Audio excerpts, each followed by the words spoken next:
Hello, my friends. Hello. My name is Peter, aka Commander Wacko. All of this is the Simstarr, and I'm glad that you are here today.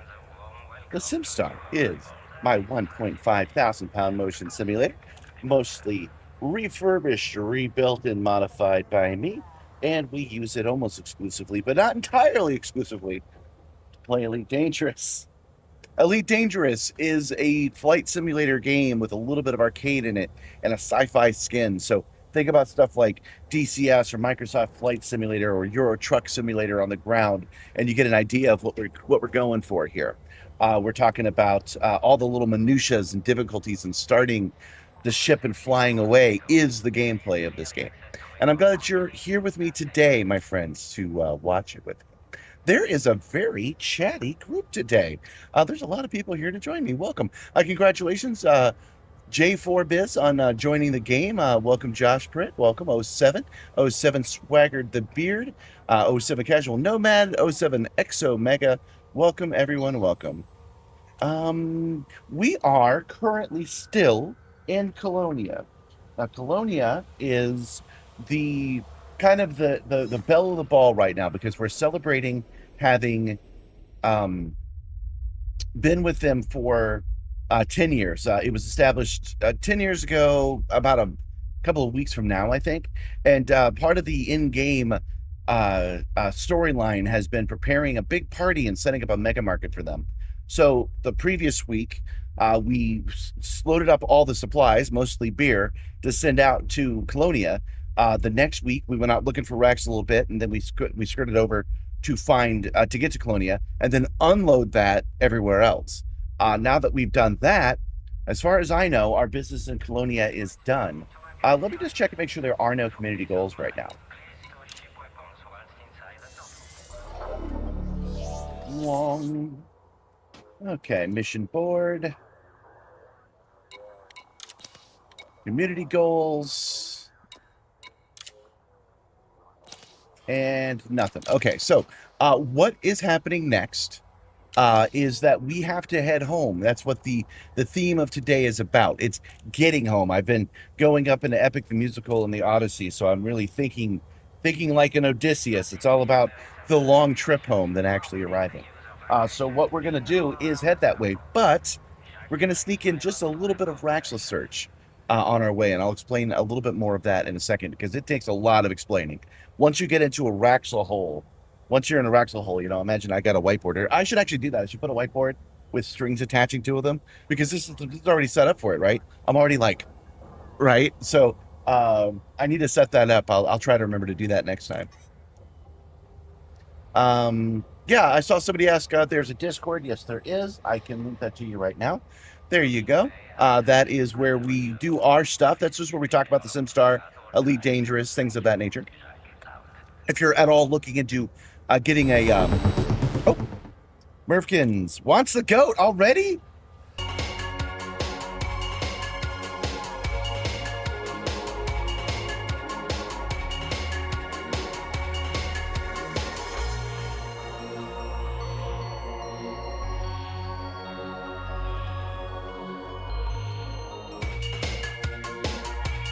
And I am back. I'm sorry about that, guys.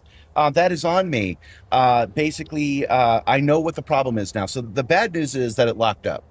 The good news is I know exactly why it locked up. It always happens on that same screen. It has got to have something to do with the new drop shadow that I've added.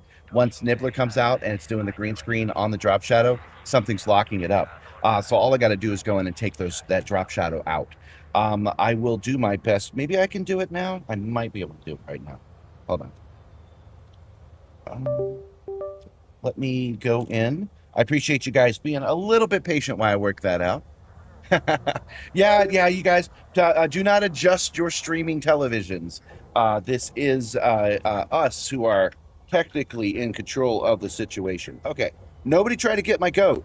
Nobody try, because you're going to screw me over if you do. All right, let's see here. We want to go to the pilot cam. We want to go to sources and pilot capture filters. That shadow's already off. I wonder if the problem is the shadow is on Nibbler himself, and that's why it seems to pop up when Nibbler arrives. So I'm wondering if he is the reason that that's happening. But give me just a moment, and I will go through each one of these individually, and I will turn it off when I find it. Maybe I could just go in and remove the drop shadow altogether in like kind of an emergency mode, but we'll go through this together, guys. We'll figure this out together. Okay, that's it. Now I have to drop out for a second. Hold on.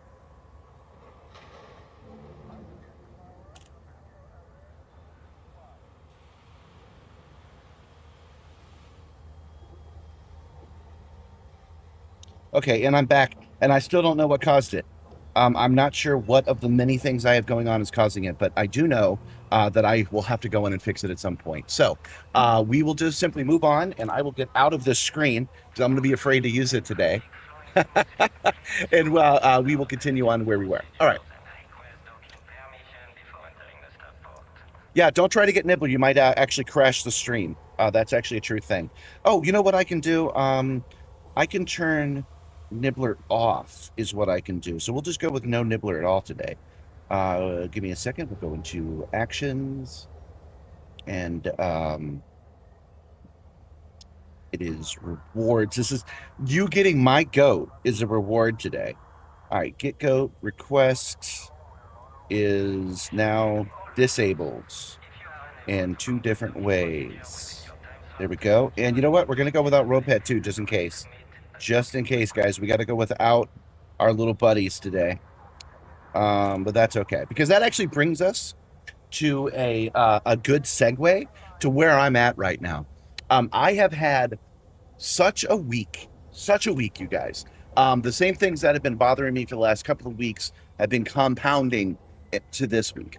So tomorrow, I will go to a bank and try to solve something for somebody else. Don't worry, it's not me, but it's me adjacent, and hopefully that will relieve the pressure. But at the moment, it's just piling on and piling on and piling on, and something's got to give. I don't want to give up the daily shorts. I have to go drive the gig work, so it's going to be the stream. So what I'm going to do is we're going to have a good time today. I'm really, really looking forward to this right now. But then we will not do a stream on Wednesday, and we'll come back next Monday. Now, next Monday is going to be, next week's going to be a special one because we're actually going to do 3 streams that week. We've got a regular Monday one, our Wednesday one in the morning, right? And then Wednesday afternoon, I'm going to be doing the stream takeover for the Sim Gaming Expo. So I'm super looking forward to that. Give me 1 second. Okay. So I'll mention it again as we go forward, but that's where we are for now. I'm going to try, because I need to know. Let me go to this screen. Since you guys are disappointed you don't get Nibbler, I'll try to get my own goat and see if he locks up my computer. You may have tried to get me, but we win the day once again. Okay, so he's going to work there, and then I will also feed a rope pet and just make sure he doesn't lock me out. Hi there, 07 Zimmon. Welcome. Mushroom Pizza. Welcome, Omega Virus. Welcome. Sorry to be a little bit distracted. Life gets in the way sometimes, you know. Technical innovations sometimes come with technical problems. It's all good, guys. It's all good because we're going to take each thing at a time, and we're going to just keep dismantling our problems until we have them. The Mark Watney method of getting home. And that's a perfect segue, you guys. Getting home is exactly what we're going to do. So let's bring up the map again. Okay, so here, let's put it in realistic mode. We actually need all those stars. I did not. There we go. So here's where we are.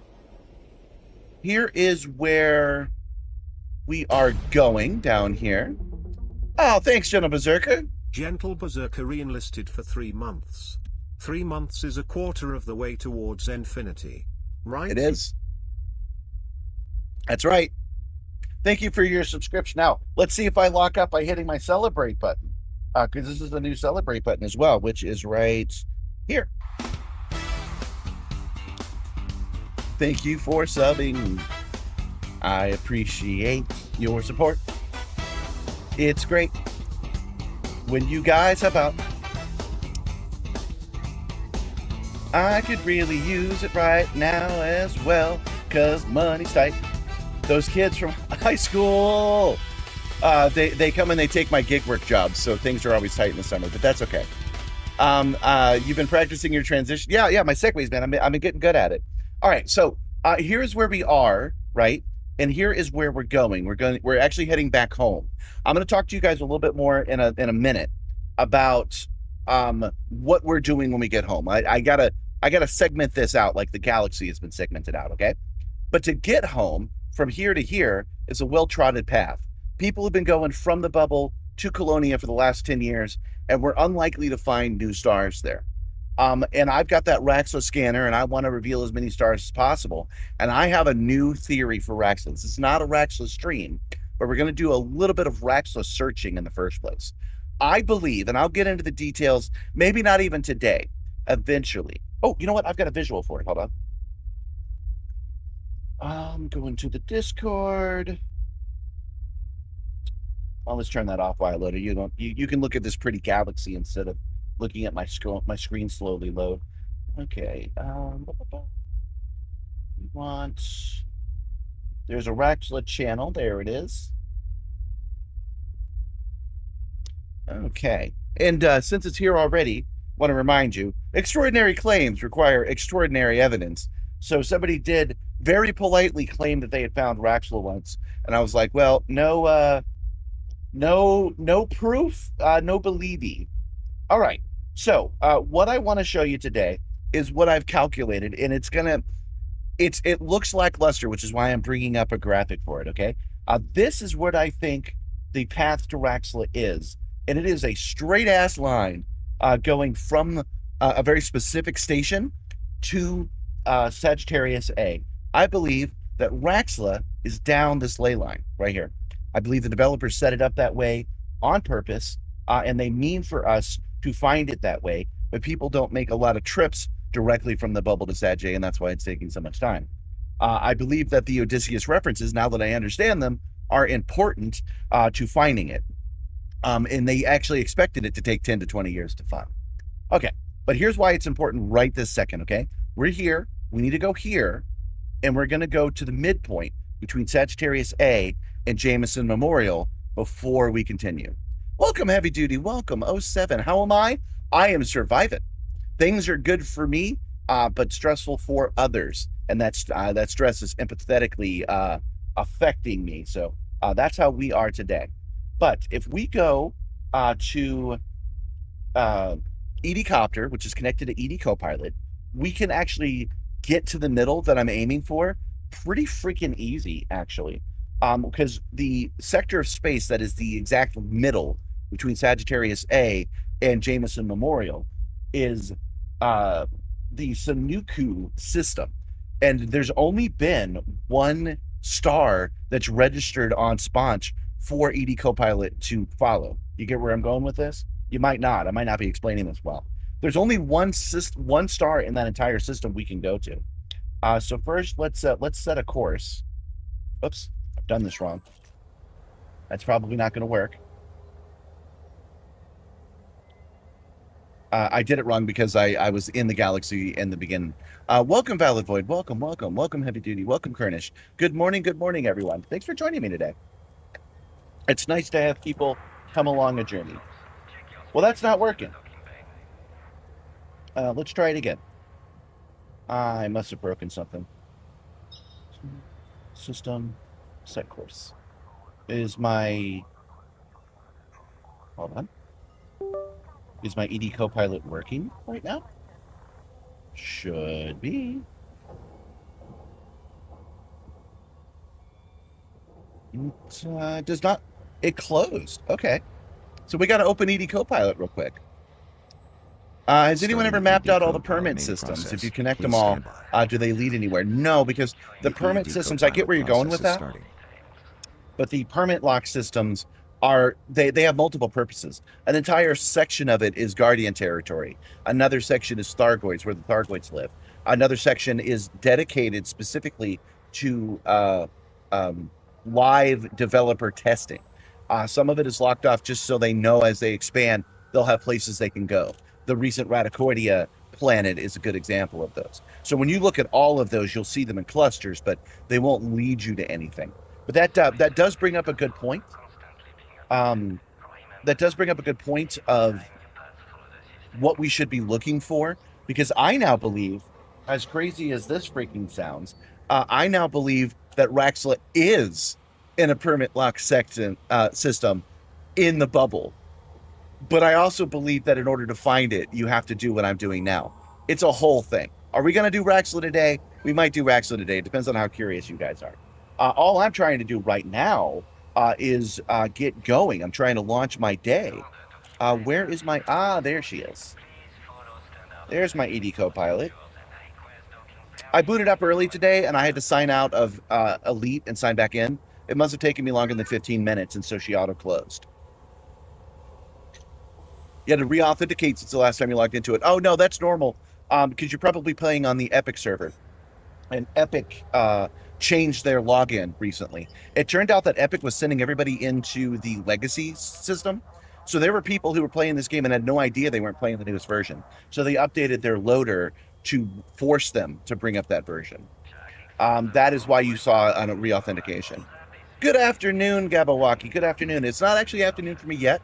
I have another 40 minutes before that's the case, but good afternoon to you. Okay, guys, let's try this again. Now that ED Copilot is launched, let's set a course. Let's refresh. Search. Echo. System commands. Set a course. You're going to connect this time. There we go. Finally. Finally. Okay. There's a lot of words here, which is why I'm not typing it in myself.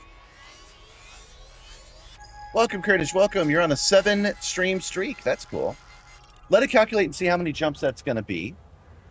But I don't expect that to be very useful. It's still calculating.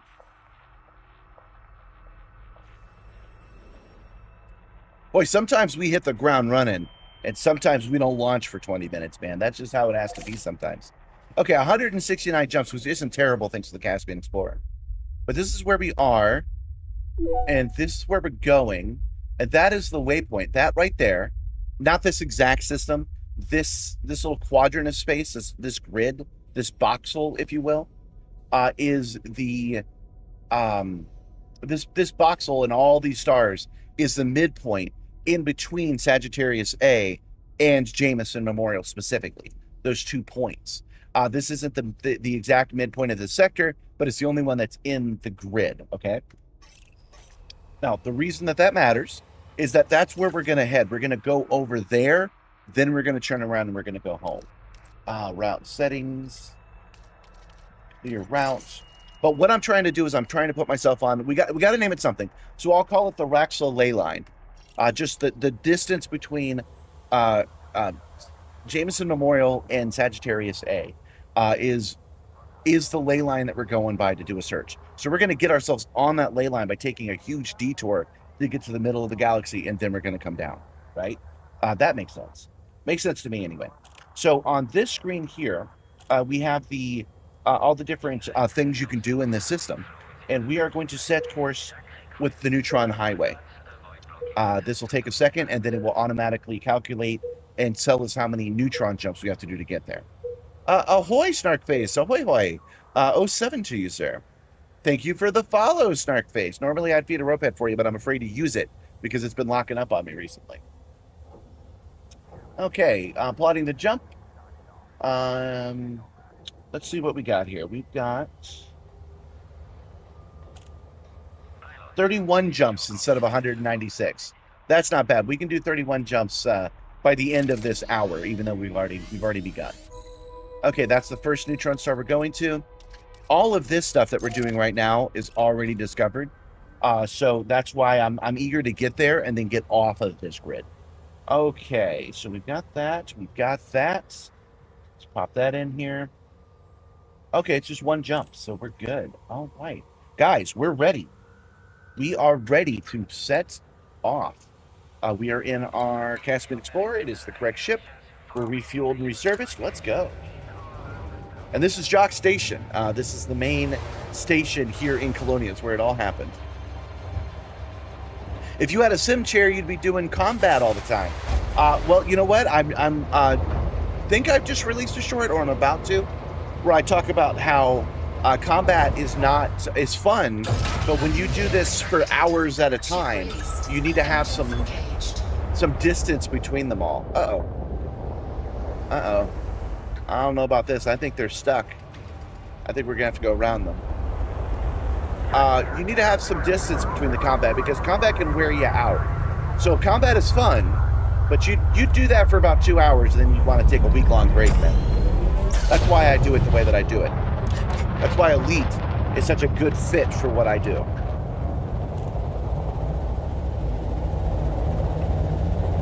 That doesn't mean I shouldn't be playing other games. I'm feeling the pull. I really should.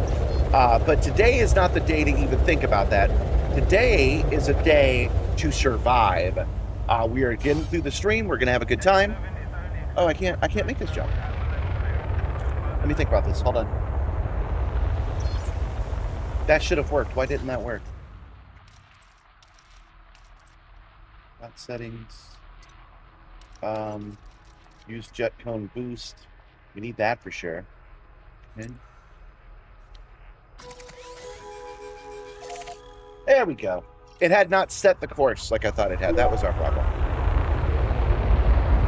Pretty sure. Anyway, I'm going to double check that.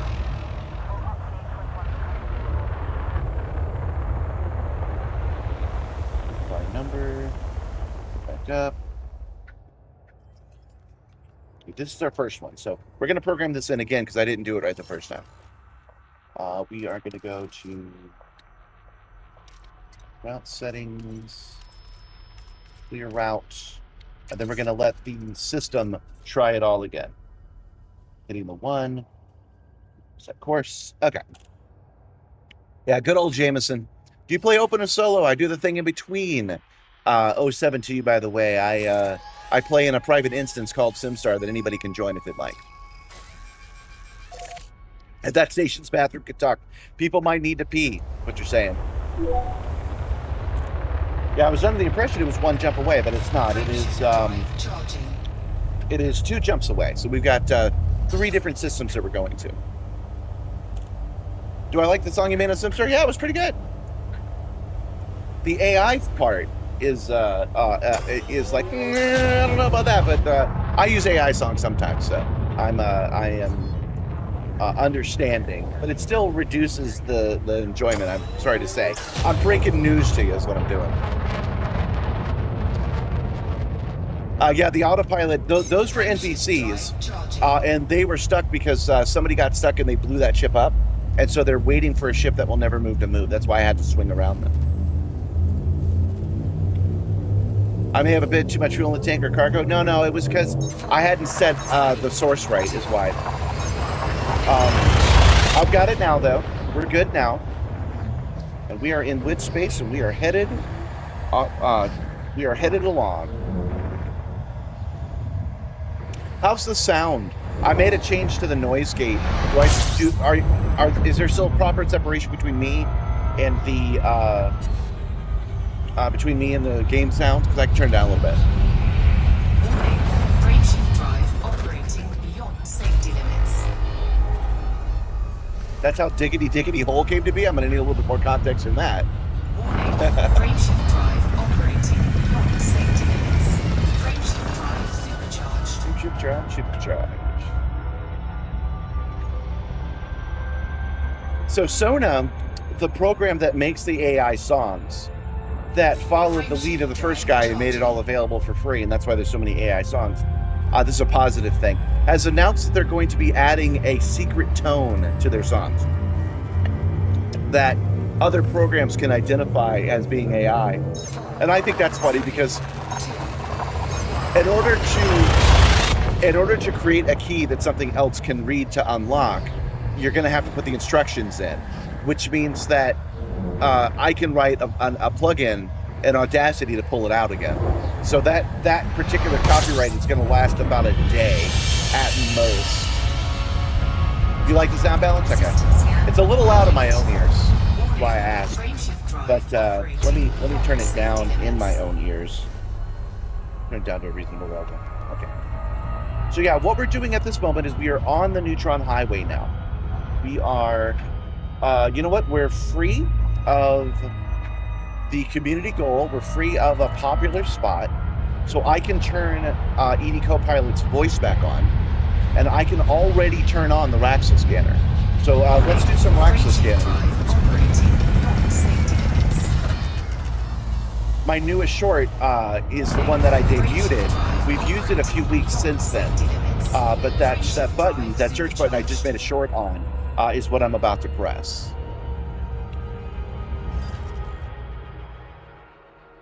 You can hear me overall, but it's going to be confusing when you launch your own Caspian. Well, you're going to have to control the volume of your own game, man. I can't add that slider to my OBS.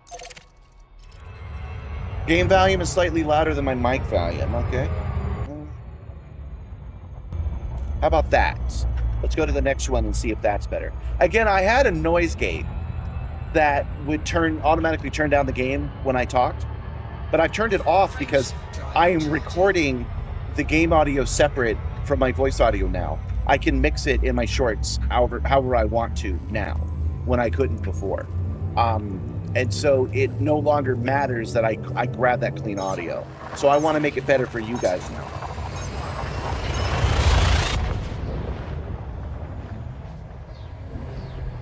Let's see, how does that all sound? That sounds good to my ears. You guys let me know.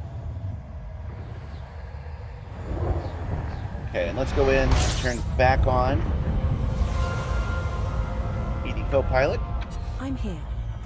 Welcome, Edie. Welcome. It's good to have you back. She wasn't there at all last stream because we were flying around in the CG systems, and the regular chat just talks way too much.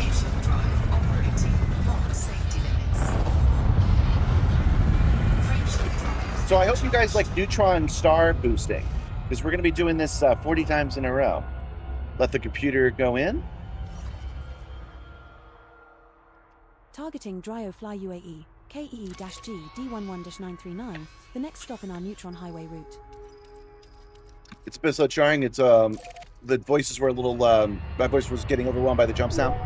Okay, well, we should be good now. See, people listening to your stream while playing their own is the reason behind blurps, i.e. audience-triggered sound effects from Elite Dangerous. You can use under attack sound effect blurps to troll you in chat. Oh, that's not a bad idea. Do that.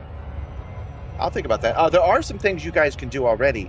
Like, for example, if you do exclamation point jumps, it'll tell you how many jumps I have remaining, which should just be one. It's going to be like that for a while. Okay, so I've got my touch portal loaded. This is just like the short. And then I push the search mode. I press the search mode. There we go. Okay, search mode is now activated. What that means is... Oh, there you go. See, 0 jumps remain. Unfortunately, that's what it's going to say until we get on the system.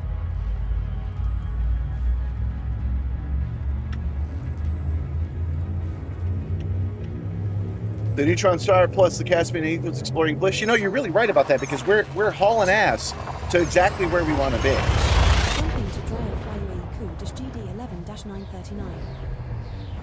Yeah, the gas tank of the Caspian makes it fantastic for Neutron Star jumps. And I've got a fuel scoop. I've got a fuel scoop that pulls like 1,200 tons a second. So we don't have to stay at stars long when we do need to refuel. Another thing that is just an interesting coincidence, let's say. Oh, I didn't get it. Hold on. Let's try that again. Weird signal detected. So that is our whisper scanner, our Raxel scanner, telling us something's weird here, which we would expect to find, because weird signals also include human signals. So when I open the FSS, which I'll do in just a moment after it programs the system, we can expect to find things like fleet carriers when we're this close to Colonia. The next stop in our Neutron Highway route.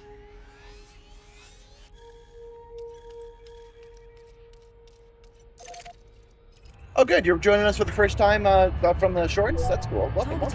Okay. So, yeah, when I hit the FSS, nothing here.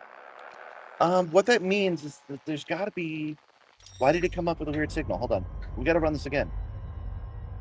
Hold on.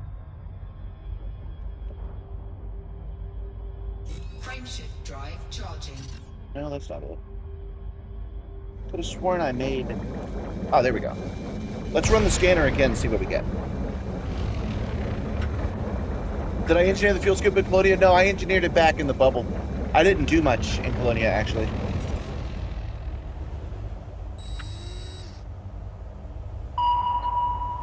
Okay, weird signal still detected. ED signal name localized. Thinks that there's something here. But there wasn't anything here. I accidentally jumped out of Super Cruise trying to remember where I put that button. 4, 3, 2. False positives for my scanner are possible. It's actually designed to do that. Okay, let's open it again and look. With no signal, what is it picking up?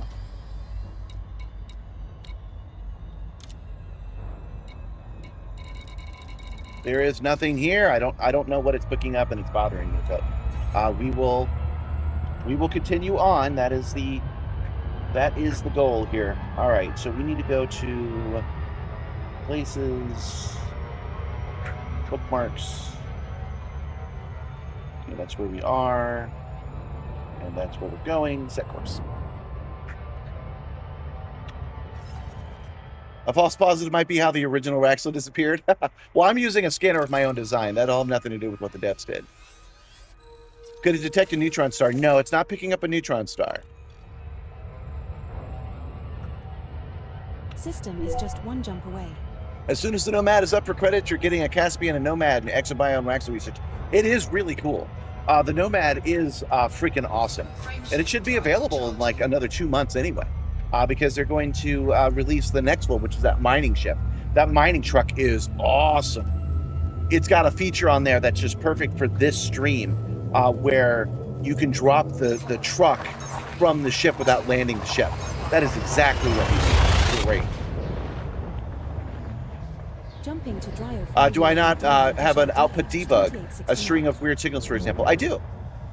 The thing we got was the ED event signal name localized. It said that there was a signal in that system, but there was no signal in that system. So let's try it again. Let's see if we get a weird signal this time. System scan. We have 28 waypoints left to go, which will take us 33 jumps. 28 waypoints and 33 jumps. Weird signal detected again. What the heck? There is no weird signal here. Hold on a second, guys. I unfortunately have to take a look at this. There is no signal here. This should not be detecting a weird signal. What is wrong with my Raxel scanner? What did I do? Okay. Raxel discovery. That's the alert. Where is the scanner? Is it? Yeah, this is it. Okay. Why are you getting this wrong? What is the problem? Global variables. Let's do a search for nobody. On body discovery 0. Yeah, see, nothing. Okay. I think I got it. I think I know what's going on.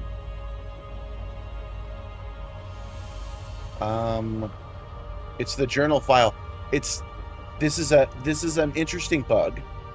It's not picking up anything, so it's not updating the journal, and so that's why it's reporting the last thing it got. Well, we're just going to push on that. We're just going to push on because I could fix the global variable, but I got to go in and remember which one it is. Oh wait, I do know which one it is. Okay, I can do this. Hold on. Thanks for bearing with me, you guys. The Raxel scanner is a design of my own with the help of some actual coders. It is searching for things that I think would be relevant for Raxel. We'll get into what those are in just a second. But what I'm going to do is I'm going to go in, I'm going to manually change that global variable, which is... Targeting Dryofly UAE, NX-SD4-2634, the next stop in our neutron highway route. And localize. I cannot get focus on the Elite Dangerous panel, Commander. Aborting this plot attempt. Oh, oops. I didn't realize that was going to screw that up.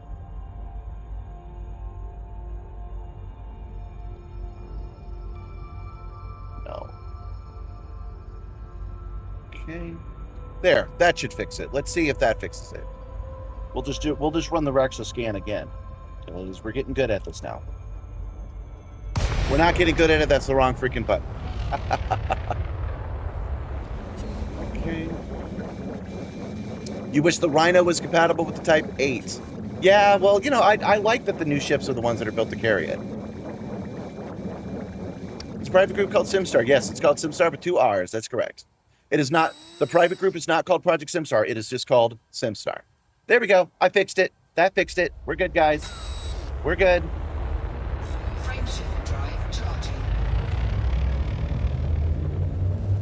Now, do I have to charge again since I dropped out?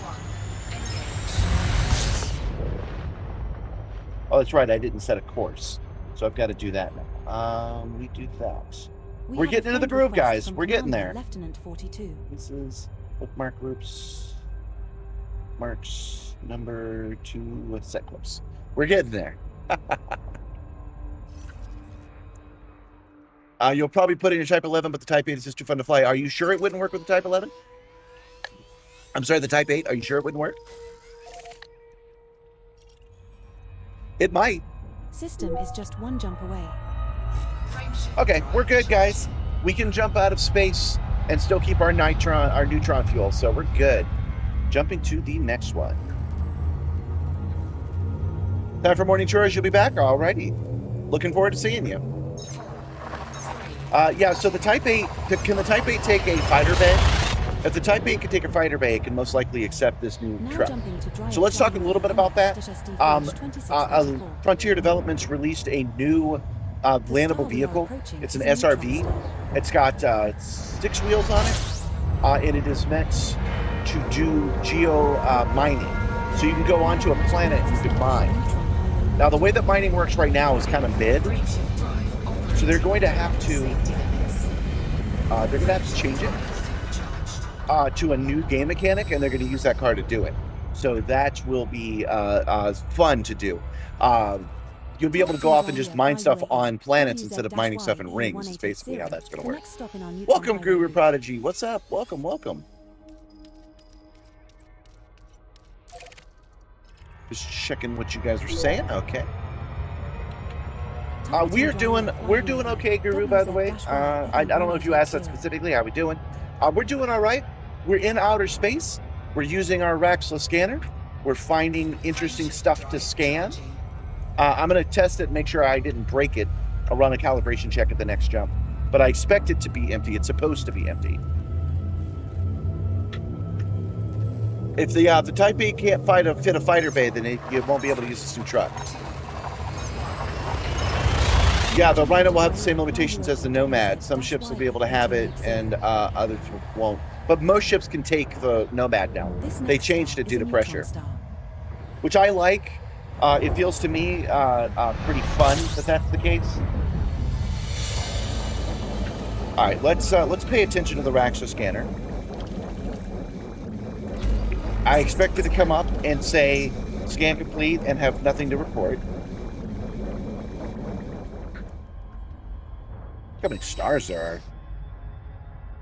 Yes, no signals. That's what we want. Now let's check and make sure that's the case. Oh, is this snack time already, Guru? Man, it's only been 40 minutes. I do have my banana on the back, but I'm not ready to eat it. All right, so there are no signals. Let me get you guys up to speed of what's happening. My Raxla scanner does multiple scans of the journal files to find interesting things. And the first thing it scans for is any non-body signals. That can create a false positive of asteroids, but it will also be searching for radio signals of all kinds, okay? When we were getting weird signals, that was because the last place it had accurately scanned was Jock Station, which had signals like that. But out here, we're not going to expect to see any asteroids because it turns out that neutron stars, since they're created from supernovas, push everything out anyway.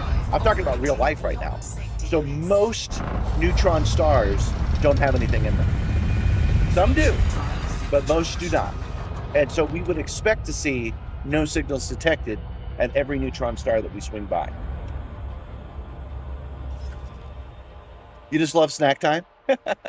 Targeting Eord Fly UAE, VG-B D14-1. Yeah, see the banana in the back? The next stop in our neutron highway route. The Raxel scanner does need me to honk first. I've put in a timer Targeting Eord Fly for UAE, it to scan VG-B after the honk has happened, D14-1057. but I might change it so that it gets it confirmed that a honk has happened before it does the scan. I haven't decided yet. Frameshift drive charging. But I'll walk you through how that part works. I know, I still haven't had this banana yet. I'm not ready, man. I am going to move snack time over to the new system as soon as I have the chance. As you can see, I've redesigned the way this display works. It goes up and then comes back down again. I've reworked it in a way that I'm really happy with. But I have not had time to bring in the Twitch stuff so that YouTube can use it as well. When I do that, I'm going to put a timer on there so that snack time won't happen until an hour into the show. There it is scanning. It's scanning at the same time we're honking. So now we've honked. And now the journal file has been updated. And now the scan's over. And it's found the signal. It is working. See, there we go. There's the signal right there. Now, we're going to take the time to scan this because there's only 9 bodies here. Let's go ahead and scoop our fuel because we need that. Oh, I meant to tell you guys, the microphone that I'm talking to you guys with, that microphone covers... Hold on. Let me actually pay attention here. There we go. The microphone right here, even though you guys can see the gas gauge right here, I can't. It blocks my view of that gas gauge. So I need reminders that I'm running out of fuel. And my engineer, Lady DeVale, will let us know if I'm running out of gas, so I'll know to stop and get some. You work in cybersecurity, you have a code a fair bit to build custom tools. Your scanner seems like a really cool bit of kit. Well, thank you. Yeah, most of the hard work was done by another developer who's also a professional dev. His name is Finger Thief Online. And he was already working on his own standalone tool, which is excellent, by the way. I recommend looking it up. You can do that from our Discord. But I asked him to make a special one that works in StreamerBot. StreamerBot is what's... Oh yeah, location check. Excellent. StreamerBot is what allows me to do really kick-ass stuff in the stream. So that is what's getting Lady Val the ability to let us know what's happening. And hold on. There are those asteroids. Well, there's 3 of them anyway.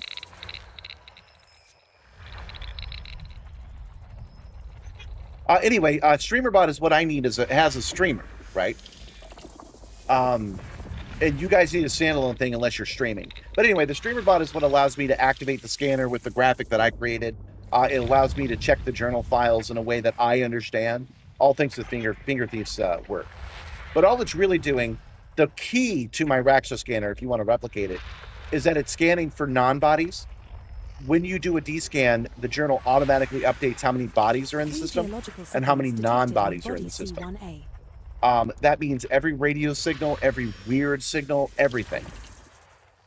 The downside is that it also lets you know when there are asteroids. And we were going to work out a way to filter out the asteroids from the scanner until we realized that we actually want the scanner to go off. We want it to go off once every 5 jumps, right? That's about how many asteroids are in these systems. So isn't that convenient? So we actually left it to be less dialed in so we could have more fun with it.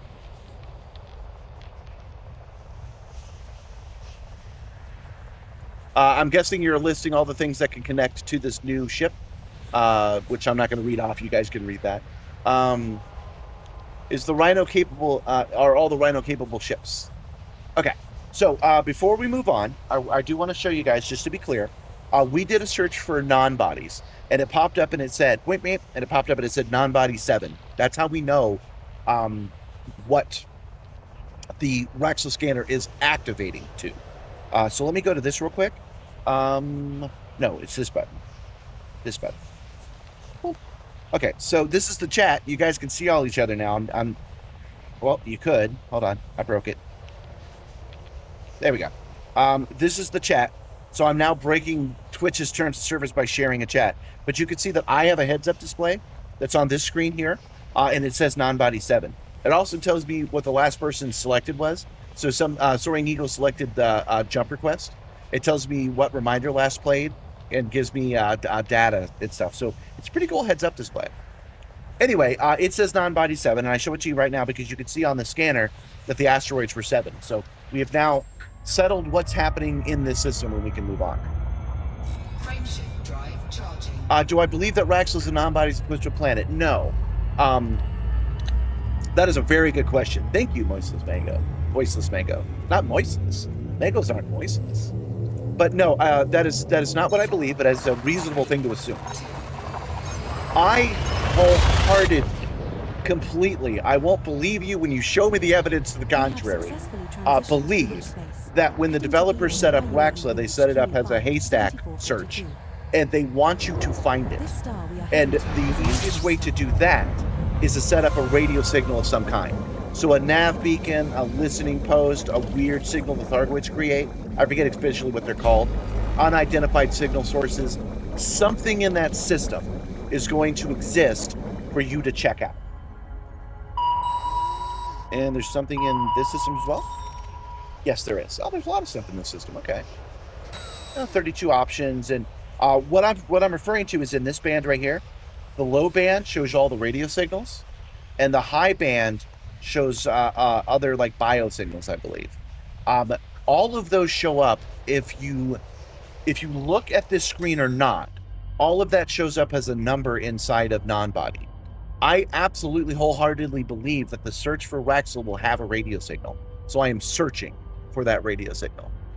That is what's going on with that searcher. Now, the other thing it does, which I didn't elaborate on a minute ago, the other thing the scanner does is it checks all the other files, all the updated JSON files, all the journal files. It checks everything. And it looks for specific data points, namely the word Raxla. Come on. But it also looks for alien, unidentified, strange, unknown, all the different signal sources. So if there's anything at all in the system, it's going to set off the scanner. It's called a whisper scanner, by the way.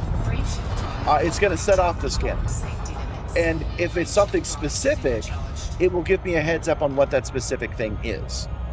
It will say weird signal to you, but it will give the variable name to me. And that's how we'll be able to narrow it down. Yeah, when somebody finds Raxel, they'll be world famous. There'll be real world news. It'll be very similar to the kid that beat Tetris. Everybody thought it was impossible, and he managed it, and he made world news by doing it. It's going to be like that. But I believe that Raxla is a haystack mystery. They mean for you to find it, and they have set up the clues for you to find it. We just didn't understand them, but they knew we wouldn't. They knew that even if we did understand it, we'd have to go searching for it. And they set it up on purpose that it would take us literally 10 to 20 years. I say that because of all of the Odysseus references in the clues. They specifically say what. Hold on. How long have we been streaming? I haven't gotten any updates. 1 second.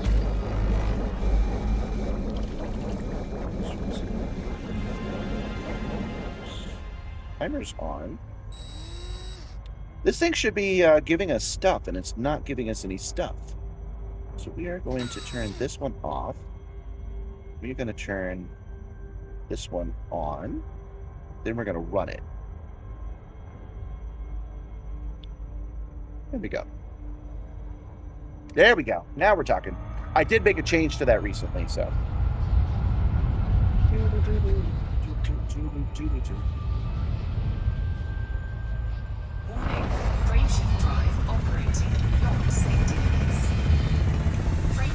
There we go. Frameshift charge. There's nothing in this system, so we move on. Yeah, in those 52 minutes, I should have gotten 2 updates from Nibbler. So that one's just letting you know about the dual streams, because we are doing it in both places. Some people like Twitch, some people like YouTube. So I'm telling the YouTube people about Twitch and the Twitch people about YouTube. Anyway, we were talking about, getting the heads up and running a scan. Those other scans are useful, but I think the non-body is really the key. Right. We were talking about Raxla in the clues. Now, you can go down a rabbit hole of those clues, and you can be convinced that it's all kinds of things. And I have done exactly that. So take what I'm saying with a grain of salt. Well, some of it we're certain of, some of it is very, very clear, and some of it may be a coincidence. The best example I can give you there is that the first part of the clue is to the jewel at the brow of the Mother of Galaxies. That's the first thing the clue says. Let's load it up and take a look. Let's get fully fueled. Let's get Raxla scanned for this neutron star, and then I'll open up the clues and I'll show you what I'm talking about.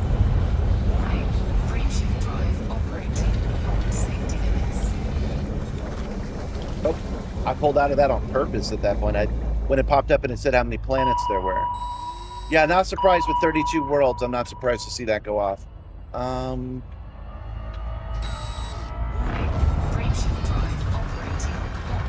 There we go. Frameshift drive supercharged. And let's let the computer take over. Program on our spot. The last time Elite had world news was when the commander was out of fuel and the fuel rats went to the other side of the galaxy to rescue. Yeah, that did make international news. You're right about that. Are these clues in the Codex or the other places? Only the Codex. We did an episode, and you can check my YouTube page for it, where I cut it down into something that would be YouTube watchable, where we went through every clue outside of the game. Have I informed the crew about our talks at DragonCon this year? No, I've not. I'll come back to it though, Nip. Anyway, we went through and we found everything. I'm doing a theory called mundane theory, which is that the developers put it in specifically to us to find, has a haystack using only the tools they had available. They did it in 2014 when the game launched, and then they did a refresh of it in December of 2018 when they introduced the new Thargoid menace. There's a lot to talk about, so we'll come back to that later. But when I say the clues, I am referring, me personally, I'm referring only to the Codex. These are the only official clues we have. There are two. The Dark Wheel and Raxla. And when I was mentioning the brow of the Mother of Galaxies, you're going to do something near 12-12-12? Okay. This first paragraph is what I'm referring to. To the jewel that burns on the brow of the Mother of Galaxies, to the whisper in witch space, the siren of the deepest void, the parent's grief, the lover's woe, and the yearning of our vagabond hearts, to Raxla. I got on this tangent because I was saying that a clue could mean two things, and you could just be absolutely convinced one of two things is happening, and they're both validated by this clue. So that first sentence, to the jewel that burns on the brow of the Mother of Galaxies, there are two possibilities there. One is that it's Cassiopeia, known as the Mother of Galaxies. You can go to the brightest star in the Cassiopeia cluster, which is in the bubble and makes sense. That's one of them. The other is that we're talking about the galactic plane. So yeah, if we look here at the Milky Way galaxy, let's go back to the screen. If we look here at the Milky Way galaxy, we will find something that looks an awful lot like a tiara. And right in the middle, there just happens to be a black spot there. But right in the middle, the jewel that sits at the brow of the Mother of Galaxies would be Sagittarius A. So my reading of that first sentence is that it's saying Sagittarius A, the jewel at the brow of the Mother of Galaxies, because that is a tiara going across, okay? So let's take a look at Sagittarius A real quick.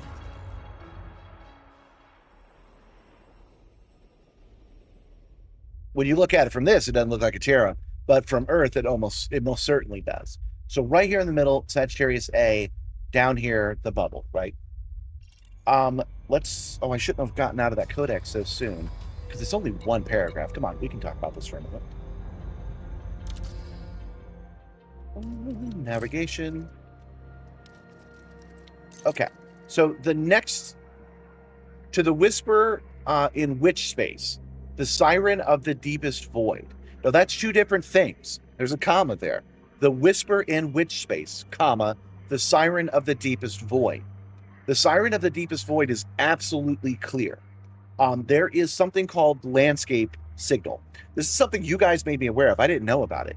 The landscape signal is a real signal that you get anywhere in the galaxy. I'm not going to bother right now, but if you drop out of Super Cruise altogether and you point in a certain direction, you get a signal. When you run that signal through a spectrometer, it comes up with an image that looks like a landscape. That's why it's called landscape signal. But the point is, there is absolutely a siren song of the deepest void in this game. That is what it is. It points to Sagittarius A. That's where it points. Literally, if you triangulate it across the galaxy, its loudest point is 12 light years to the left of Sagittarius A. And that's because they didn't want the signal to come from there, so they chose the signal right next to it. That's what that means to me, anyway. But I'm hard pressed for you to make an argument that these two sentences aren't connected. The siren of the deepest song and the jewel that burns in the brow of the mother galaxies both point us towards Sagittarius A. To the whisper in which space, that just means to me that you have to use which space to get there. There's rumors later on in this, which we're not going to cover right now, about Raxla being another dimension. And people have these weird, crazy ideas, but we enter another dimension every time we jump. Every time. So Raxla is connected to which space, yeah, but that's lore-based, and it's not going to be something I focus on because I think they just placed it in the game. I'm looking at only mundane theory, only mechanics, okay? Now, this last sentence, and then we're going to move on. The parent's grief, the lover's woe, and the yearning of our vagabond hearts to Raxla. The parent's grief, the lover's woe, and the yearning of our vagabond hearts is unquestioningly, cannot be an accident, a reference to Odysseus. Straight up. He lost his mother due to grief. She died of a broken heart because he took too long to get home. He's trying to get back to his wife. The lover's woe, she misses him. The yearning of our vagabond hearts. What this is telling us is we're going to have to make a journey, y'all. We're going to have to make a journey. 07, Piff and Poe. We're going to have to make a journey. How long will that journey be? Well, gee, it's the freaking Odyssey. It's going to be 10 years to 20 years, depending on how you measure it. They built this on purpose to take that long. That's what that says. I'm really, really convinced that's the case. But again, everybody has their little pet ideas on how that works. So I get why others might disagree, but it would take a lot to sway me from that. Okay. The other thing in the codex that we're not going to look at in detail is talking about the Dark Wheel. The Dark Wheel is described as being on the 8th moon of a yada, yada, yada. Okay?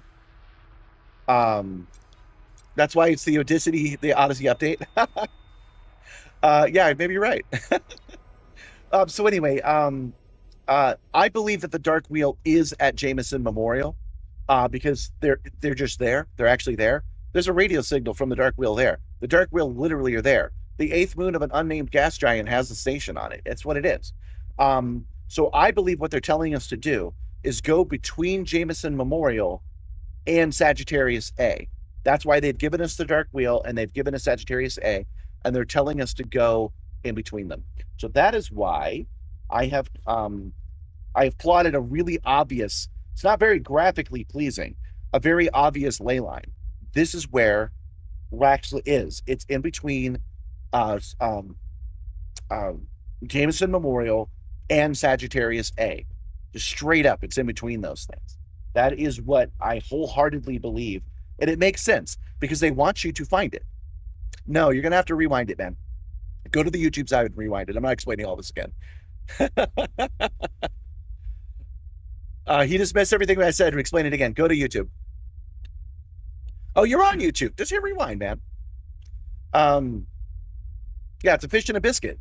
So anyway, we are going to move on here. I do promise we're gonna move on from this Raxla thing, but I'm just explaining to you where I think it is. I think it's in between the two. There's some clues that make me think that maybe it's literally in the middle between the two. That might be the case, and that's where we're headed. We're not headed to the exact middle because I couldn't calculate it today, but we are headed to the middle, and then we're turning home because oh yeah, let's get back to the actual topic of today. I need to get home because the Project Simstarr station, the PZZ, the place where we call our home, has been abandoned by us for like a month and a half. And the local background simulation needs us to pay attention to it. Oh, I forgot. We actually got a positive here. I need to check it real quick. Yeah, nothing big. Frameshift drive charging. We need to go home and we need to update them on where they should be. We need to boost the guys we like, and we need to diminish the guys we don't like. I can do most of that off camera, but I have to be there to do it. So today is why we are returning to our home planet. Jump initiated. Heading to Eok Flyi Shu Let me show you today's animated thumbnail if you haven't seen it. This next star We is a neutron star. did I mute that? Could have sworn I had. Hold on. Oh, okay. I muted it for you and not for me. So, this is my planet needs me. We're going to go home and we're going to settle accounts. But the settling of accounts is not as important as the going home today. So that's why we're talking so much about Raxla. We're going to turn it into a little bit of a Raxla search while we're at it because we can. There we go. Scan complete, no sickness. So anyway, we're headed because we can. We're headed to the center of the ley line, and we're going to work our way back down because it's only 30 jumps. It'll only take us an hour to get into position, and then we can at least take care of a handful of these systems. That is what today's about. And then once we get home, I will start messing with the background simulation, but mostly off camera. Targeting Eok Flyi. Again, I've had a lot of stresses this week, and I've got a lot more coming. So I have to be kind to myself in order to survive. So we're going to do today's stream, and then we're going to not do Wednesday's stream, and then I'll come back next week. That all makes sense, you guys? I feel like that makes sense. The hard part is explaining concisely why I think I should look where I'm looking. That's the part where it gets all, hold on, since I have it, that's the part where it gets all like, I'm like, no, don't you see, it all connects. Like, I'm working on the concise way of explaining it all. I find that having names for stuff helps. So calling it mundane theory, calling it the ley line, that kind of thing.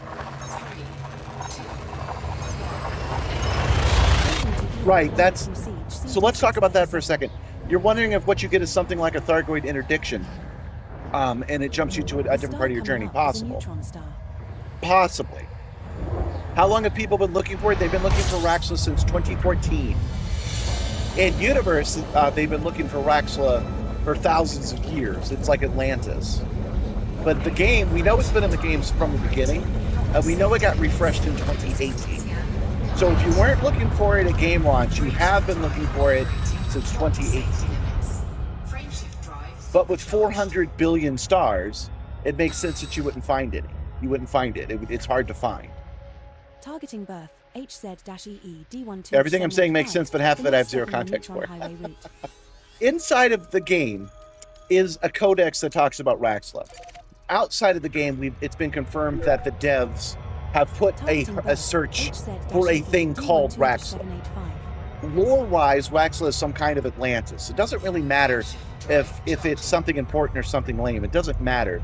What's important is that it does physically exist and real devs put it in.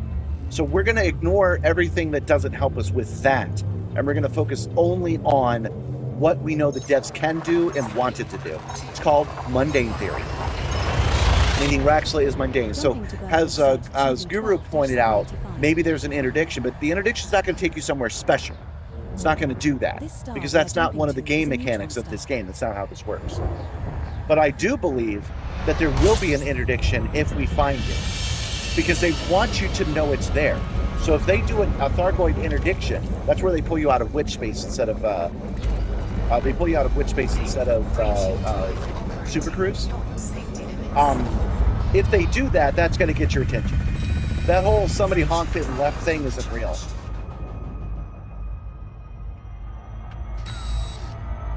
I do believe they want to get your attention, which is why I'm searching for radio signals.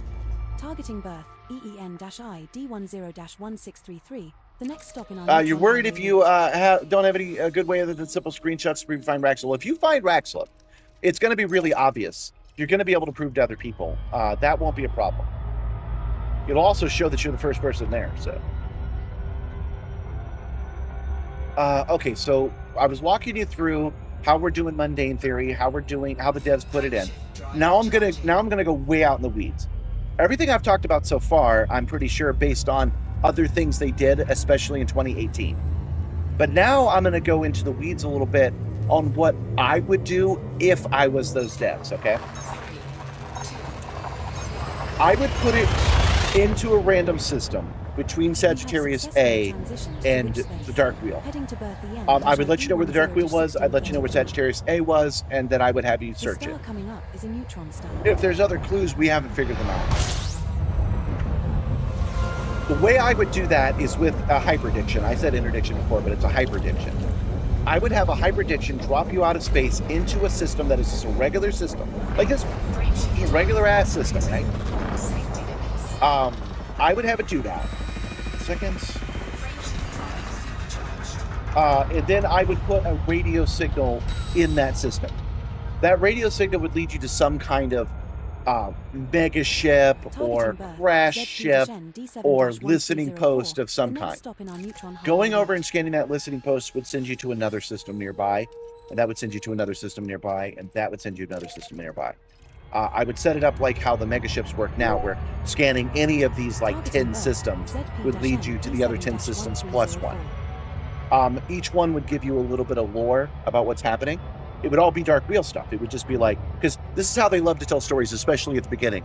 Oh, we're going off on this adventure. Oh no, we've been attacked by pirates or aliens. Oh no, I'm running out of air. This is my last message. Goodbye. Tell my wife I left her. Like, they've done that like 50 times in this game. So that's the kind of messages I would expect. Again, lore doesn't matter. But what I would expect them to do is have these beacons all interconnect to each other and then have them lead to a very specific place. And it occurred to me while I was driving down the road just yesterday. It's kind of, I blew my own mind. I love this. I think you're going to like this too.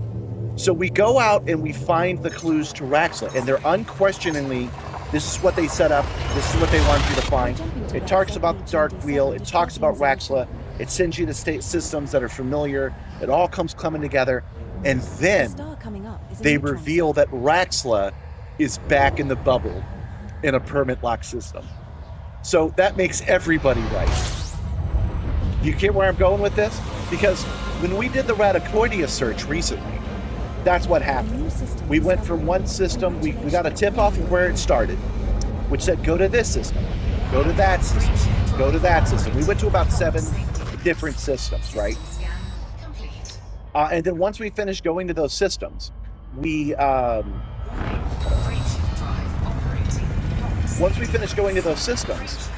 out that the final destination was behind a paywall, and a paywall, a permit lock, right?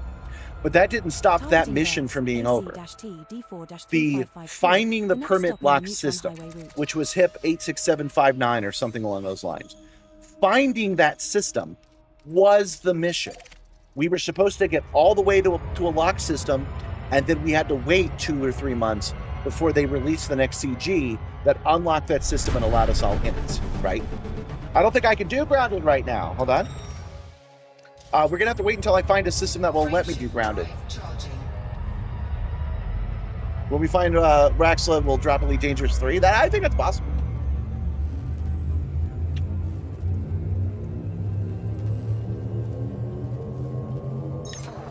Is there a way to leverage or join the Great Raxla Potato Search? No, I'm doing stuff. Oh, we're almost out of gas, too. Jump initiated. Heading to berths A Siege TD Forge 35. We're almost out of gas, too. Oh, Hydrate I just did, but I'm almost out. The star we are heading to is I'm going to have to refill. I'll do that when I land. Okay. So I'm all excited about talking to you guys about this Raxla thing. So I believe that the puzzle they set up is very, very simple. It's find the MacGuffin, a mega ship, a listening post, whatever. That will lead you to several other places. And then those places will finally reveal that Raxla is in the bubble somewhere. That's where I think the entire mission is. And that makes everybody freaking right. It also sets it up perfectly for FDev. Once they find it, then they can move on to what they want Raxla to be.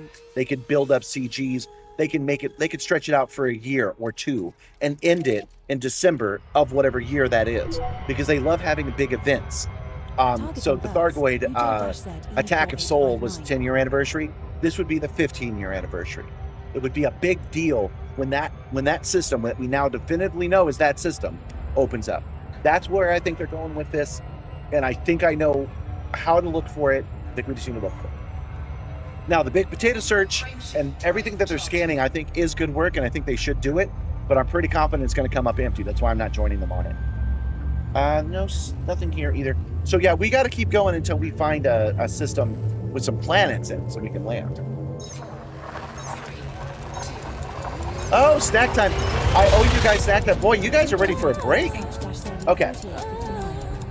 Here's what we're going to do. Dragon Master, Guru Prodigy, everybody, here's what we're going to do. I am going to come to this neutron star and stop here and see if it's got planets in it or not. It doesn't.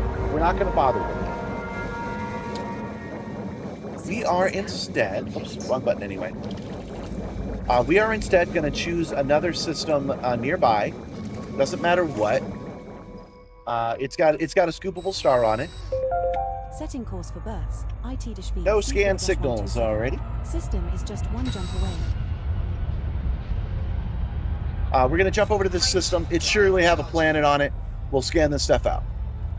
You did say you would do something at 12, 12, 12. Well, you can't get my goat today. You can't get a Ropet today either. I had to disable them because I lost my stream again. It got locked up.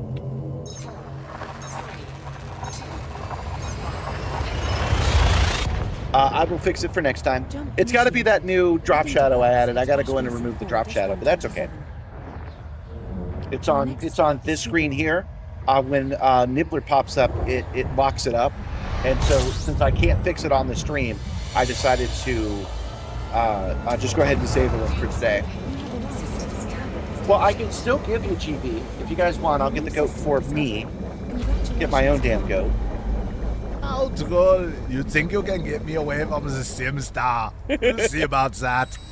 Yeah, see, I'm not going to get my own goat. But oh my god, the way things have been going lately, it's tempting. Are you kidding me? There are no planets here. All right, let's choose another one.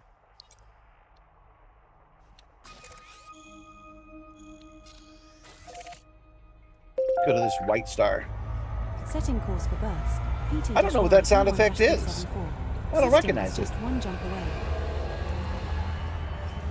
You weren't asking for no goat this time? Oh, what an amazing coincidence. You don't have the ability to get my goat, and now you don't want my goat? I find that dubious, sir. I find that dubious. Frameshift drive charging. Whew. I've reminded myself of my troubles. You guys are right. It is time for a break. It is time to step away, stretch, and cool down a little bit. My air conditioner in the house broke again. I think I fixed it, but I had to sleep in 90-degree heat last night.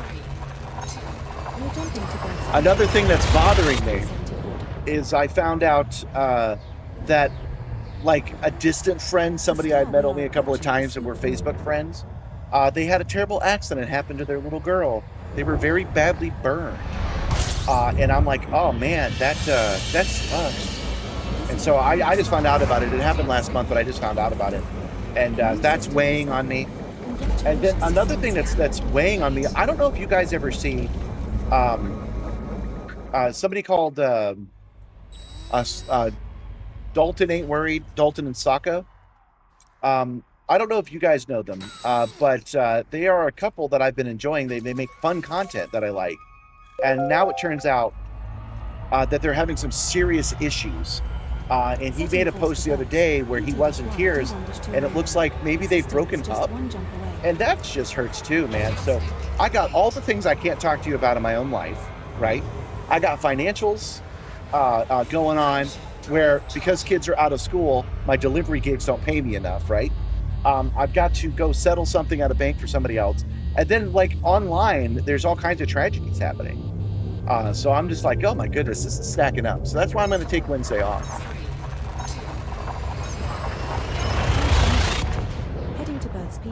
That new sound you're hearing is a recent addition to ED. It signals that a system you've targeted is probably undiscovered. Really? I did not know that. That's fun.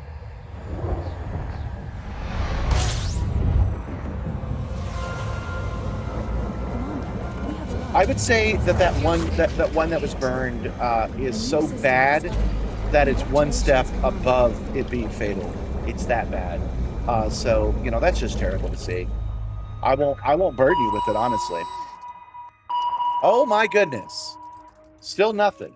And we can already see that the scan it came up with is the freaking asteroids, which we've already found, non-bodies 3. Oh wait, that can't be right. Oh, I've gotten this wrong. I am dumb. Those other ones had planets. I forgot. I got to check them from here. Okay. So we are refueled.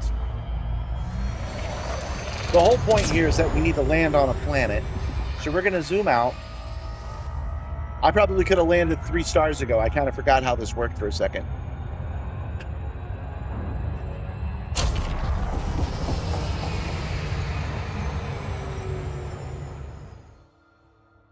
Yeah, that earthquake in Colombia. Yeah, there's bad news everywhere, man. It's rough out there right now. One of the things that is helping me remember is that my problems aren't that bad. They're solvable. It's just a lot of stress, you guys.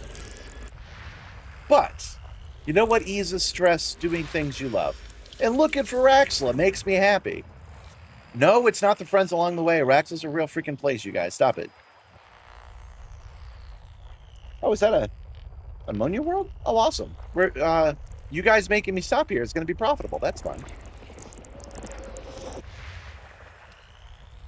There are only 15 planets too, so this is a good place to be.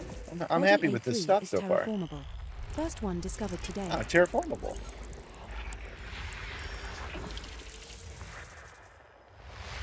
Another terraformable. Body A2, that's our second discovered this session.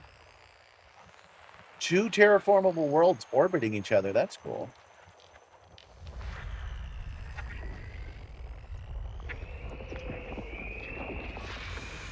High metal content world.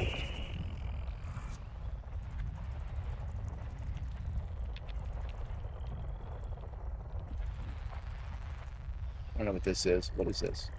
It's my ammonia world? No. Yep. Now, ammonia worlds, I believe, are valuable in the first place because of icy body.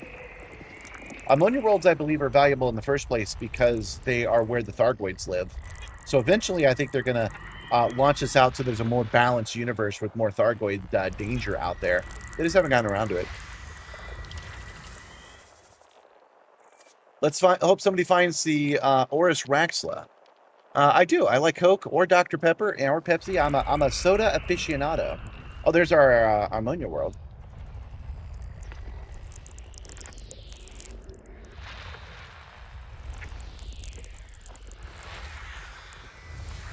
One biological signal detected on body A4A. I think once colonies have been around for a really long time, A4A is I think it would be rad if they set it up so that the Thargoids do attack again, and they destroy stations no one ever goes to.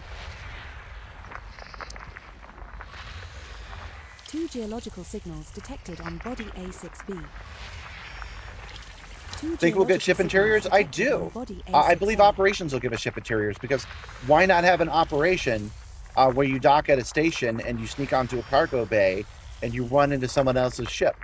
Why not set that up? That's what I think they're going to do. 07 League of Carnage, 07 Eddie the Clopper. Welcome, welcome, welcome. Let me get out of here.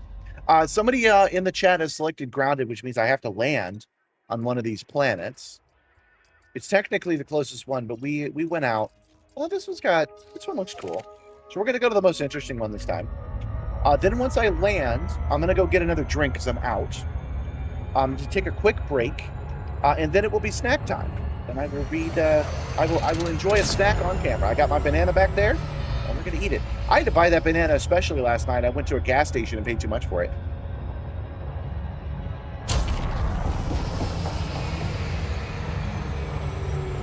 You're hoping the Thargoids come back in huge numbers? I wouldn't count on it anytime soon.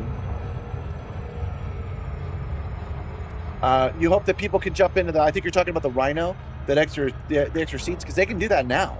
People could join via telepresence.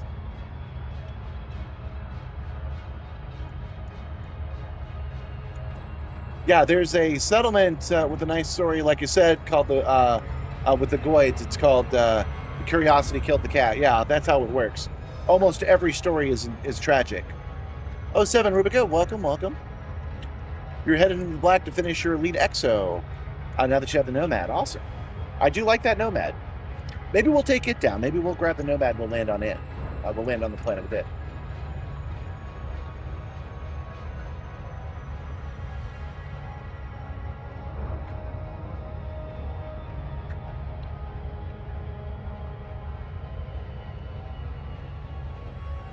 So with Rexla being a haystack mission, and my now explaining how they can do that and also not make it a big deal and make it mundane, I hope you're catching on to what I'm putting down and how all we really have to do is figure out where it is.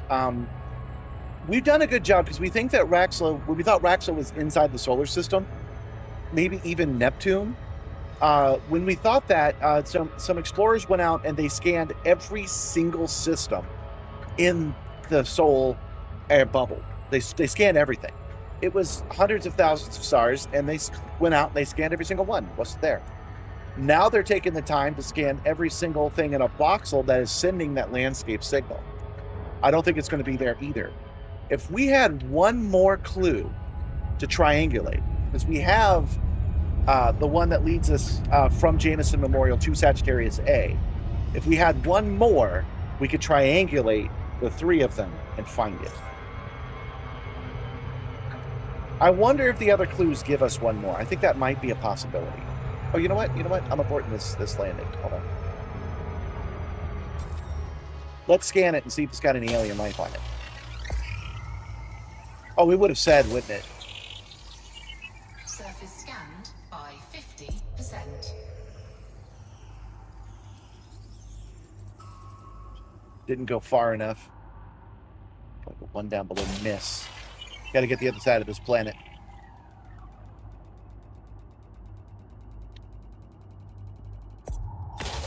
Oops.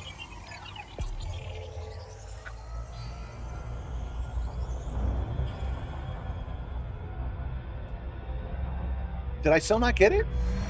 Oh, don't want to do that. No, I still didn't get it. Okay. Let's try this. You love the planet probing? I like probing planets too. There we go. One biological signal detected. Oh, there by is body biologicals. A4A. Awesome. I'm glad I scanned it. I thought for sure there wasn't. So let's grab some bio over Approaching here. Body A4A. It is a rocky body with gravity of 0.34 g and a surface temperature of -83 degrees Fahrenheit. I think fake water would do. I think they should add water because you just can't land at it. You know, you can't land in it. Just bounce off like you do for stars. They already have it. It's right here. All they got to do is add a water texture to this and we'd be good. They're probably working on it. There's probably reasons.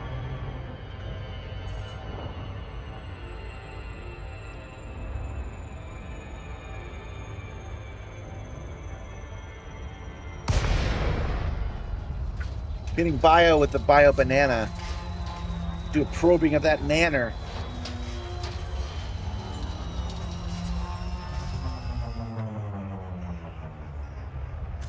Hey. Oh man, like I said, the new freaking ship will let us drop it. Not from orbit, obviously. Will let us drop it similar to this, but in a straight down landable way. I really want that, you guys. That would make what I'm doing right now so much better. Because as much as I love this Nomad, right? As cool as this Nomad is, I'm still just flying a plane. And the SRV is an excuse to drive a car. But it's such a pain in the ass to land. Oh, there it is right there. It's such a pain in the ass to land a car. Hold on, I don't have my gear down. Gear deployed. It's such a pain in the ass to land a car that this will be so much better.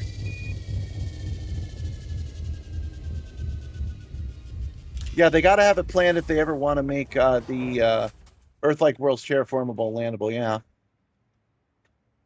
I know it's complex, but I don't think that they know how cool we would be with only being able to land on one spot.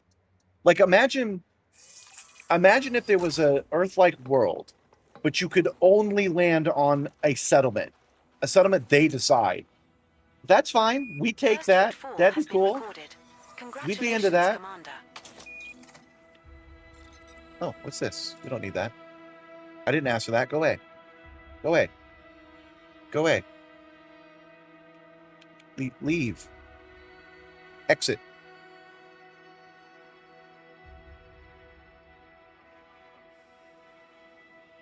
How do I make this go away?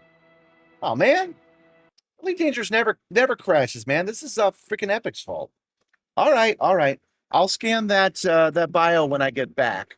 As we were just talking about, it is break time, it is snack time, it is drink time. So I am going to do so. I am going to walk away. Give me a second, though. I am confident that we're not going to break. We're not going to break the stream on the break. So what I'm going to do is turn back on Nibbler, turn back on Ropets, and they work on the stream now. Go. And there we go. There we go. All right, so they work on the break screen now. So I'm going to take a break. You guys can track stuff. If I crash, I crash. I'll be back in 2 minutes, 2 seconds. I'm just going to go cool down. It's not as hot in here as it used to be, so we do have things looking up for us. But I'll be right back, guys. Don't go away.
And I'm back. Decided not to put the coat back on. Decided to leave it as is. Okay. And the game is reloaded, as you guys can see. And I've got my banana. Let's, oh. There we go. Connect to crew. All right. Let's push the snack time button. I hope that doesn't lock us up. I like snack time. I'm glad you guys chose it. I'm sorry that somebody chose snack time earlier, and then I didn't do it till now. So I'm glad we're doing it now.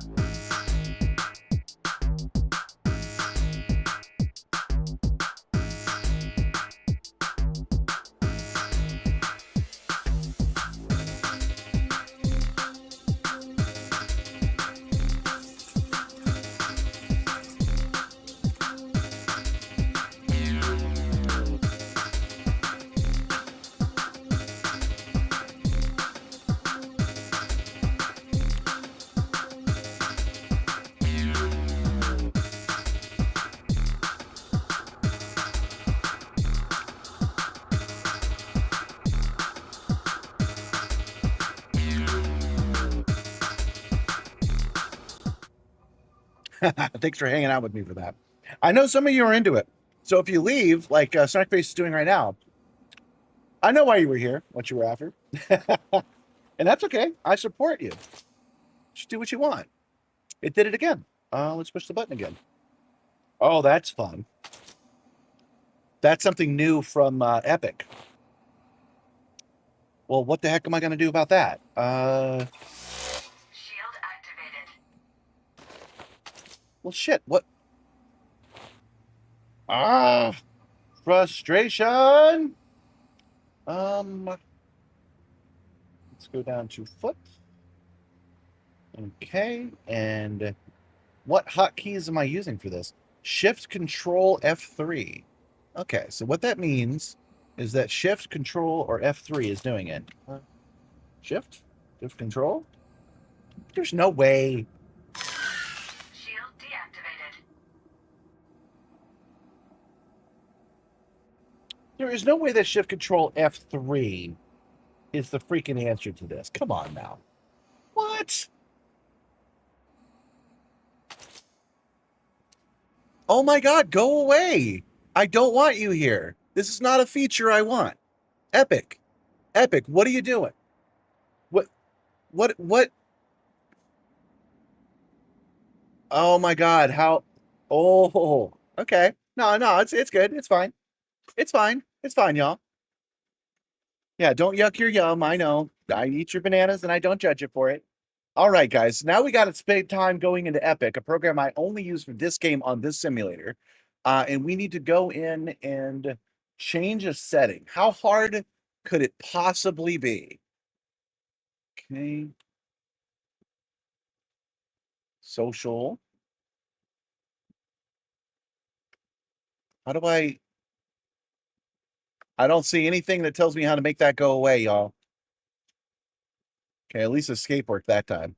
My achievements, account balance, gifts, coupons, account, redeem code, settings. Oh, an update is available? Oh, you think? Okay, let's restart and update it. Here's your hydrate that you guys asked for.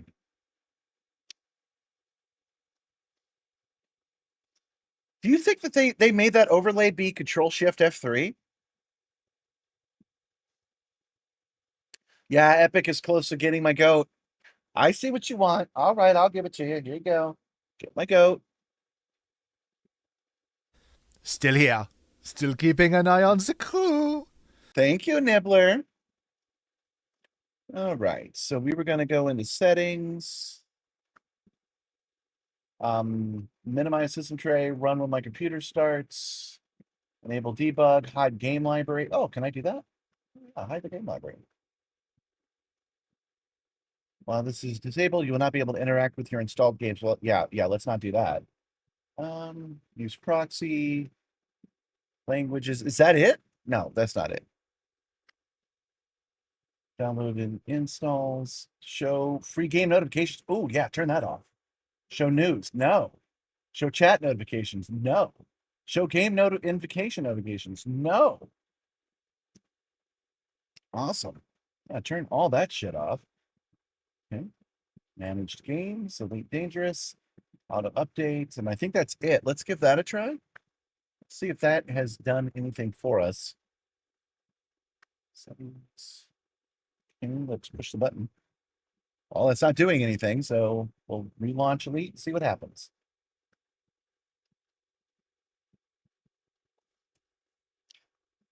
Have you used the Simstarr and Star Citizen yet? No, I have not, because Star Citizen does not have cheer support. They're the ones I need to update. Maybe they'll add that to the list. Brutal, you didn't know this was on Epic? Yeah, that was a mistake I made early on. I've been running Elite on Steam for 10 years, and then they gave it away for free on Epic, and I thought, oh, this would be a good chance to get a new account, call it Simstarr, and start over with this project. So when I got the Simstarr working, I set up a new copy of Elite Dangerous. So all the stats have only ever been done here, right? And I thought that was a good idea, but I didn't know that Epic locked itself down so much. Like with Steam, I can take that Steam key and I can log directly into the Epic logger, right? That would have been great, but Epic doesn't let you do that, and it's not normally a problem. Okay, I think the update fixed it more than anything else. How does the Elite have chair support? How does that work? Elite does not support telemetry, but the information is available inside the active memory, and somebody wrote a plugin that grabs that active memory and brings it down so that we can use it. Since Elite flies all of its ships with telemetry, it works out great because the exact same information I get from the ship, I get from the chair. So perfect one-to-one comparison. Welcome, Subsonic. Welcome, Nintendo Switch. Nintendo Switch. Welcome, Vegan Spaceman. 07 to everybody. Thank you for putting up with my grumpiness today.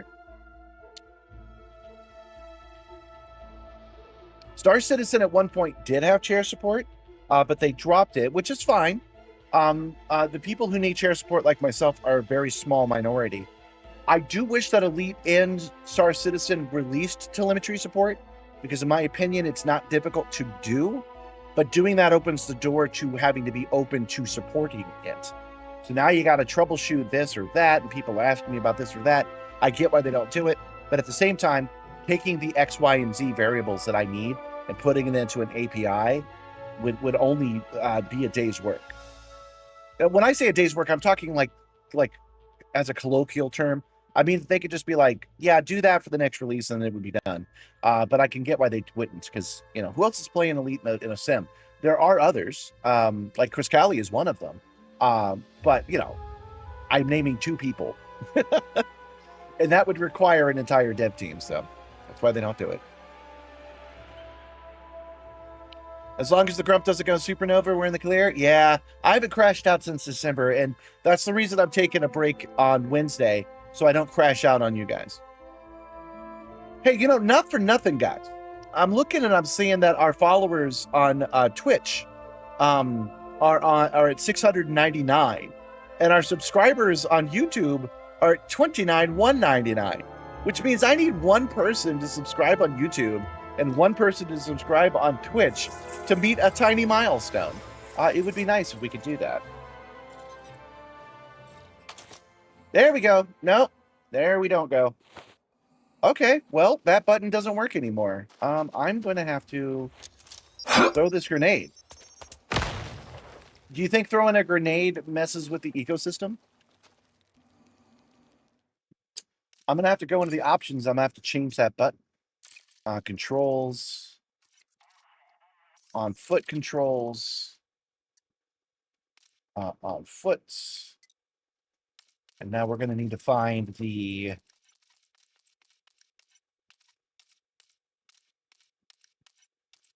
Oh, I could have opened the item wheel. That would have done it as well. Primary weapon, next thing. Select tool. Does holster weapon select tool doesn't have anything selected for it? Do I not have this programmed in?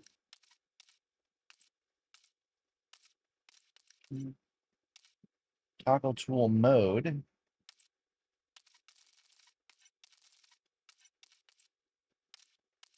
Do I not have this? Well, I must, because it pulls it out. Hold on. It was control F3. So I just need to find out which one of these is control F3. There it is. Select a specific tool. Okay, so I have that button already assigned. Looks like it's start or select. So I don't need that button anymore. That ain't it. That ain't it. There we go. It was the up button. And this is the welder. All this effort, and I was on the wrong tool anyway.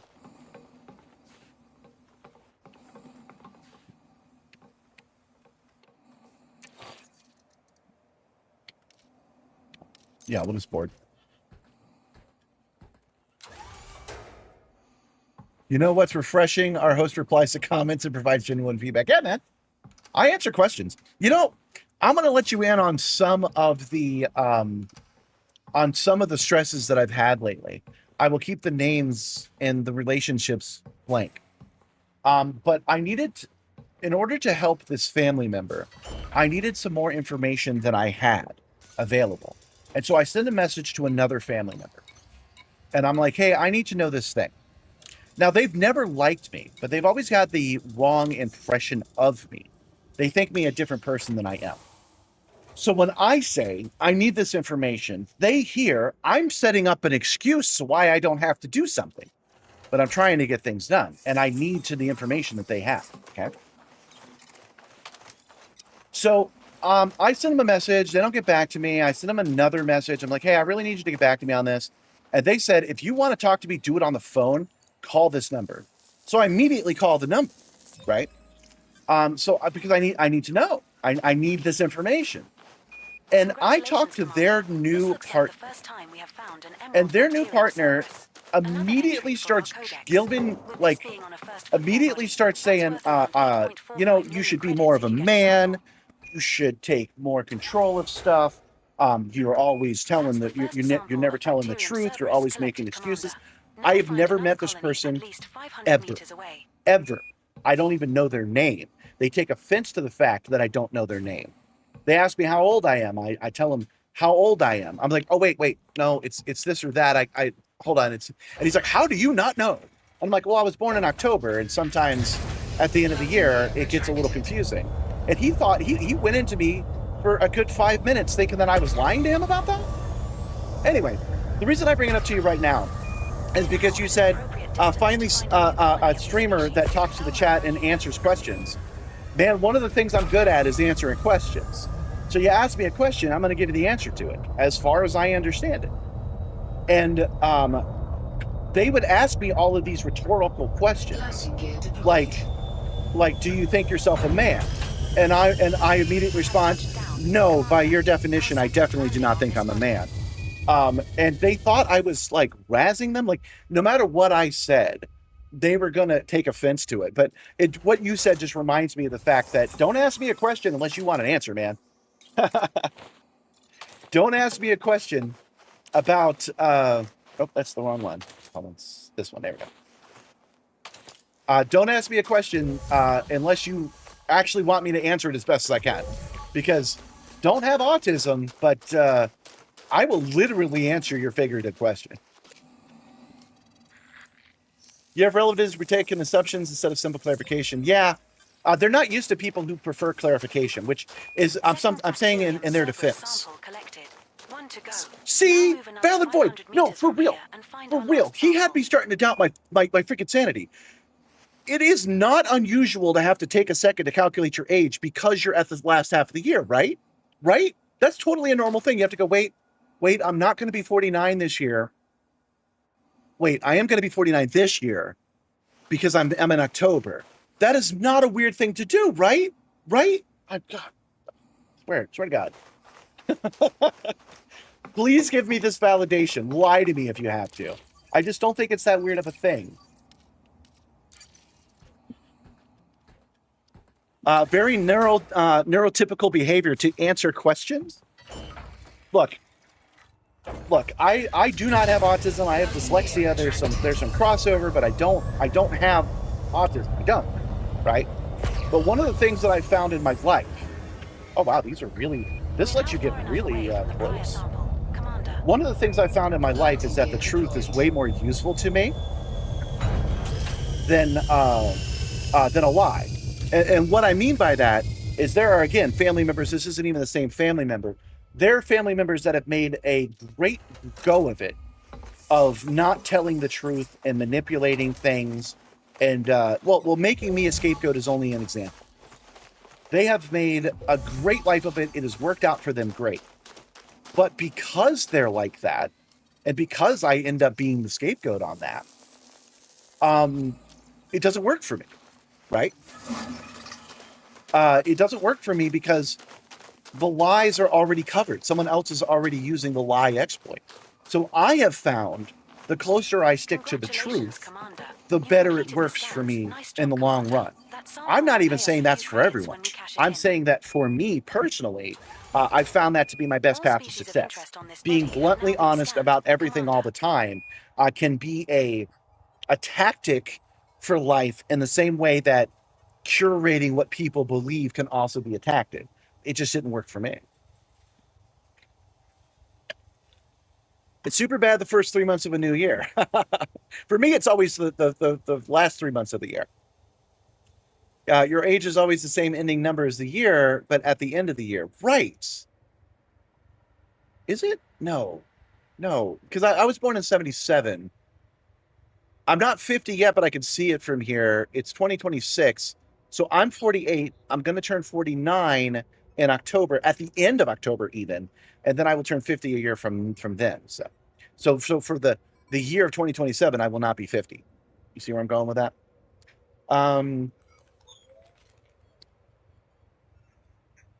Yeah, you have to remind yourself that you were not born a year earlier than you usually calculate. Guys, that was bothering me, and I didn't even know that was bothering me. To get attacked on this, when I thought it was completely normal to have to hesitate to say it's this one or this one, I'd have to do the math. And then to have you guys, yeah, that's normal. You get old enough, you get enough numbers at the end of the year, it's confusing. Thank you. Seriously, thank you for that. That makes me feel a lot better. Watching me use the Nomad makes you think of you're wasting your time going around in an SRV, getting out the ping pong highlight and get back in. Yeah, the Nomad definitely is a game changer. I do highly recommend it, but I think you should wait till you can get it for free. Yeah, about 30, you stop caring about the exact number anyway. Yeah, it's best not to give in to stress, anxiety, frustration, but that's not always so easy. I'm not yet at the level of Stoic Sage. I'm only on the path to it. Yes, you're my therapist. Thank you. I'm sitting comfortably. I'm giving you guys all my trauma, and you're telling me how to deal with it. In Korea, they count pregnancies, so you add one more year to that. I didn't know that. That's interesting. You always have to do the math on it. Oh, thank you. Oh, welcome, John. I didn't see you there. If you had said something earlier, I didn't see you. Welcome. Hope you're feeling better.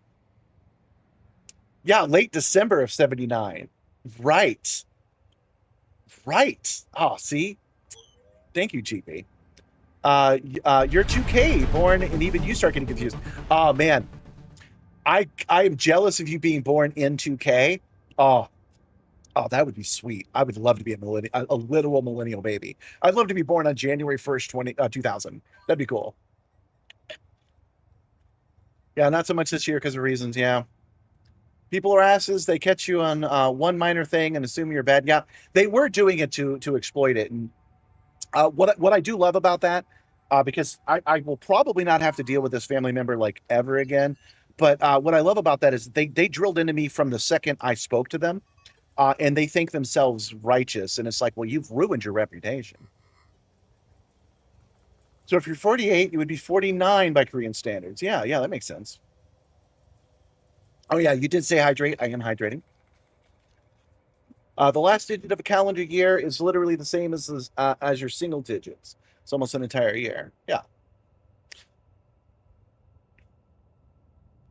You were born on St. Nick's, though, almost the end of the year. Yeah, I have a friend that was born directly after Christmas.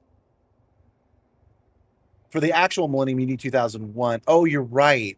No, you need to be one in 2001. I'm talking about being born so that your birth year matches the century. Sounds pretty rad to me. serious about that. That sounds cool. Being born in 1900 and then dying in 1999. That sounds cool to me.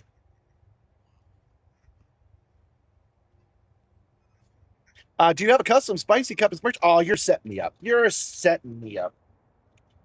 Yes, I do. This is my official Simstarr tumbler, which you can get. I've been set up. You can get on the Simstarr. I even have that shit queued. Look at this. Boom. Loaded. You can buy this tumbler, which actually really is a good tumbler. It keeps the ice in there. It does stop spills on your motion simulator.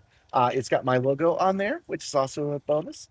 You can order that on the Simstarr, and I will pop in a merch message right there. You can also get stuff like t-shirts and t-shirts in my Bestagon kit. I might as well show that to you too, because I do like showing that off.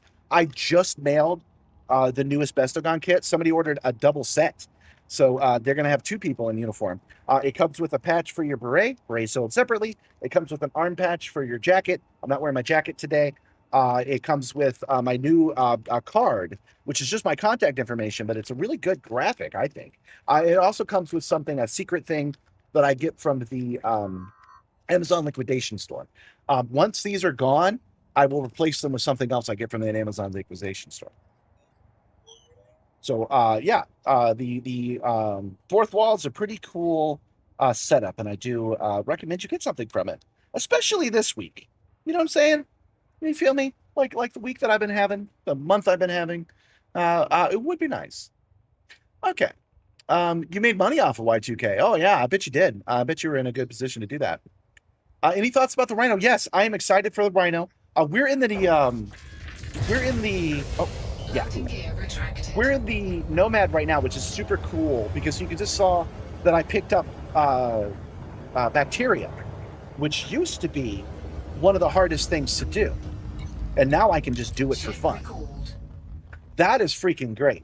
But I do like driving around my SRV on the ground.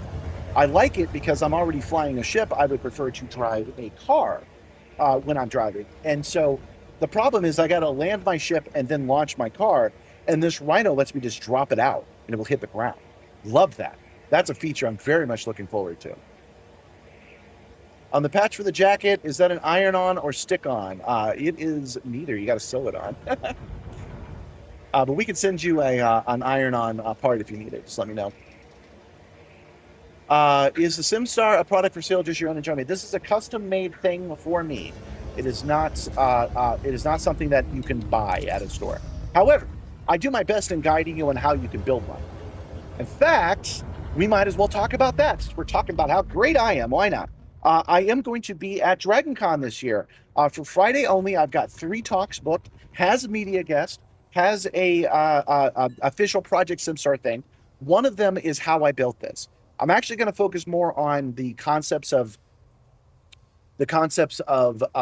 presence and immersion and what's necessary to make a motion sim. And then I'm going to go through the details, not the details, the overall idea of how you can get the parts to build something like the Simstarr. So if you are anywhere in Atlanta or going to DragCon, it's a great show anyway. You can meet me in person. I'm going to talk about this stuff. I'm tempted to take that talk, instead of recording the talk at DragonCon, I'm tempted to do the talk here on the stream as practice. Show you guys what I'm going to do at DragonCon before I do it. And then make that a video that I place on the YouTube channel. I was thinking, what if I did the presentation here on this stream? The reason I want to do that is because I have a better microphone here. So I could do it here on the better mic and the better visuals, right? And then I can cut to the Q&A afterwards. So I can do the presentation on the stream, and then I can record the Q&A afterwards, and I can combine those together into one video. That's what I was thinking. Because recording at a con is such a pain in the butt. Businesses were mostly not panicking, but did need to check. Yeah, everybody needed to check for Y2K. Y2K was a real thing. You can't wait to get back to Elite one day? Well, now's a good day. Yeah, you're looking forward to the Nomad and the Rhino. The Nomad is great. It is super good, but I do actually recommend waiting because you can just wait another 2 months and get it for free. I bought it because I felt like I needed it for the stream, but this is not one of the things I'd get for the stream. I would just wait. Imagine a fleet of Simstarrs moving through the galaxy. Oh, I can imagine it really well. That would be super cool. Okay, so we're doing bookmarks.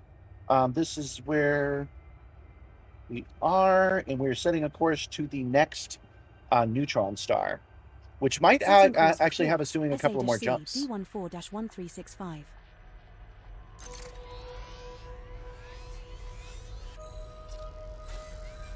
Yeah, that's going to be too many jumps. We will reach our destination in 2 Oh, jumps. never mind. That's cool. That'll put us right back on where we should be. You guys had a good idea on having me come here. I'm glad we did. This was fun. Landing on this random ass planet, scanning the bio, fixing that glitch in the system. It's all pretty good.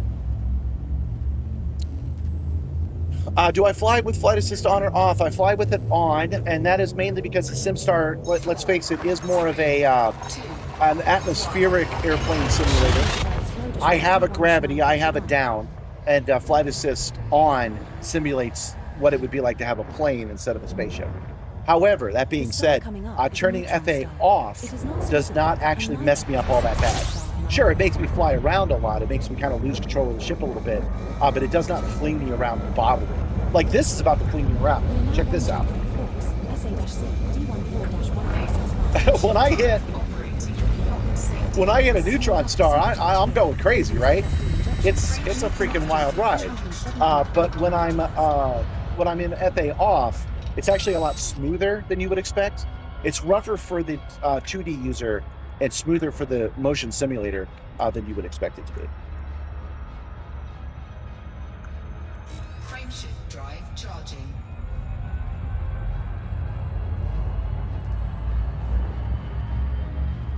You did see me getting a guest spot. It's wild to see me at nearly 3,000 subs now. Getting asked to guest speak and stuff. Well, let's be fair. I asked them. I've been going to Dragon Con for, right around 20 years. COVID changed that, but other than that, I've gone pretty much the whole time. And I've been a volunteer at the Trek Track the entire time. And I've done panels to great success in the past. But I didn't want to be a volunteer anymore. I wanted to be a media guest. So I filled out the form a couple of months ago to be one.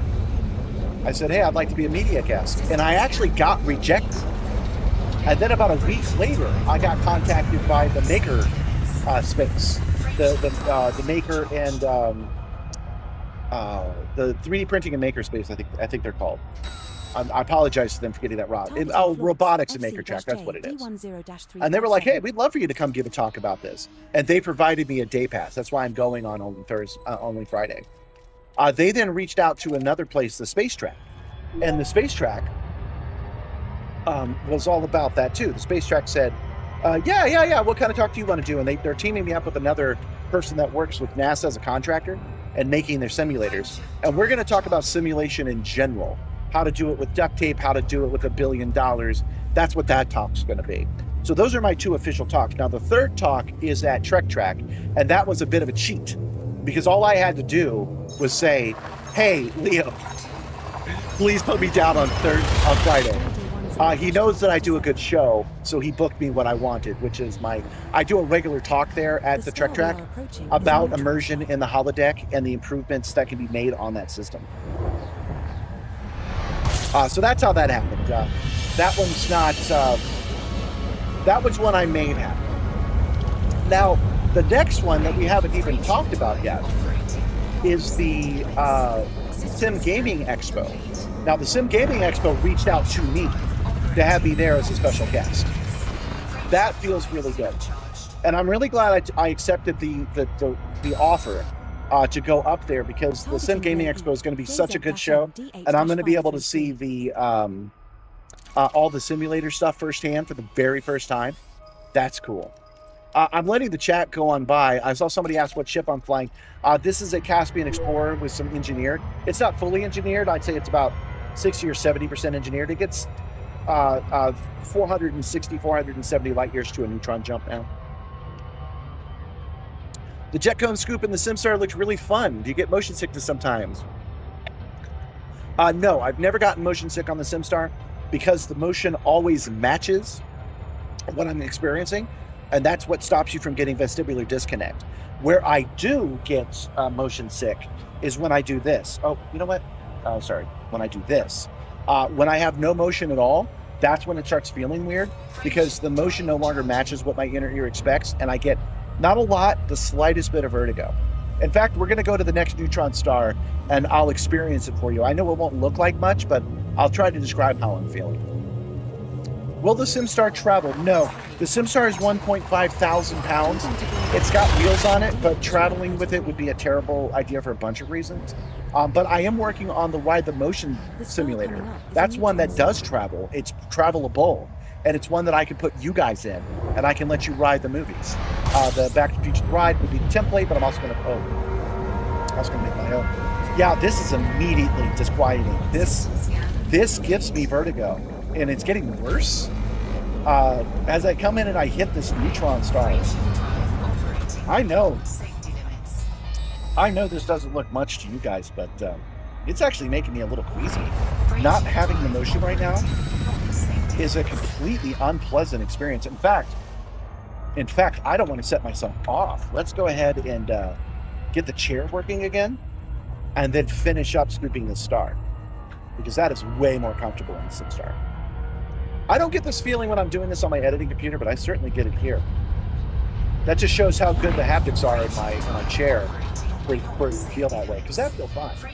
I mean, sure, it swings me around a lot, so it can be physically exhausting, but that's a lot better. Targeting Blay Eek, CH-SD5. I guess spot is great because I'm eloquent and fun to listen to. I will give myself credit that I can string a story. I can give you a beginning, middle, and end in 30 seconds. That is something I can do, so I will accept that compliment. No idea who Charlie is. I missed the Charlie part. I don't know what we're talking about. That's why a lot of VR mods equal sick. Yeah, VR, you got to be very careful. You've got to match what you're seeing to what's happening with a frame rate that your body will accept. The minimum of that is 90 frames a second. The resolution doesn't matter all that much, but anything above 1920 per eye will get it done for you. But then you have to make sure that your head tracking is exquisite. So even though you're only doing 90 frames a second, as long as you're moving your head around and that's matching what you see, you're good. Now jumping to Blay Eek, When I got the Simstarr, I got 2 Simstarrs. He's saying you got to mount it to a trailer. They came on a trailer. And when we were taking them off, we broke one of the motors on one of the Simstarrs. That is why I say refurbished by me, because I had to take them both apart and take their best components and put it together to one to make this work. I simply do not have the money to repair, although I do have some extra actuators now. I could not risk, we have stuff here. I could not actually risk taking the Simstarr out, because I use the Simstarr for you guys. That's what I use to make the shorts. So I would not risk taking the Simstarr out. But the Ride the Movie simulator, that's a different story. It's meant to be moved. Its wheels and its actuators are in different places. Loading it up on a trailer or in a U-Haul is way easier. It's lighter and easier to move around. So that's why we could get it. I've been sim-maxing, is what the kids say, yeah.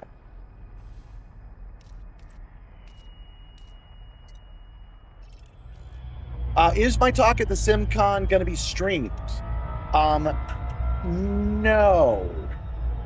I will probably do the same thing. If my plan to run the presentation on screen for you guys works, I will do that as well, and then cut to the Q&A is my plan. However, that being said, I am going to... Oh, what is this? Oh, an ammonia world. 17 planets, ammonia world, new neutron star. Let's go out and scan all this. I am going to be doing 3 streams from the Sim Gaming Expo. I already have them booked. The show doesn't start till noon on Friday, so I booked it at noon. And then on Saturday, 11 a.m., and then on Sunday, 11 a.m. So I'm going to start each day in the streaming room doing this, as close to this as I can manage, where I'm going to tell you what I've seen and what I'm excited about. That is going to be happening at the show. In fact, I don't even have any panels booked, because I got to be honest, it's been a little confusing on how to book a panel. How to book the streaming room made perfect sense. How to book the panel, I don't know. But you guys know that as fun as the live stream is, cutting out the ums and ands and putting together a narrative story in 30 seconds is what the Simstarr is like good at. In other words, geological it's probably signals worth detected on waiting body the B2A. 2 or 3 weeks it'll take for me to put those packages together. So you can geological expect some signals YouTube detected on videos body and some B2B. shorts about the expo, like when I get back, because that's what I'm good at. And you shouldn't rock the boat too much, right?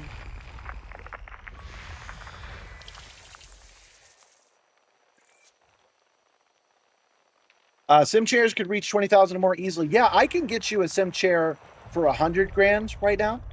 What I mean by that is that's not a custom build. I could actually find you a store where you could order a $100,000 motion simulator. They'd have some questions, but I could, we could answer them. We could do that, and it also can get us as cheap as free.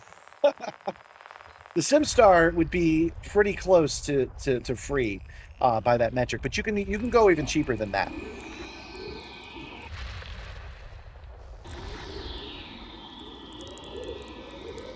Also, as they age, men tend to get more sensitive to height as well as motion cues. Do they?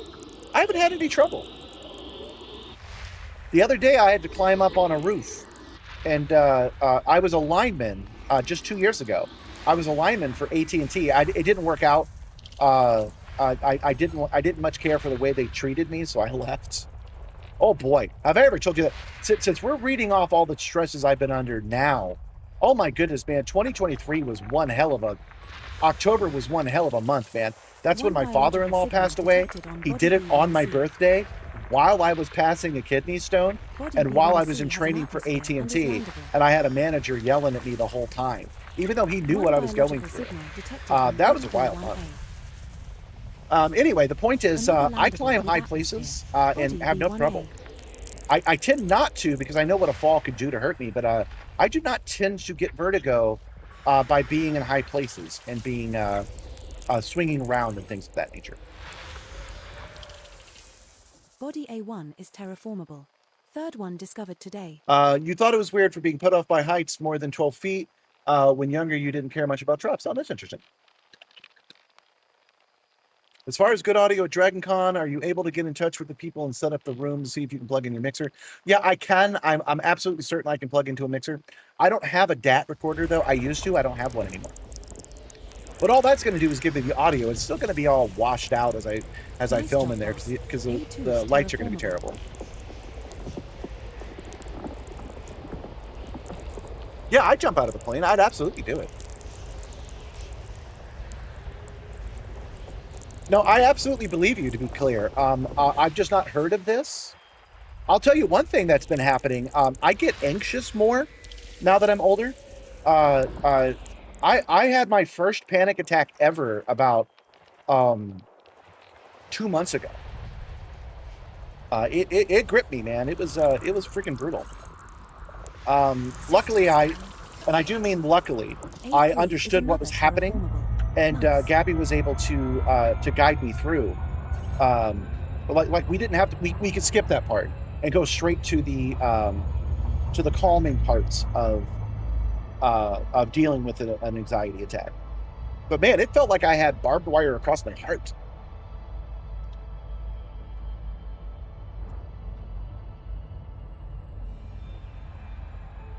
You think you have a field recorder that you may be able to plug in? Well, if you're going to DragonCon and you want to help me out, I'd appreciate it. How did I recover? That is a very good question, man. We are in it today, aren't we? Hold on a second. I don't seem to have the location programmed in, so I got to go to places and bookmarks, and this is where we are. This is where we're going. Let's plug in our next destination. I got to go in and change a setting in Eden Copilot. For some reason, it's selecting it as a target instead of plotting a course. I'm not sure why. Oh, no, never mind. That one worked. System is just one jump away. As an ex-television producer, you ask the hard-hitting questions. Okay, so how did I deal with my panic attack? First of all, we had to find out. I woke up in the middle of the night. Oh no, let's go back. I can tell you what the incident was. I had a dream that there was a guy in my house and I had to fight that guy. And even though I knew it wasn't true, I had to get woken up from that, and I knew it wasn't true, but a part of my brain thought it was true. So I wake up in the middle of the night feeling woozy, We have and I successfully go transitioned to and launch a shower I find Heading to comforting, so Blair I go to take a Beacon shower, and Dash before I can Z get in the shower D1 is when I felt that barbed wire on my chest. So I had to go outside. Luckily, Gabby was up, even though it was 4 in the morning. She does that. And I had to say, okay, I'm either having a panic attack or I'm having a heart attack. Let's check the symptoms. I didn't say it like that, of course. I was like, right?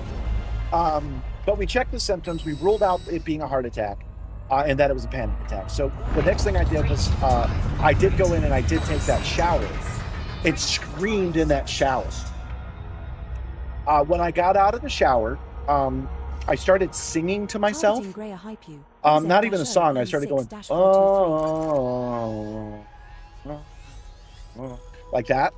And then Gabby just rubbed my feet with her special foot cream. And she just did that for like an hour and a half. Until I finally started feeling calm and started feeling better.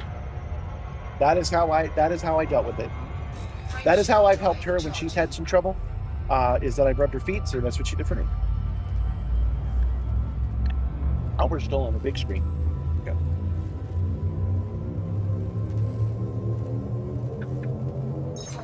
Yeah, first step, ignore all the face of fear and do it anyway, bros. That's not going to help. Identify the cause, accept the feelings and real or irrational, and talk through the reality. Exactly right, John. You nailed it. I recently, like I said, getting into that state is a lot easier than it used to be.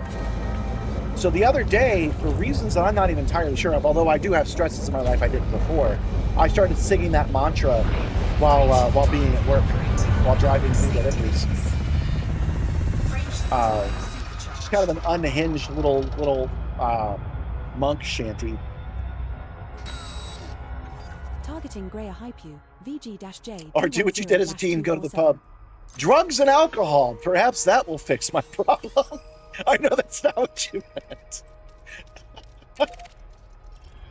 Okay, can one of you guys actually on purpose try to feed Ropet or get my goat? I want to make sure that they're working properly now that I turned them on and then you guys didn't use them, so I want to make sure they are functioning. So if somebody could do exclamation get goat or exclamation Ropet, I'm pretty sure it won't lock me up, but if it does, we'll come back to it.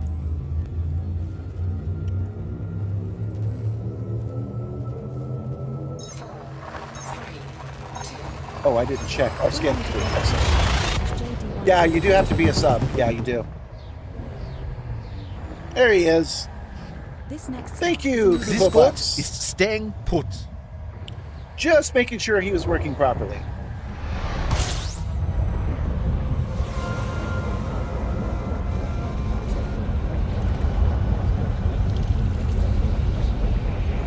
Oh, you know, since we were talking, since you guys were being my therapist, and I was telling you about this interaction with a family member that I had never met in my life, who immediately tore into me about everything they thought was wrong with me.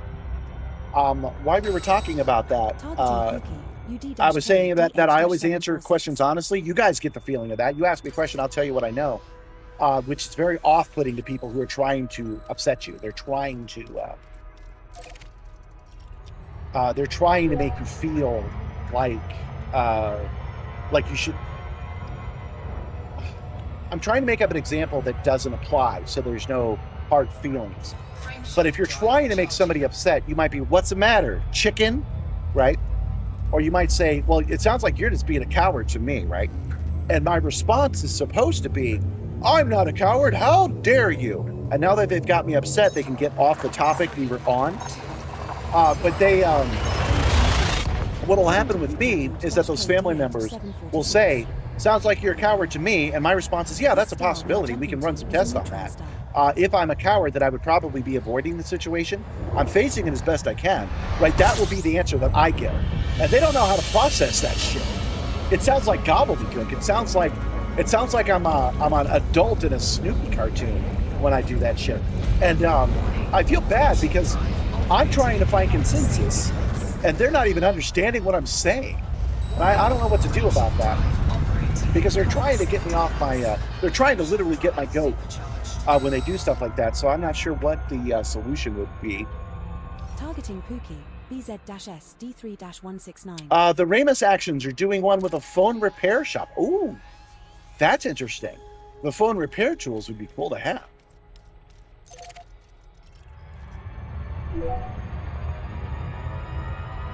Was this with a woman perchance? It was not. But I don't want to get into more details than that. I've already given you more information than I would like to. Most of those interactions of people that are trying to upset me are with men, though. Yeah, they have a belief about me, and everything I say is evidence. Now that happens to me a lot. Enough to make me doubt myself and make me think maybe I am the problem. But I've now gotten to the point where I tried this the other day and it worked. I swear to God, I tried this. I'm not giving you a recommendation because I haven't run enough tests on it. But I was like, oh yeah, I can get you a sandwich. I got to go to work, but I can buy you a sandwich later. I'm making this completely up. And the response is, and what is that supposed to mean? I guess they're taking offense that I have to factor in that I've got to go to work, right? And I actually said, oh no, we're not doing that. We're not doing that anymore. Where I tell you how I'm feeling, and then you find a way to find that offensive. We're actually skipping that part. We're not doing that. So I can do this after I do this work. Do you want me to? And they actually paused and went, yeah.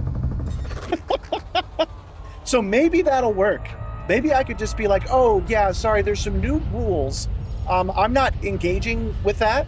So we're just not going to do that. Maybe that'll work, or maybe I was a one-off. We'll have to see. People want a good fight, but never want to pay the consequences. Me personally, I don't want a good fight. I don't have that dog in me, man. I don't want to have a fight with anybody about anything. I don't like being upset. That part of the brain that makes people competitive. We've talked about this. This is why I don't like PvP.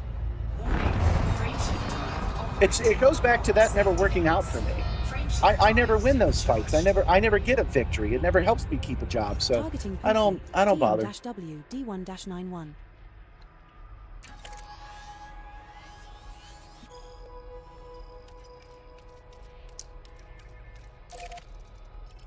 Yeah, but he was wrong though. That was the interesting part. Yeah, John was saying he's like, here's a list of everything I think that needs to be fixed. But he was just wrong about like everything he was saying. I can't give you the example that I thought was the best example.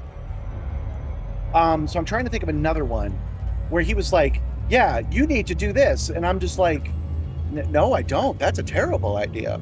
That wouldn't work with my life at all. That wouldn't be advantageous to my position in any way.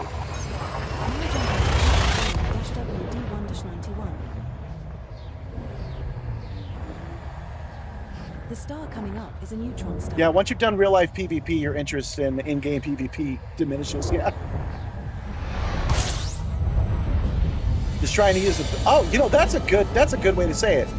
Just trying to use the bathroom at the bar and these bullies are blocking my path. Like, I just want to go have a piss, man. I don't want to be talking to you, and you don't want to be talking to me, which is why you're coming on so defensive.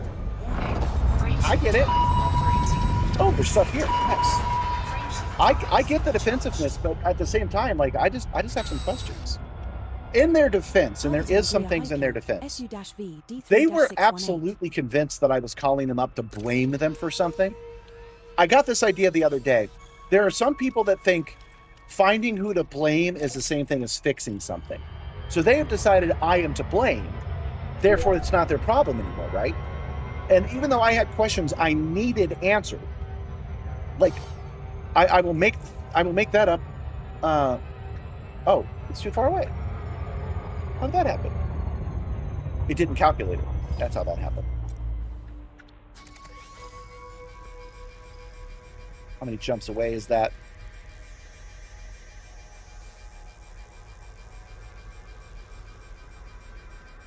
Darn, I lost my train of thought. Oh yeah, I need to have that information. So they thought I was calling them up to complain to them or to find some reason it was their fault so it wouldn't be my fault. That's what they thought that I was doing. So I do understand the antagonism on that. However, course cancelled. Skipper. We have known each other for decades, and I don't do that. That's not what I do, and they never noticed. And that's the change that's happening. That's what's new, is that I'm not going to do that anymore. I'm asking you a question. Just answer the question so I can move on. We're not going to play that anymore because it doesn't help. You got evacuated from a wildfire over the weekend. The only place open was a bar, and these punks with 2 full-size German shepherds were blocking the entry to the only bathroom open. Oh, man, that's real bully stuff. That's like an 80s bully.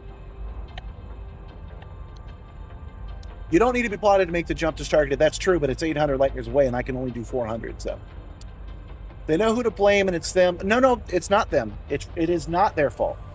I'm actually with them on that. This thing that I'm talking about, not their fault.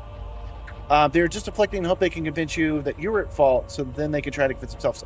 You might be right about that second part, but I do not blame them. I do not think it's their fault. We agree with that. You called him a sad weirdo and he exploded and left the bar. Yeah, that's the way it is sometimes, man. All right, guys, you guys have been my therapist for long enough. We need to change the subject to something else. First, let's set a proper course. Setting course for Greer Hypu, SU-V D3-618. I think I've done a good job. I'm running it through my head. I think I've done a good job of not telling you guys anything that's going on.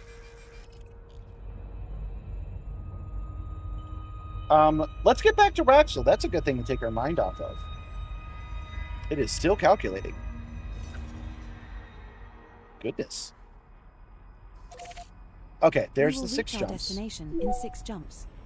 So there's just no neutron stars between here and there? That's wild. Oh, that's why. You guys, we're almost there. We are so close to our actual destination. Oh, that's rad. Okay. Okay, so that's why we're going to talk about Raxla. Yeah, any updates on the Raxla search? There is. We are headed home. The name of this particular short, the name of today's adventure, is My Planet Needs Me. I really need to get back to the Project Simstarr headquarters. I don't need to do what I need to do on stream. I can do it over the week that I'm taking off, but I need to get back to it. And the idea originally was that I would fly here. I thought this would only take me an hour. It's taken me 2. I would fly here, and then we would fly home. Because I strongly believe, for reasons that I explained earlier in the stream, you're going to have to rewind if you weren't here for that. I strongly believe that Raxla is, I'm going to use the shorthand of Raxla, what I think we're looking for. The Raxla Beacon, let's call it. This is the bubble. I do believe that it starts at Jameson Memorial, and I believe that it goes up into Sagittarius A, and we have to find Raxla between the two. We are here at the midway point, because I flew from Colonia to the midway point and then home. And that will let us do a proper Raxla search on our way home. That was the idea, but I don't know how many jumps it's going to be. You know what? Screw it. Even though I'm going to take some time off, I'll just let the stream go long. I feel like I'm having a good time talking to you guys. But I do have a graphic of it. Oh, I was showing you the wrong thing anyway. I do have a graphic of it. I know it's just a straight line, but I do believe that this is the Raxla ley line. I believe that we have to go down that, and we are going to find what we're looking for between Jameson Memorial and Sagittarius A. So where we are right now in the galaxy is right here. We're almost lined up with the midway point, and we're going to take that and come straight home. That is the idea.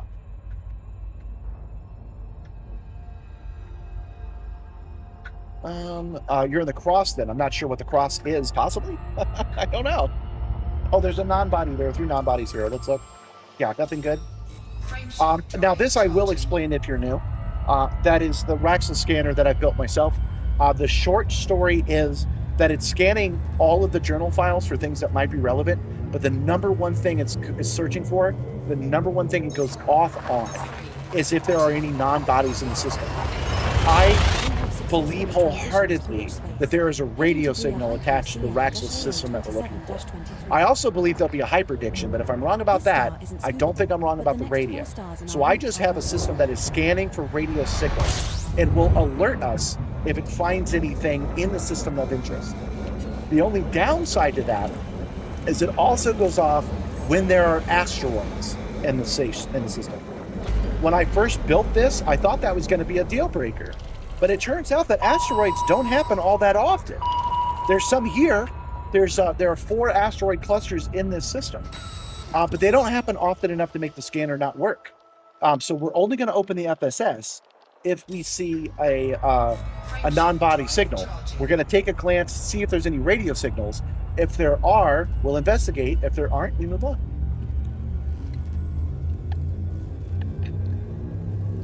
The neutron-free cross, which was supposed to be the bubble.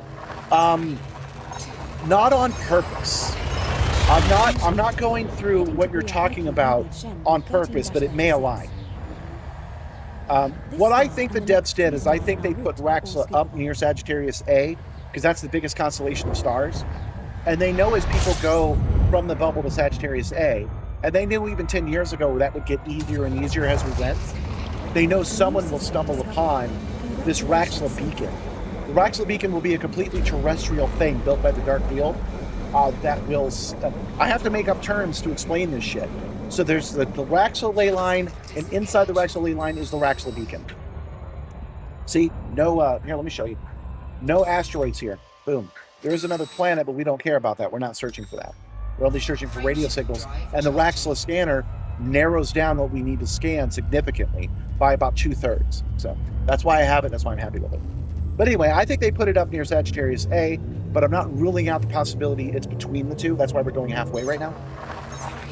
And I believe they set up a Raxla beacon, which is that is a placeholder for whatever radio signal sends you on the search. So you finally find it. It tells you where to go. That new place tells you where to go. That new place tells you where to go. And then I believe it finally goes back to the bubble, into a permanent lock system. That permanent lock system will be definitively Raxla. That will end the Raxla search. And the same way, the Radicoidia mission from last October, last August, it was a year ago, that Raxla mission, that Radicoidia mission is the exact same game mechanic I'm talking about. The only difference is, instead of finding it, we were given an email about it. The Dark Wheel he says the Dark Wheel can neither confirm or deny your basis of speculation. Excuse me, sir, the Dark Wheel can absolutely confirm what I'm talking about. You're still searching the 8th moon. I wholeheartedly believe we already have the 8th moon. The 8th moon is in the Jameson Memorial System. There is a nav beacon there. There's a radio beacon there that says it's freaking the Dark Wheel. It's on the 8th moon of an unnamed gas giant. That's why I'm saying it's between Jameson Memorial and Sagittarius A. We have a siren signal in Sagittarius A that is pointing back towards Jameson Memorial. So you go to the Dark Wheel and you go out from there and you simply find it. Like that. Maybe this is it. Maybe that 7th body is it. It is not. Well, there we go. Frameshift drive charging. Is the Raxla scanner like a mod or an entire script that you're running? It is not a mod.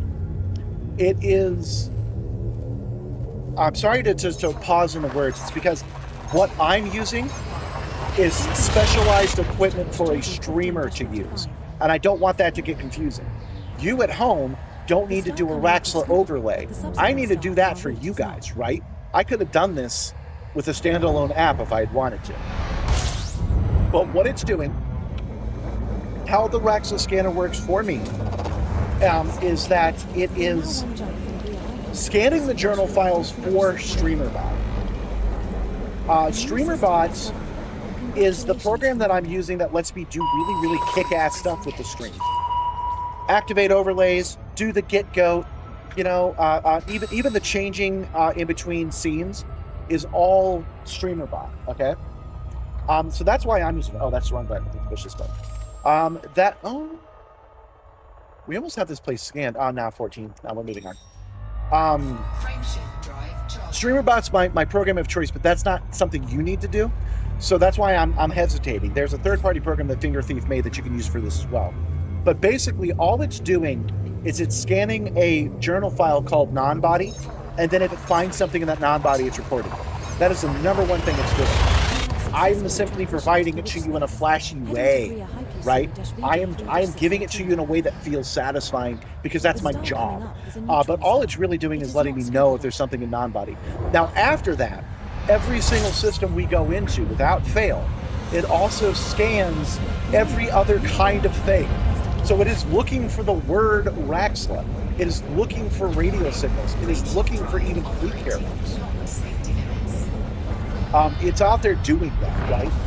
And then if it finds that, it reports extra data. It says weird signal detected. And then when that happens, Lady DeVale, one of my NPCs, will let everybody know in the chat that it found something. So it does go further than that, but 99% of the time in the blackness of space, all it's actually doing is scanning. All it's actually doing is scanning the non-body. That's the important part. If you want to replicate what I'm doing, all you absolutely need is the non-body. That makes sense to you? Targeting Puelo, HF-A D139. This is probably it. It is not. Must be a very often situation. Well, we know that's what I like about the false positives. Oh, hey, wait a minute. We are still at 699 followers on Twitch and 199 to followers on subscribers on YouTube. Not one of you hasn't followed or subscribed and is willing to do that for me. Come on. One of you has to be able to go over and get me that 700. Come on. Oh, anyway, one of the advantages of one of the advantages of having a false positive is that it breaks things up for us. Sorry, I did lose my train of thought with my little follow rant there. It breaks things up for us really well, and it gives us a reason to stop and scan. Well, you liked, but I actually need you to subscribe. The subscribe one is free on YouTube. So I'm not asking. There it is. There it is. Somebody did it. I don't think you could see it. My counter is directly below. Hold on. Hold on. I got to show you. There we go. There you go. So it says merch because the last message Nibbler gave me was a merch message. And then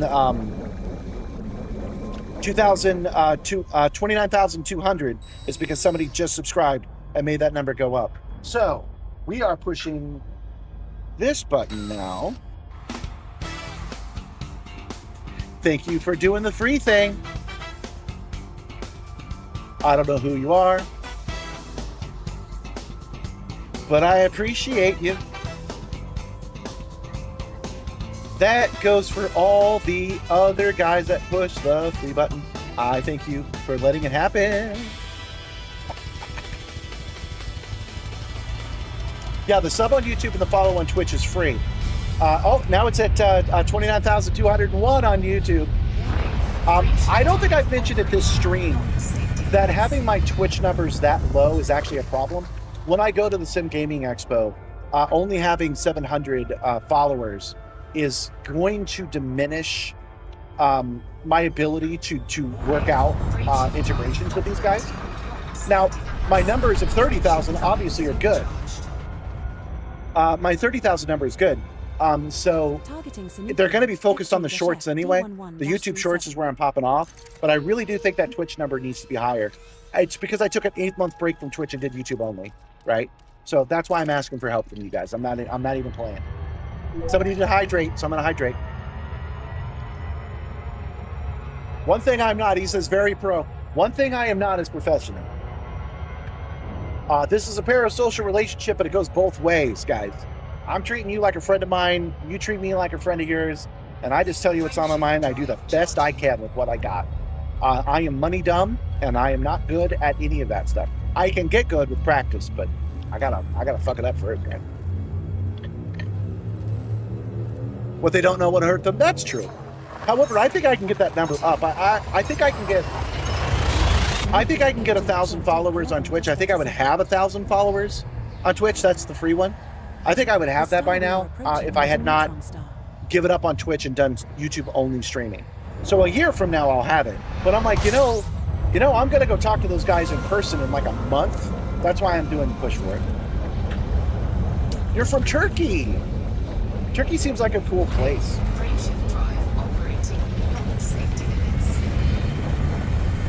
There was a time here in America about 10 years ago where we all kind of fell in love with Turkish movies, Turkish Rambo, Turkish Star Trek, Turkish Star Wars. And what I liked about Turkish Star Trek was that the ship looked kind of bad. And then when they beamed down to the planet looked amazing because you have all those great places to film, which is the opposite of what happened on original Star Trek.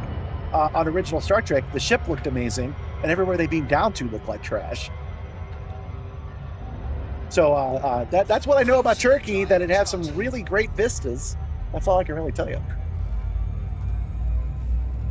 Shout out for the positive vibe and healing. Thank you for sharing your stuff. Well, thank you for being here and sharing with me as well. The Dark Wheel would like to contact you about your Starship's extended warranty. That's what it'll be. I'll find the Waxel beacon, and that's what it will say. I'm pretty sure. We need to talk to you about your extended warranty. Are you? Don't fly without a rebuy. Our next star is scoopable.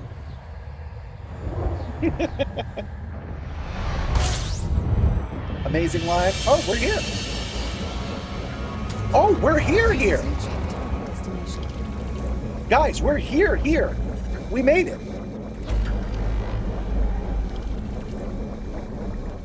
That actually, because I'm in the mood. Oh, I keep forgetting I moved that button. Because I'm in the mood. Oh, it's the same song again. I actually feel like celebrating. Not only did that take an extra hour and a half than I expected it to, but I'm actually really happy to be here because I've been thinking about this for weeks now.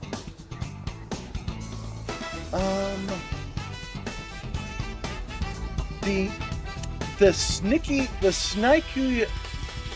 SYNOOIOOKIO is the system that is the halfway mark between the bubble and Sagittarius A. Do you see it? You see how that lines up? This is actually the halfway point. Because this one, I'm not going to look up the numbers exactly, but this one is like 42, 21, 12,500. And this one is 22, 45, 0, right? It's something like that. And this is the spot in between. It is exactly in between both of those things. So its actual coordinates 1,206 and 13,000, because we're not actually truly at the center. This is the only system, and the snickerdoodle, let's just go with that. This is the only system in the snickerdoodle entire voxel that I can lock onto, because it's the only one anyone had ever been to. Everything else around this has not been explored. So we actually couldn't set a course for, it would have been something along the lines of snickerdoodle WW-W, because that would have been right in the center. Let's see if we can do it now. And like I said, I really got to fly home, but I'm not that much of a hurry. Sneak. Up a little bit. Snickerdoodle. Fuel scooping complete. No, is it 00? Is it How could that be? SYN. I mean, that's where I am right now. How could it not come up with it? SYN00KIO. Oh well, I was just experimenting with that anyway. Let's back out. Okay.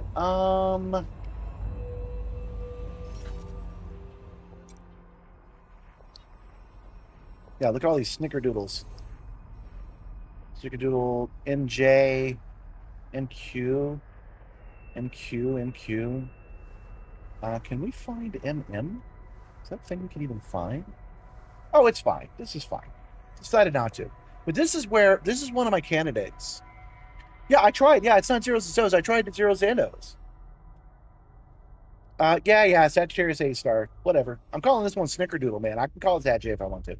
All right. Well, we're just gonna call this like the middle ground. But this is not the most middle star. There is something in the codex. I'm not going to investigate right now, I don't think. But this is one of my legitimate possibilities for Raxa. Not this exact system, mind you. This system doesn't have anything in it. But let's go to the knowledge base. Because there's a word I can't remember. And I looked it up last night, and it made me intrigued.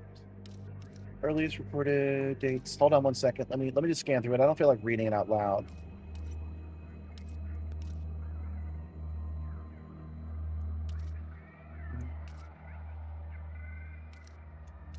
Raxla is a definitive place, and it holds a mysterious secret. Yeah, snickerdoodle. Yeah, I get you. Several versions of practice. Ah, there it is. The Omphalius Rifts. Hold on. That ended up meaning something I did not expect it to.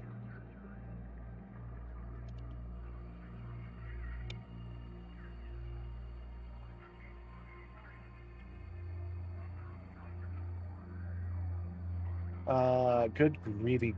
Spelling this is going to be difficult. What accidentally opened is Lady Duval's randomized answers. If you do hashtag location, Lady Duval will answer with one of those. Pretty proud of that, actually. Omphalos. Okay, here we go.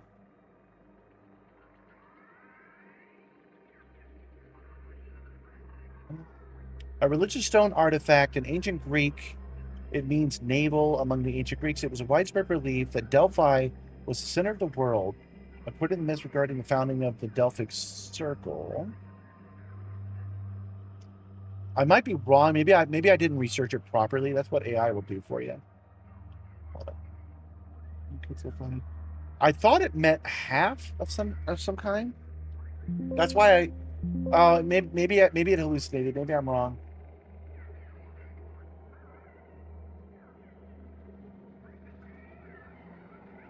Usually first use stone.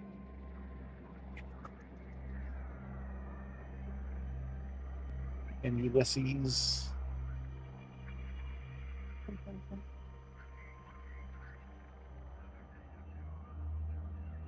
No, I'm not seeing it, so I must be wrong about that. But anyway, what I thought it said was that it meant that it was halfway. And I was like, oh, we should at least take a glancing look halfway between Sagittarius A and Jameson Memorial. It doesn't cost us anything. I can just fly over and take a look. So that's why we're here. Do you think FDev has any plans for more alien content? Maybe a third Thargoid war involving Raxla? I don't think it'll involve Raxla at all. But yeah, I do think they do that. Yeah, like everything else in space is named after mythology, although I jumped out of that codex too soon. I do think there's something underappreciated about all of this. This was written by one guy who sadly passed away. The first line, the only real substantive clue we have to Raxla, is a reference to Odysseus. And then it mentions something that's referenced to Delphi. The Orpheus Rift mentions to Delphi.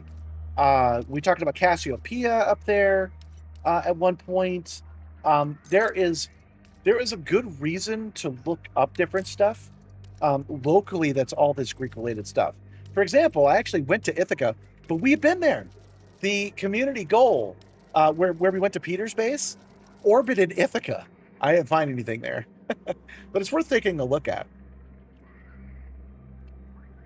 Yeah, we're long overdue for something Guardian-related. I agree.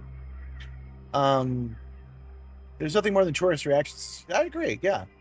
Imagine you're searching for Raxla on a perfectly accurate route. FDevs notices that, and to prevent you from finding it, infiltrates your private server and hunts you down. Well, that's possible. I think the other side would be more likely. I don't think FDev wants to associate themselves with me because I'm doing something unsanctioned with my motion simulator.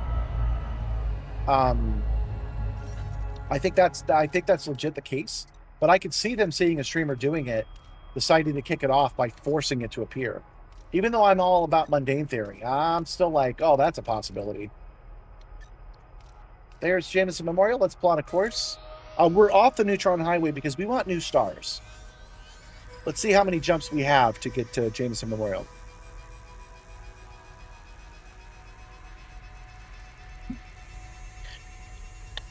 We are absolutely dealing with Greek mythology here. Yeah, you're right about that. But we're specifically dealing with Odysseus. For sure we're dealing with Odysseus. It's telling us that this is going to be a 10 to 20 year search. Oh yeah, so Guardian, I don't know for sure what they would do, but I know what I want them to do. I want them to take all the human models that they have and all the human ships. I want to cover them in Guardian, glowing Guardian stuff, have them walk around kind of zombie-like, but not really be zombies, be intelligent, and have them controlled by the AI superintelligence. The lore is already set up to do that. The implementation would be easy from the development side, and that would be an interesting war to have. So we don't fight Guardians, we fight the remnant of Guardians in our own people, which we later find out is the same thing the Guardians did. So we're fighting an extinction event proper with having these people taken over like that. And another thing that I would prefer to do in that storyline is have the people that were taken by the Thargoids, have them be immune to it, right? They're immune to it instead of being the cause and being the reason. So when they quarantined those people and didn't let them out, had that be a bad thing. So the Alliance was right to let them out and everybody else was wrong. That would be my preference. Okay, now that we're here, we're doing this. We now have our, wait for that to go up. There we go. We now have our list here. I know you can't see at the very bottom, but it shows us every star we're going to, and it shows us we have 153 stars to go, and almost all of them are new. See that? That little radar, that white radar dish, means it's an undiscovered star. So we have a long way to go, and I'm going to go late today because I'm in the mood. We have a long way to go, but I'm glad that we're on track to do it.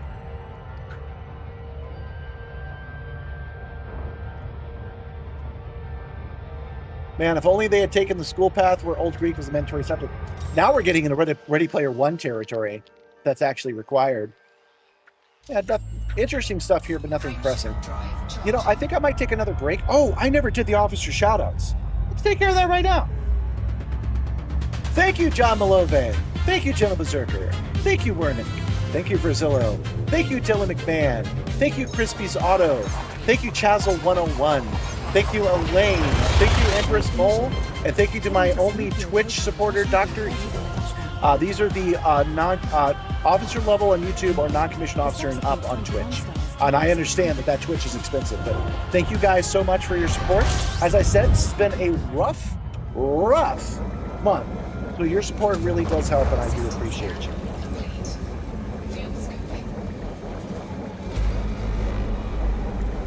We still need to use for the Thargoid Guardian relics, but we did have some. They wanted them for the Radicordia search, so that did come up as a thing.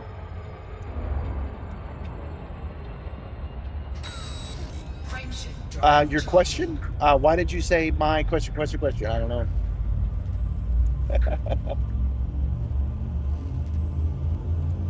Man, if only I had taken scuba, would probably read the whole thing. Yeah. But I'm thinking I'm gonna stop just around a star, since we have so many. Now's a good time to take a break, so I think I'll go do that. But that's where I think they're going with it. That's where I hope they're going with it, with on-foot stuff. Because imagine what that could do if you have to go to settlements that have been taken over by the Guardian Menace. So it would be marked, just like the Civil Wars are marked. It's marked with the Guardian Menace. And you have to go shoot those guys, take them out.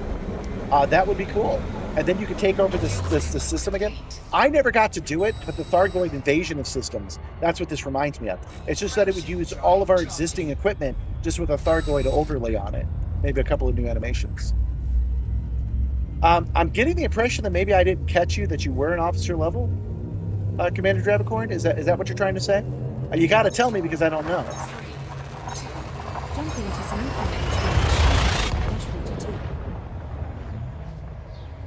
I do have to do that manually, so it is possible for me to miss, but I don't think I did. So I'm not sure why you would say that. So you got to tell me that Moji ain't getting it done. But you know what? Do this for me. Tell me when I get back. Let me go ahead and just go around this planet real quick. Got my scanner right there. I got it in real life. I'm gonna go look for Raxla, as they say.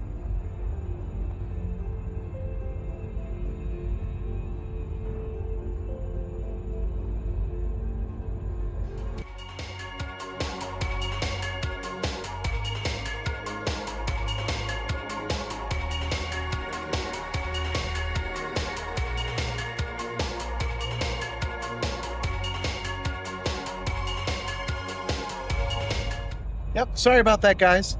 My bad again. I did the scanner while I was on this screen, something about this is breaking. But at the very least, I've narrowed it down to what it could be. I can fix it. I just can't fix it live on the stream. So thanks for bearing with me as I work that out. But you know what? Now's a good time as any to go take that break. So I will actually go for real this time.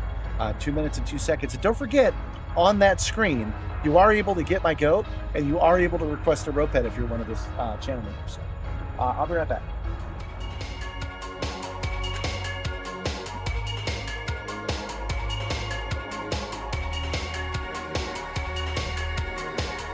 Knock, knock. Who's there? Me, Nibbler!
And I am back. Oh, let's see. Do you guys have a space joke? Forgot what you were doing based on how far out you are. Everything powered down. I suspect a neutron hopping some. Yeah. Maybe it's Raxla. Maybe you found it. It's once again snack time. Somebody did snack time at the very beginning of the show, and then I didn't actually do it. So I'm going to do snack time right now. I got cheese and crackers. You know, the best thing to eat on a flight. I've switched to water.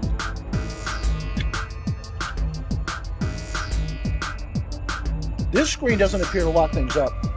So I'd like to know if it did, since my click-through rate's already broken anyway, so. We'll stick to this screen for a second. No, I changed my mind. We'll go to this screen.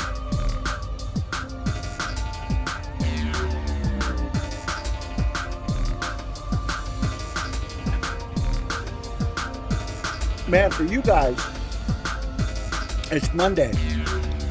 For me, this is going to be the beginning of my first day off, because I'm not going to do. I'm going to try to do as little as possible today and tomorrow to relax a little bit. Oh wait, no, I'm still screwed because I got to go do that important bank thing on tomorrow. Perhaps since I'm skipping Wednesday's stream, I can find Wednesday to be something I can work with. pH can be disastrous. For example, in fermentation, I also have pepperoni. bacteria give off lactic acid among their waste products. The faster the colony grows, the more acid it gives off. And soon the pH of its growing medium begins to decrease, which means the acidity is increasing. This is another song by Roll the Red. Could you believe that they did not like this as my snack song? They just made a song about eating and gave it to me and didn't even do it on purpose. So shout out to Roll the Red.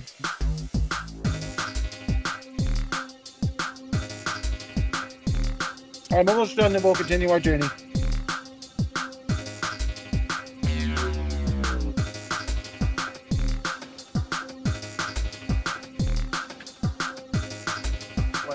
I better put it on this side.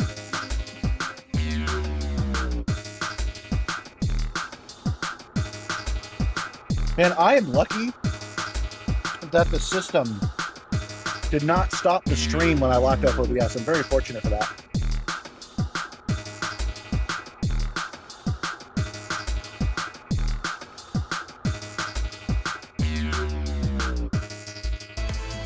Oh! I pushed the wrong button. I now have to push my emergency stop. Where did I put it? Oh, there we go.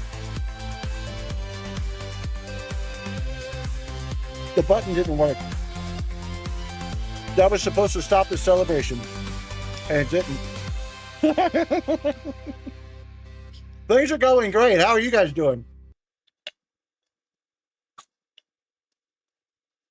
Maybe one day have a snack delivery system for the Simstarr, like up here, like a little train. You can reach up and just grab it. Might do that. All right. So somebody asked, I wonder if there'll ever be a tunnel system like underground mining in Elite. Almost certainly not. Not to burst your bubble, not to squash your dreams, but Elite Dangerous isn't capable of doing caves. They use a bit mapping system to make the mountains in this game. They use the bitmap to decide how high mountains should be, and they're not actually able to loop around and create a cave in the middle of it. That it's just not something the engine can do. So in order to make that work, I think they'd have to redo the engine. So I don't think you'd see that until Elite 2. Or print a stack holder that is attached to the ceiling and drops down. But you guys forget, I have my stack slot right here. I put my banana right here. So what we actually need to do, and I can do this, I just haven't gotten around to it, is make a motorized rotator that makes the banana rotate. And stick it up stick it up at the top so it does this. Oh, hold on. Stick it so it rotates this way so you guys can really see it's a banana. That's the direction we need to go.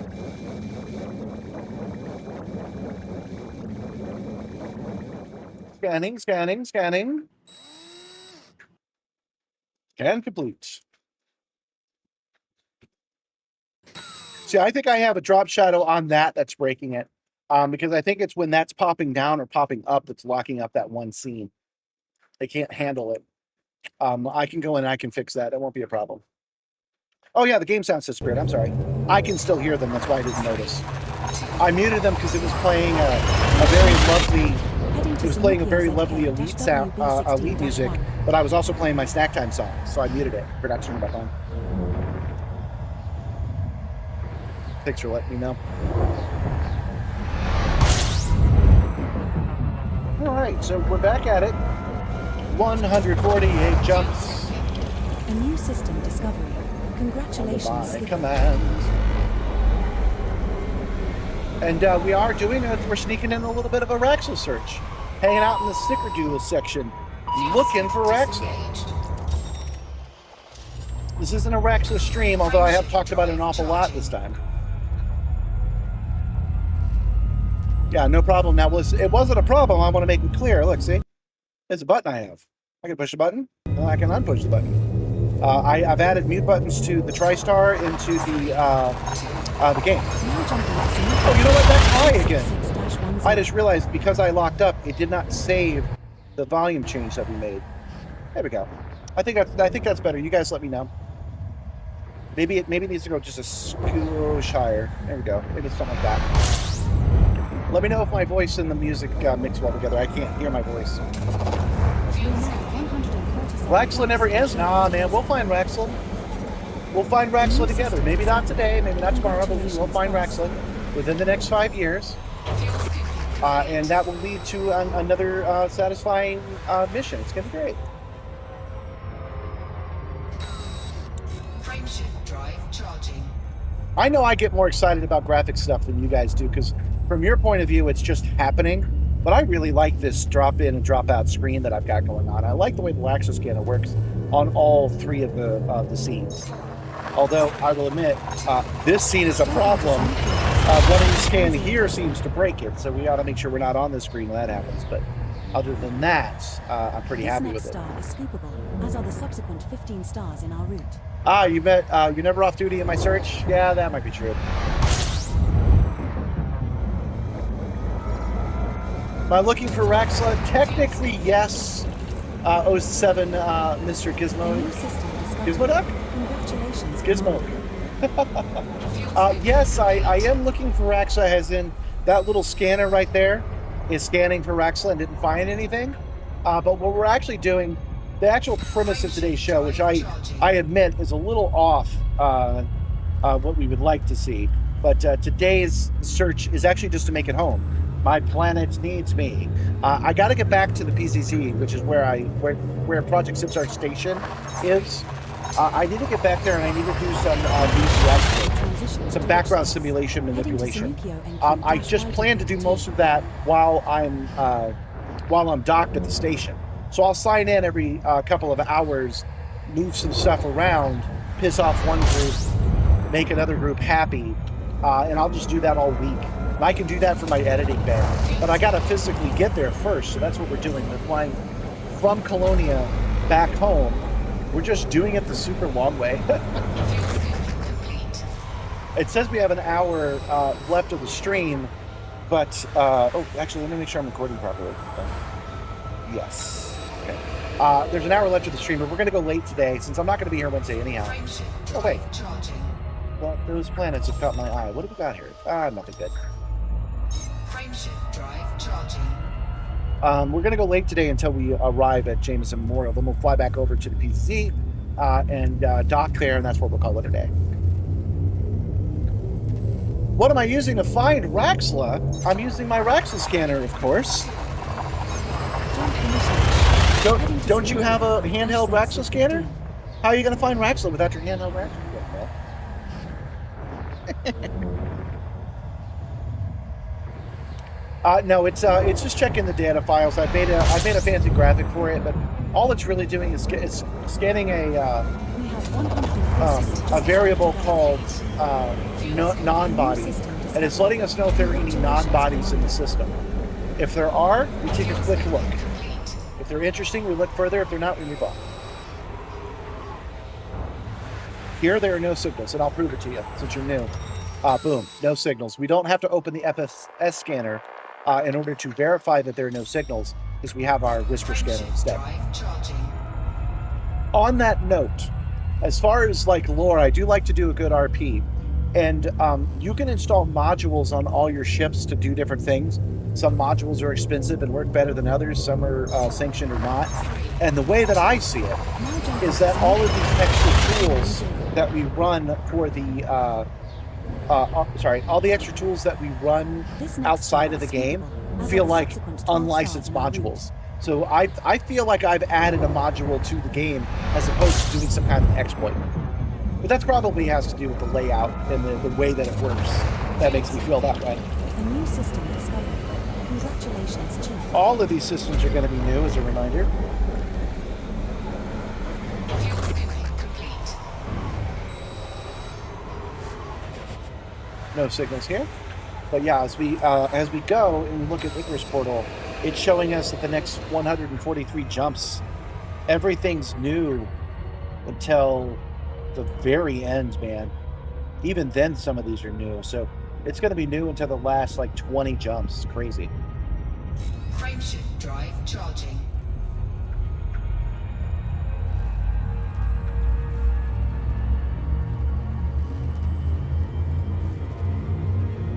You're not new. You stream on TikTok and on Squad. No, I meant new to me. I meant new to being here. We went into the Raxel scanner in a little bit of detail twice on today's stream. So since you're asking what's going on, I meant, oh yeah, you're new. You haven't seen today's stream. That's what I was referring to. I've had a couple of lockups today.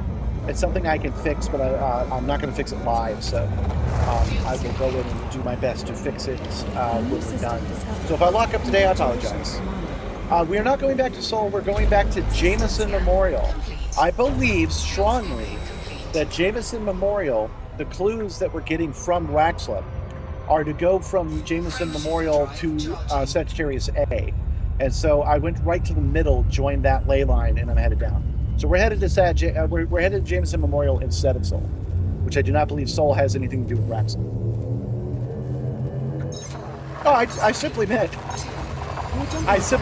today. Today only. You didn't see today's stream. You're new today. That's all I meant. I know you're not new because if you were, it would have told me. But yeah, we're not going back to Seoul today. We're going to Jameson Memorial. And then, well, we might not actually make it all the way to Jameson. We'll go till we are inside the bubble and there are no more undiscovered stars. And then we'll head to our home system. Project Simstarr has its own base called Project Simstarr. It's in a suburb of the bubble, and that's where we're going to end our day. Hey, look at that, 7 non-bodies. Would you go into open play if it meant going into a wing as a squadron, maybe, to do some related racks or maybe something more related? No, I would not. Because why don't you just join our private instance instead? We don't do PvP, and doing PvP while we're doing Raxel doesn't make any sense. So come to our non-PvP private server and join us there. You notice I haven't complained about the heat. It's been pretty good today, but it is starting to rise. Starting to get over 93 degrees out here. Transitioned to which space? Heading to Eardgol's M-OB48-4. Oh, you like the Simstarr? This star we are jumping to Me is too. Superball, I as think are it's the neat. subsequent 9 stars in our route. This has been a week of issues, and driving the Simstarr is not one of them. This is one of the things that is calming rather than stress-inducing. So I enjoy the Simstarr quite a bit. I enjoy driving from star to star. Enjoy looking for Raxel, hanging out with you guys, talking about whatever. Fun.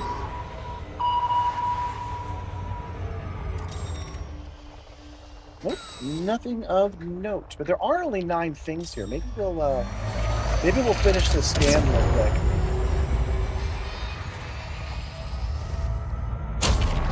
If you ever go to Seoul, you should visit Europa and find the geyser and sit on foot and get watching the orbit. I have been to Seoul, but I've never been on Seoul on foot now that you mention it. Welcome, Lost Knot. Sorry you're late? That's okay. We're going to go late today. I want to make it home, and I still have 140 40 jumps remaining, so it's going to be a minute. You missed a good one, though. We've had a lot of interesting conversations today. Talking about Raxel, the game development, the new Rhino ship, a completely stripped down, preferably stress-free, detail-free version of what's going on with me. It's been a good one. But I kind of feel like the stream's starting over since we had to reboot OBS. I hate it when I make a mistake that makes the OBS crash.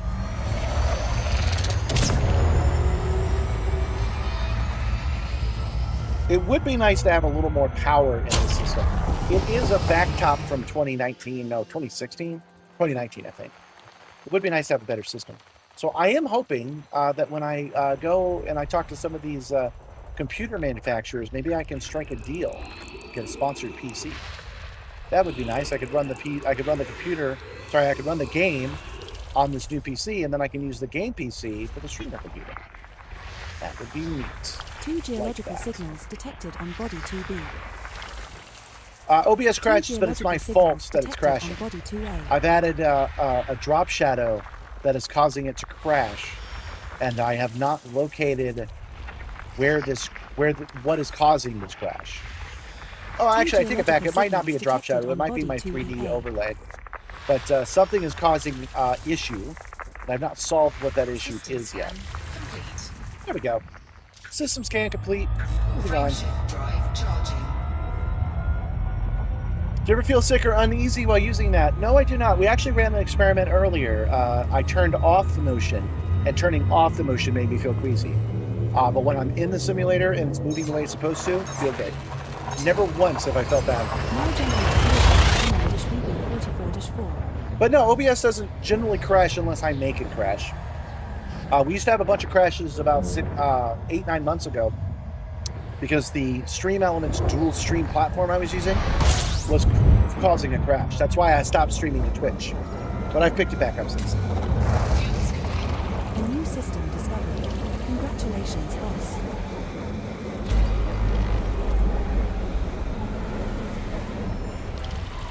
We need to play together. It'd be fun to use Discord. Yeah, we could do that. Do a crossover between the two of us to both play on stream. That'd be fun. Join my Discord and ask me about it. Wait, did this say? Oh, non-body 16. Boy, I'm glad I had that report that to me in my HUD. You guys can't see it, but I get a different display than you guys do, and it tells me if I've missed something, which is nice.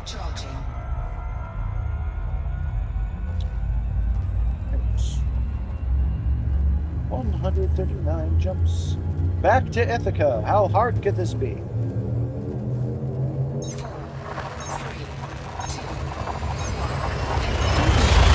You're too busy doing lead trade missions right now. Yeah, I'm not doing anything at the moment. The CG is over. We've left Colonia. I felt like there are other places I want to search for Raxla, but I can't stack them all up. I got to spread those out. I got to take like a month or two off before I do another Raxla search, which is why this stream is not named Raxla.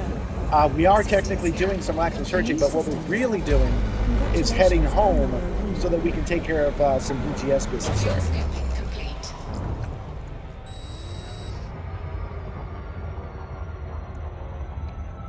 Does your sheet shake and vibrate when you do jumps? I like the way you worded it, because when I enter hyperspace, which I'm about to do, hold on, let's try to get some extreme motion going. Hold on, it's going to tell me to align with vector. Boom. See it go to 0? When we hit hyperspace completely zeroes out. It just did. Completely zeroes out. So I don't get any motion, but I do get vibration. I have a base shaker down here. It's a butt kicker designed for an office chair. And underneath that, I have two more generic base shakers that are bolted to the bottom of the seat through the shakes. So I do get rumble. I think that rumble is a highly powerful, cheap, and undervalued part of the haptic system. So once you've got a joystick and a throttle of some kind, you can stick a rumble, a bass, just a bass box underneath your chair and get a huge amount of immersion from it for relatively cheap. But yeah, I do have the more advanced system, and I have acquired a wireless vest that vibrates directly on my chest. I tried it on the Simstarr. I didn't do it on the stream, but I tried it on the Simstarr, and it's amazing. It's got some problems. It can overheat and stuff. That's why I'm not using it. But when winter comes, you'll probably see me wearing it.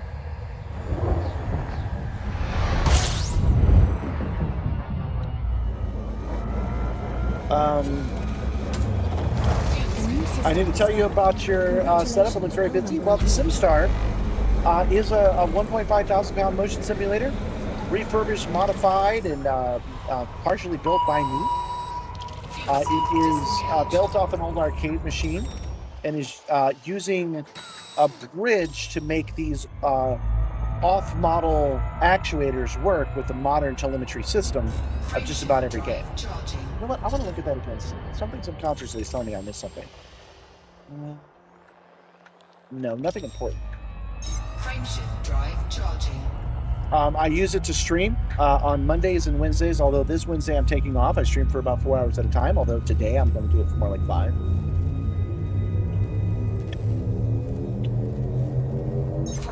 It's got a lot of cool haptics on it. These boxes are haptic fans, which get more intense the faster I go. They also are capable of blowing heat, so when I approach a star, I can feel the heat of that star. However, I'm having some electrical problems because that spikes the energy. And it gets hot in here. I'm in the southeast, and I don't have climate control. I have a small air conditioner, but it's only helping by like 5 degrees. So it's like 91 in here, so I'm actually feeling like 88. So I can't be blasting myself with heat. That would be too much. But I do have them. And of course, I have all the equipment that Elgato has graciously shared with me. So I have my mic and my teleprompter, which lets me read the chat. That chat has a heads-up display that gives me data from the game. So it'll show me that Raxel scan. I'll be able to guess it.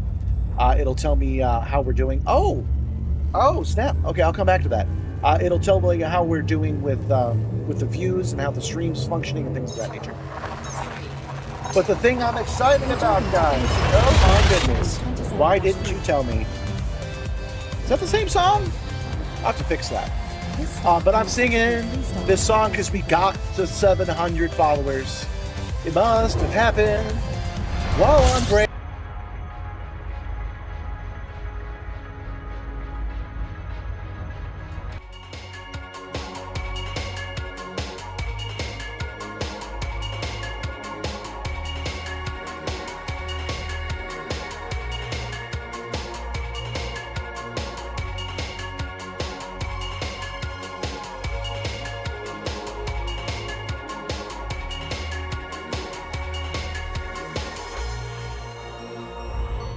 Well, as I said before, the good news about having this many crashes is that I've completely narrowed down what the problem is. It's that scene. I can't use that scene anymore, right? But I can fix it. I know how to now stop it from happening for the rest of the stream. I just avoid that scene altogether. And yeah, I mean, it's annoying to have the stream shut off. It's embarrassing even. But, you know, a one-time only lockup of this kind is not too bad. So thank you guys for bearing with me, and I apologize for having that happen. Yeah, right? I'm getting too close to Raxless. What's happened? That's what's going on. I only activate that scene. That's the big close-up scene of me. I only activate it when I push a button to make it activate, right? I think I can avoid it. I think I can just not do that. I'll have to remember not to do that. We'll see how that goes. But I'll do that. I've made the call. Take me out. Yeah, it wouldn't be a flight sim without crashes. So you guys know, because you're probably new to the stream today, that is. I've had 4 crashes today. That's the 4th time I've locked up my OBS. So it is my fault. It's something that I've set up. And all I have to do is find it. I have to find out what's going on that particular scene. Once I found it, I'll kill it, and then we'll be good.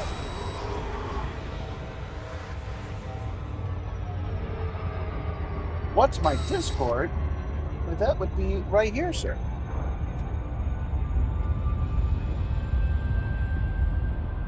And nothing here. We're moving on. All right, so get you guys back up to speed. We've got 133 jumps to go. Maybe a little less.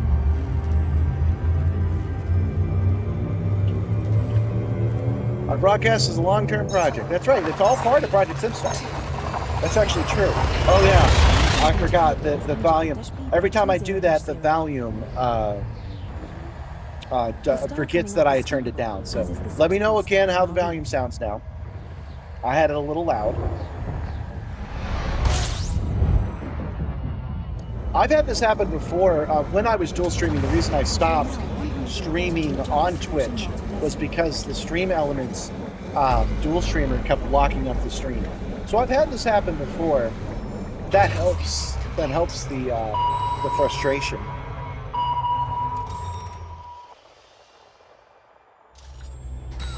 Frameshift drive charging.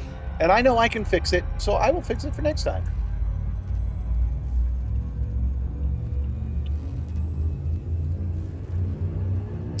Done your mod sorted for me? That was me. That was Nibbler that you were experiencing. Nibbler, come out and introduce yourself. 16-6. You hear that? That's me leaving. This star we are jumping to. Nine. I don't hear anything either. Yeah, you're not going to get my goat today. Nibbler's my space goat, and he's who sent you that link. Brings you back to when you made your first trip to Colonia. How was yours? My trip to Colonia just now was very good. We only successfully got 2 of the community goals done, but that was enough. I was very happy with those community goals. Because we were again looking for Raxlin. Still here and still stylishly dressed. Lost Not wants my goat. No getting my goat. You're only the second person to do it today. Everybody's being gentle because they don't want to lock up the stream, but we now know that Nibbler himself will not lock up the stream. So you guys can get my goat, and you guys can feed Ropehead if you want. You'd like to have a chat with me because you're building a rig. Now, seriously, the Discord is the place to do that. There's a couple of channels. One is the Cargo Bay, which is where I talk about my build of the Simstarr. The other is called Deals and Savings, where I just link interesting things I find. I don't think you should buy them per se. I post them so you have an idea of what you should be looking for in your local area. And then finally, we have a channel called Motion Talk. And Motion Talk is where you would ask questions about building your own motion set. Show us your rig, show us where you're at. Again, I was just talking about sitting on a base shaker and calling that motion simulation. So wherever you are in your journey, we want to see your rig. And then you can ask questions there and we can help guide you. I'm not the only one that's there. There are other people, some of them quite knowledgeable, that will help you out.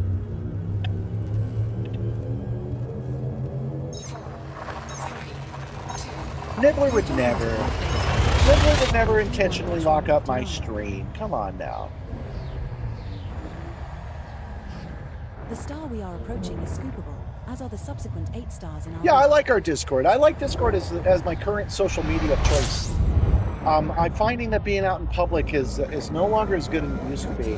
You know, Twitter used to be great, and then Elon came and mucked it up, and it has taken my desire to post on a big scale, unless it's something like the YouTube Shorts, because that's a different thing, right?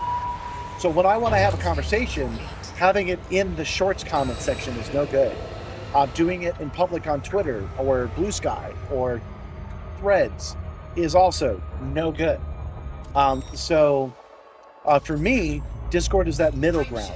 It's got a bit of effort around it, and it makes you have to come to engage specifically, and I find it's a good conversation, so what I'd recommend. Oh yeah, I have no budget either, so I can't use my good camera, so here you go. Hi Drake. I'm doing it. What F41R? 07 1F41R. Oh, I see you 812. Boobies.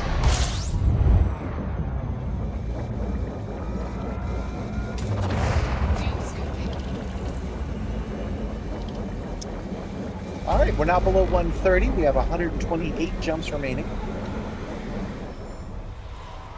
I'm feeling good about eliminating possibilities. I am feeling good about taking the time to neutron start over to the center ley line so that we could do some more searching in this area.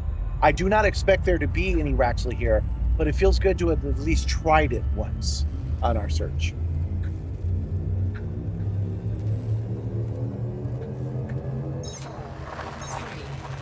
My little mechanic, when that comes up and down, I could not find a good servo sound effect, so I recorded my own by just grabbing my power drill and Our next star is scoopable. As are the when we first subsequent tried it 6 last stars week, in it our sounded terrible, but it turned out I did not have to re-record it. I just had to turn it down and then put it on mono. So I didn't even have to make a new mono track. I just told it to be mono, and now it sounds really good. A new system discovered. Congratulations, Commander. Yeah, your Discord's also cool. Lots of commanders that know the game back and forward. Yeah, that's rad. That's a good community. The only downside about Raxel is that it's... I'm sorry, Raxel. The only downside about Discord is that it is so closed, meaning they can enshittify it at any moment, and taking your data off is a problem. So it would be nice if it was a decentralized protocol, but I feel like social media is headed that way. Once Elon messed it up, Mastodon is a decentralized protocol, and so technically it's Blue Sky. So I do expect that to be the norm going forward, so that billionaires can't screw it up again. Jump initiated. Heading to Pla Ain VR. Your YouTube hasn't taken off as much. Yeah. My tip for you on that is the YouTube Shorts. I've been giving myself a challenge of doing a daily short, and some of them have popped off. Oh my God. Some of them have really popped off. And that is simply because I didn't know which ones would. So I put up one every single day. A new system discovered. You're off to that snickerdoodle system yourself now. 128 jumps to go. Awesome. Oh, so I made a compelling argument that it's actually in between Jameson Memorial and Sagittarius A, and that whole snickerdoodle voxel area you think is worth checking out. That's cool. I wish I could stay with you. I'd love to go over there and search it more, but I really got to get back. I got to spend the next week on and off changing the DSJ, so background simulation. 55-12. You'll be working at a factory from 8 a.m. to 6 p.m. You think you could dedicate enough time to this game? Yes, Heavy Duty, I think you could. Because, I'm only playing this for, this week is special, but I generally play for a little bit less than 4 hours a session for only 2 sessions a week. So if you give yourself, 2-3 hours on one of those days, I do think you need that much. I don't think you could do it an hour at a time. But if you give yourself a couple of hours, just like one session a week, I believe you'll have enough fun to have a good time with it. Frameshift drive charging.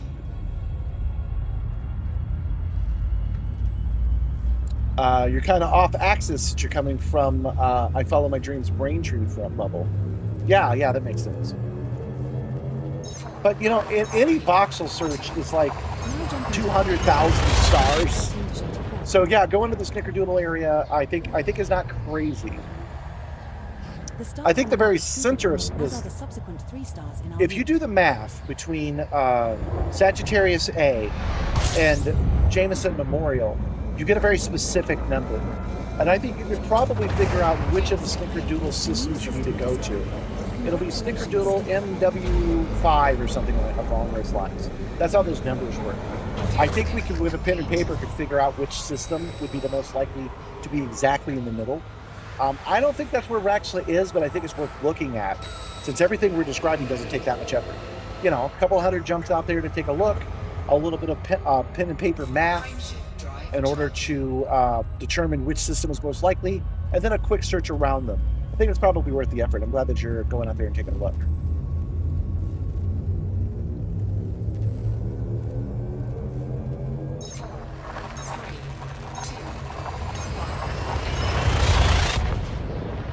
Jump initiated.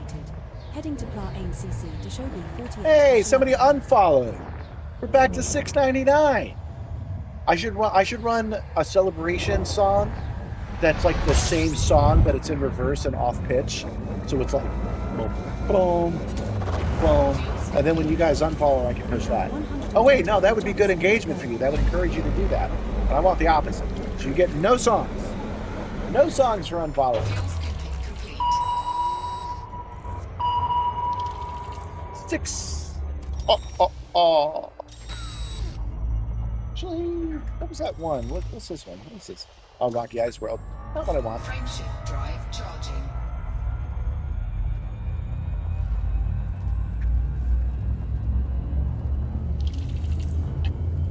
Just so you guys know, there are 2 features you may want to try. This works on both YouTube and Twitch. If you do exclamation point location, it'll tell you exactly what star system we're in. And if you do exclamation point jumps, it'll tell you how many jumps are remaining. Jumps doesn't work like super effectively when we're doing stuff in the bubble. But right now, when there's 123 jumps remaining, it's something that might be fun for you to try every once in a while. Fuel skipping. A new system discovered.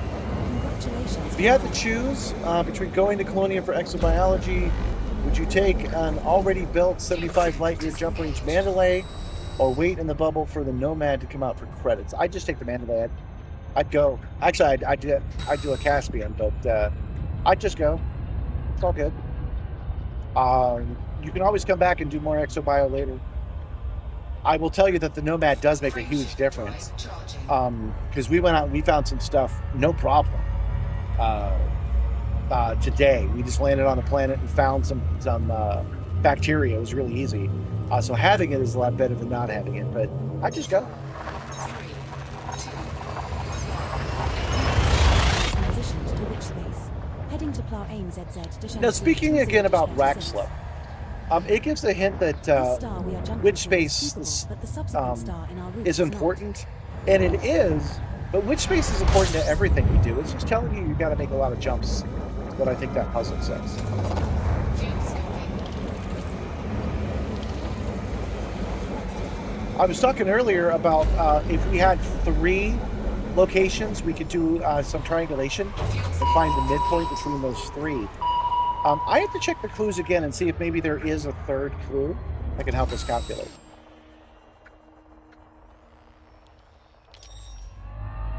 Frameshift drive charging. I'm thinking, like, what if they had mentioned Colonia, right?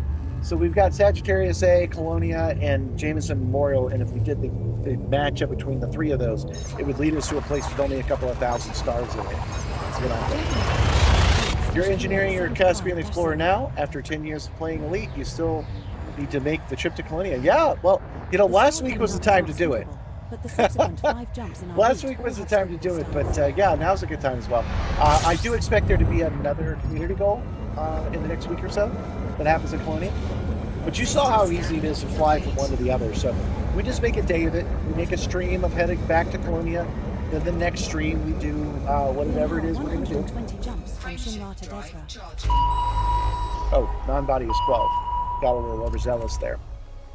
No, non-body is not 12. That information is inaccurate. I must have screwed something up.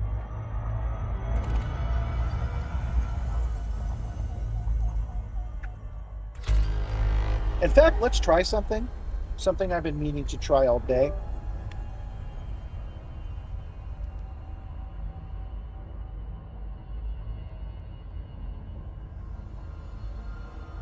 Is Rex a real? Yes. What is the signal? I'll come back to that in a second. Is it locked? Yes and no. It is both things. Hold on. My KV switch sometimes doesn't actually engage like I want it to. That's what... There we go.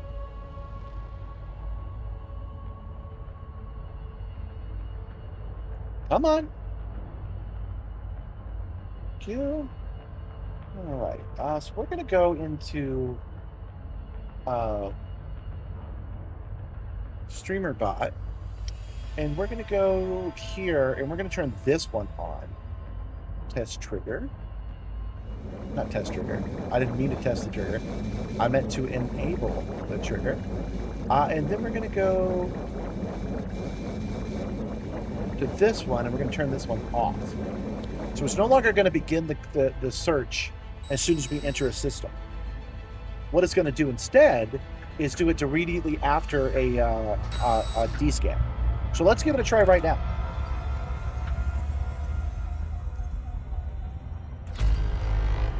I thought about doing this, and I didn't think to implement it. Oh, no, didn't work. I must have tried that already. That's why I didn't do it in the first place. Hold on. Ugh, the stupid keyboard sometimes. Come on. Come on, respond.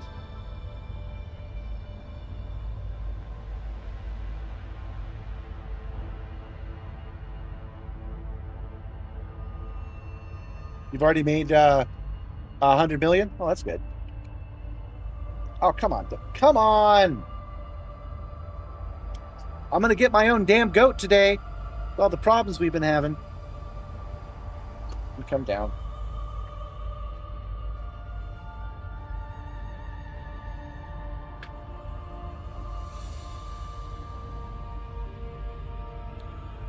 Why is my keyboard not working, guys? Leave your comments below. There we go. Dang, all I was trying to do was push one button. That's why that was so frustrating. Okay. Enabled. This is not it. Disabled. All right, now we're back to the way we were just a moment ago.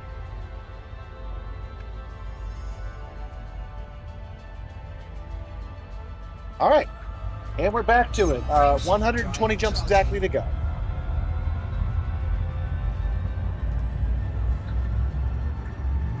Okay, so I believe that Waxla is a real place. I believe that it is something between what I'm calling the Waxla ley line, which is just between Jameson Memorial and Sagittarius A. It's somewhere in between the two, probably closer to Sagittarius A. And when you find it, it's just going to be a simple hex code search like we saw with the Radagodia stuff, and then it's going to lead back to a permanent lock system. That the last clue, the last thing in this breadcrumb search is going to be in a system that is locked. That's what I think Waxla is, because I look at it from a dev perspective. They need a haystack mission in this game. They decided Waxla should be it, and then they just set up some listening posts, and they set up some. What's this? What last one? No. They set up some listening posts about the Dark Wheel, the same old bad news. Somebody's dead out here, but we get to read their logs adventure that we always see, and then they just lead you to a locked system. That's what I think Waxla is. Why am I not jumping? I am jumping. How many platforms are you on? I don't understand the question. Oh, yeah, you're talking about the shorts. That would be YouTube, Facebook, Instagram, and TikTok. I'll upload the same short to every single one of them every single day. So 4 platforms, 1 short, 365 days. We are 11 days into the 9th month. We wrap this up on November 1st. And then I will be free to make more specialized shorts at that point. I won't be forced to make a short, get it out. I'll be able to focus on what you guys like, because I now have a really good idea of what you guys want to see. You guys like details about the game, about Simstarr, about new equipment, things of that nature. And then I can make 3 of them a week is my plan.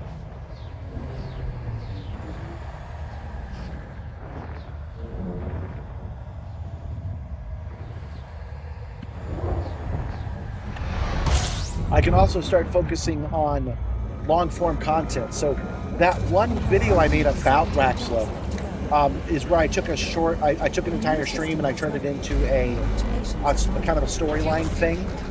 It will be nice to be able to spend some time working on that and have one of those out maybe every 2 weeks. That would be something I would be excited to do. So we'll see how that goes. But that's 3 months from now. We're coming up to my own birthday, and we're coming up to the Simstarr's birthday. So we'll have to do something special. That'll be in October. Boy, am I looking forward to October. The temperature will drop, and I can do a lot more out here with heat than I can with cold. I can make things warmer in here in a lot more fun ways. I can start wearing shoes again. I wouldn't feel the need to take the jacket This off. star we are heading to is scoopable, as is the subsequent star. That'll in be our nice. route.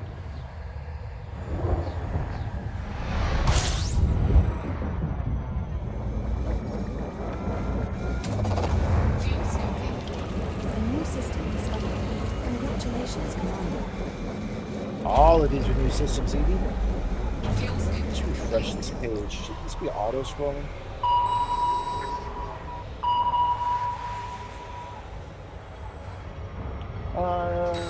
Non-bodies 2.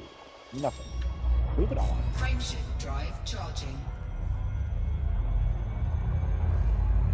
No, the temperature will definitely drop. It's not going to be 90 in October. We're not that lost yet. Catch me on the Discord. You got to get ready for your own stream. Okay, well, 7, sir. Thank you for joining. Been some long summers up here. Yeah, but not 90 degrees. Heading to Plant NGT-QB Labor Day is generally when the temperature starts dropping. The next 2 stars after this are not scoopable. You see a coffee cup in the bottom right corner. Yeah, that is because I grabbed a snack. I grabbed some cheese and crackers, a little bit of pepperoni, and I put it in that cup. And then when I finish eating it, I just set it down there. So that's what that's about. Well, you don't like my coffee cup? Nothing I can do about that. Disengaged.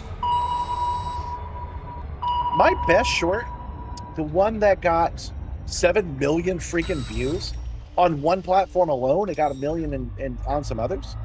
My best short, I featured footage of me fixing the Simstarr, and it had a jar sitting on top of it. I was using that jar to hold screws, and everybody went nuts about that jar. I got hundreds of comments of people going, "What's in the jar, Unc?" Like, what do you think I'm doing with the jar? It's where I'm keeping screws. What do you think I'm using it for? Ew! No, I'm not using it for that.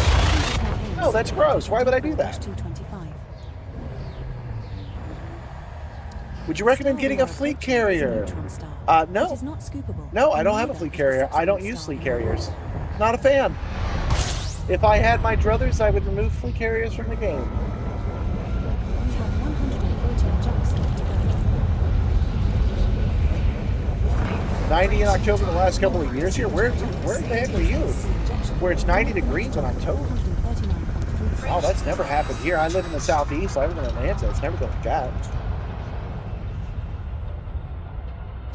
You keep worrying about a shutdown and the cup gets squished. Oh, you think so? You think the cup might get crushed under the weight of the Simstarr? Hold on. Let's give it a try. Let's find out.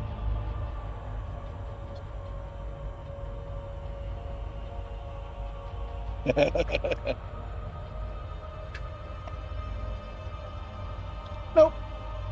It's fine. Here, I'll put it right on the edge for you. I'll put it right on the edge, so it's in a different spot now. Brand the jar and post it as merch? Well, you guys got to buy one of those Nibbler thirst flags first. Northeast, 90 degrees, 90 freedom units, and 80 to 90% humidity. It's not consistent, yeah. Drive charging. In the southeast, it gets hot. It gets over 90 degrees. That's not unusual. But yeah, in October, not so much.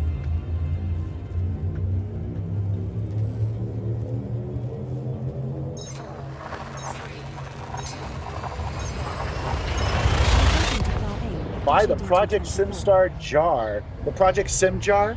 We can't The scoop Project this one, Sim jar. but we can at the next 18 Hey, maybe that's what I should call the tumbler. Maybe I should call the tumbler the Project Sim jar. That's available on the merch store. System scan. 113 jumps to go now. Frameshift drive operating. Proper safety limits. We will have to supercharge here, or use FSD injection, to make the next jump of 462.9 light years. All right, let's finish. No, let's do it now. We are at the end of my normal stream. I usually end at 3. And I'm like, yeah, I feel like keep going. But I don't know if I want to go for another 113 jumps. I might run out of energy. Frameshift drive operating. So what I'm thinking is now that we're fully charged, how do I do this? How do I do this? Let's go here.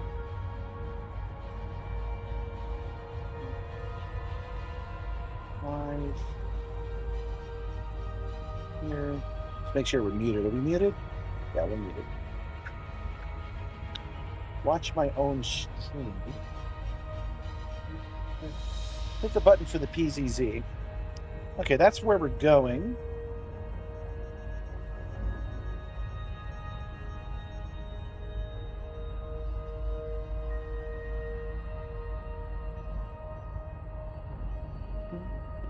Here. And copy. Okay, now I can close this and go here. This all makes sense in a second, you guys. Oh, there's an update available for the Eden Copter. I won't do that right now on screen. Not that crazy. But let's go, boom, search. I'll show it to you guys. Pop that in, and where are we going? This will make sense in a second, guys. Paste.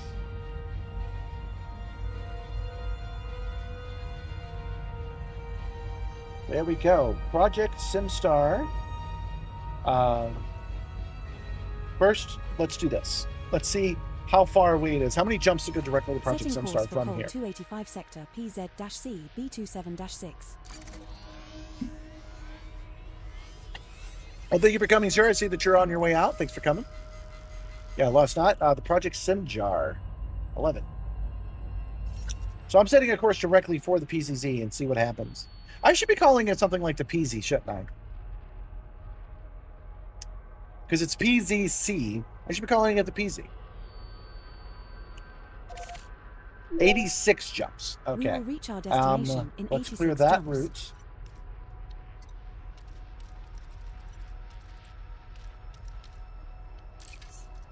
Course cancelled. And Commander. try the Neutron Highway and see what happens with the Neutron Highway.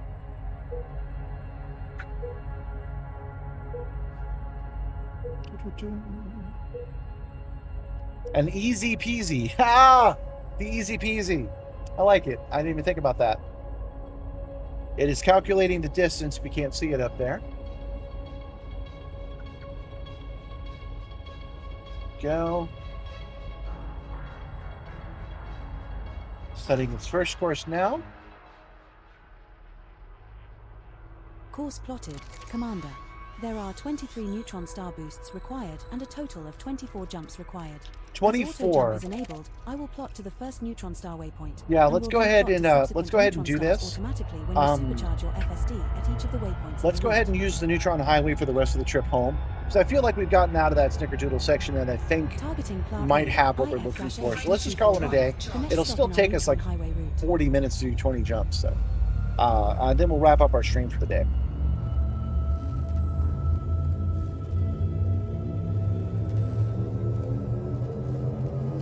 Oh, 7, Ray Dog. What up? What up, again? Jump What up? initiated. Heading to Plough A. We are going Colonia by an L bracket so I could check something out Our for a next Raxel stop is a search. neutron Now star. we're heading back to our home system where the Project Simstarr station is.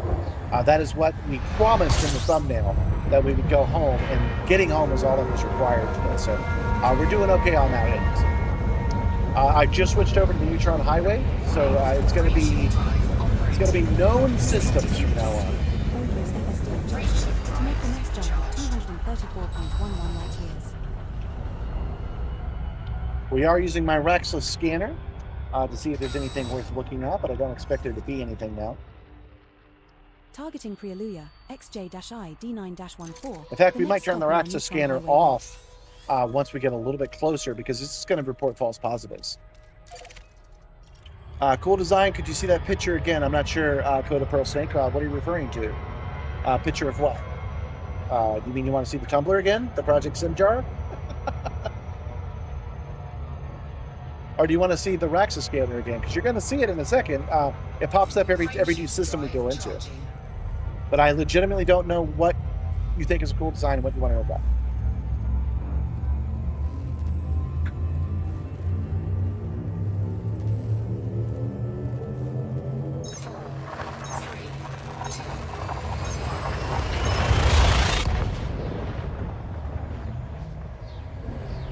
We're jumping to Prealuya XJ-I D9-14. This star we are heading to is Ah, a the cup. neutron star. Well, I still look confused because there's a cup at the bottom of the Simstarr today. But that's from an old company I used to work for. Frameshift drive operating beyond You will have safety to limits. supercharge here or use FSD injection to make the next jump of 322.2 There we go. Frame shift drive charged, and no systems detected. So I'm gonna take a chance here, and think that I'm not gonna lock this up when I click on it. This is my Simstarr tumbler. This is something available on my merch store. It is an excellent tumbler, and it's got my logo on it. So I am very happy with that. If you're actually legitimately interested in that, you can find it here on the merch store, and you can also order my Bestigons kit, which is one of my patches for my jacket, which I'm not wearing right now, a medallion for your beret sold separately, and a couple of other goodies. There's other stuff on the store as well, but no one ever buys it. I did. I bought a hat and a shirt and stuff, which I'll be wearing at the Sim Gaming Expo this year. Frameshift drive charging. Yeah, the tumbler's what you were thinking? Well, there's a link directly to it. And why not? I still have it loaded. I have the website loaded right now, so I might as well look at it. There is the tumbler available to you guys. If you become a channel member, you get free shipping. Oh yeah, the coffee mug. I have one of those coffee mugs too. I freaking love it. It's great. Yeah, this tumbler really is good for coming up is a neutron star. for motion sims. It does keep the liquid inside while you're moving around so much. Let's scoop up this fuel. And despite the appearances, this is actually one of the easier ones to You will do. have to supercharge here or use FSD injection to make the next jump of 640.69. Frameshift drive operating beyond safety limits. Frameshift drive supercharged. Friendship drive supercharged. Let's get out of the home. Okay, it will set its course. Targeting Prealuya, KA-A D20, the next stop in our neutron highway route.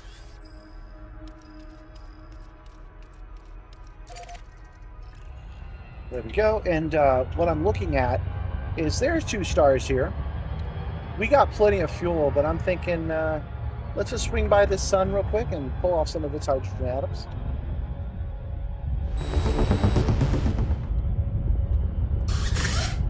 Hey! Gentle Berserker wants a rope head. That system is working now, GB. That system is working. I've localized the problem to the close-up pilot cam. Hey! Much like the Simstarr, I am a full motion goat. Thank you so much for that, Nips.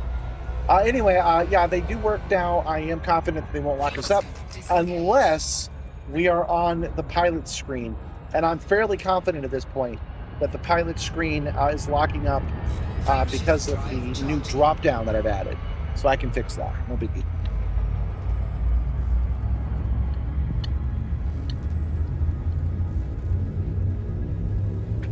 Aren't you streaming yourself right now? Aren't you siphoning off my viewers?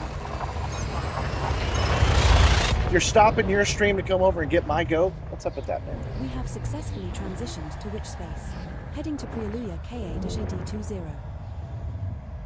The star coming up is a neutron star.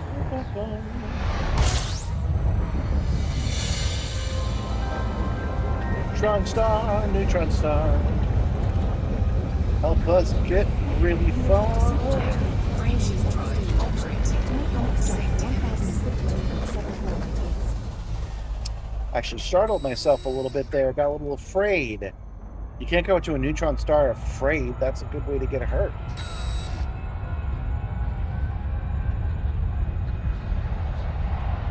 Oh, that wasn't you? Oh, yeah, you're right. It is Soaring Eagles. You're right. Frameshift drive My bad. operating beyond safety You know, limits. my goat gets got, and I know who I should automatically blame. If you don't want that reputation, stop getting my goat all the time. Targeting Flyu Hypeu. But oh my god, real life is really trying to get my goat, you guys. I'm going to enjoy having a little bit of time off, but I'm going to miss you. Because you guys are better in real life. But it will be nice also to not have to get ready for the stream and be able to rest for a week. So I'm looking forward to the next 7 days in a row off. I'm going to follow the Stormfall 33 rule and stream at least once a week for the rest of my life. That is the plan. So it's okay if I miss a stream or two, as long as I don't skip an entire week.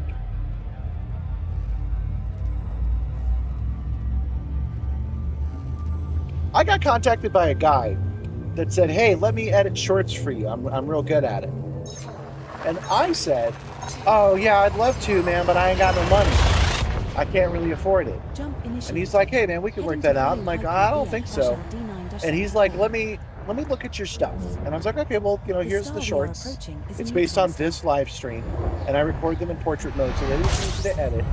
And he's like, "Oh, okay, cool. I can do that for you for, I don't remember exactly how many. It was like 25 or 250." And I was like, "Oh yeah, that's a good price. I ain't got no money though." And his response back was, "How do you expect to grow if you don't invest in yourself, man?" And I'm like, I'm agreeing with you, bro, but I ain't got. I told you I did. Salesman, dude. I guess for some people, I ain't got no money means I don't want to spend the money. It's not. I don't have it.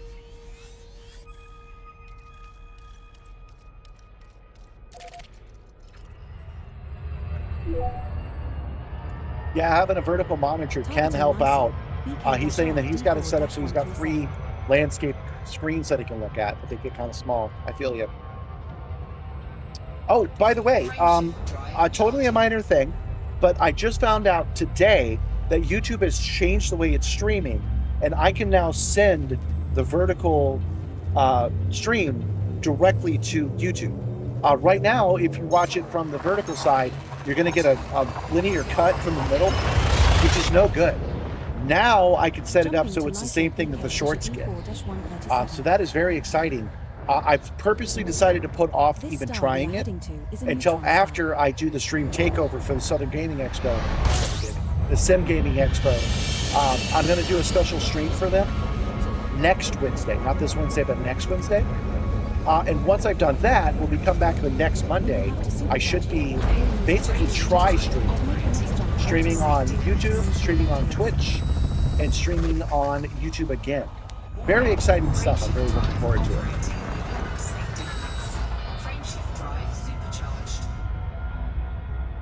Yeah, it makes it easier for phone watching. You should be able, in theory, in theory, you should be able to go like this, and it actually should switch between the 2 streams. That's how it should work, and I'm excited to be part of that. Because you guys like the short format. You've seen it 100 times, how I do my shorts. I actually record in that mode. So all I have to do is broadcast that same mode. It's going to be fun. That mode currently doesn't get any of the overlay stuff, but I figure they'll deal.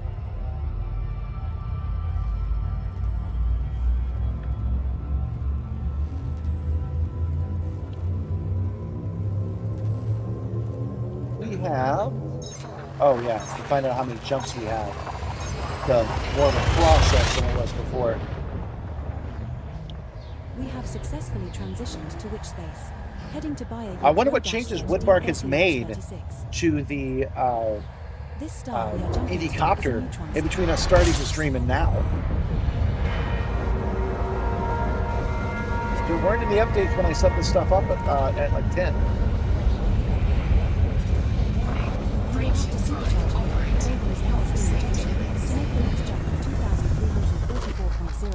Yep, didn't quite make it. Man, sometimes I wonder if the Neutron Star is better for me, because I think about how it took me almost 24 hours to fail to do the Distant Worlds run, while Gentle Berserker did it in 17 hours. What I'm trying to say is maybe I should think about switching back to regular stars. Maybe I should think about switching to regular stars for the rest of this trip. D9-113, the next stop in our Neutron Highway. If I got to stop at each one twice, you know? Yeah, ED Copter has an update. He used to update regularly, but I think he's gotten to the point where it's like it's done. He's happy with everything he can do. So there's not that much to update anymore. But he's running an update today. Shall we find out since I've made a big deal of it? Hold on.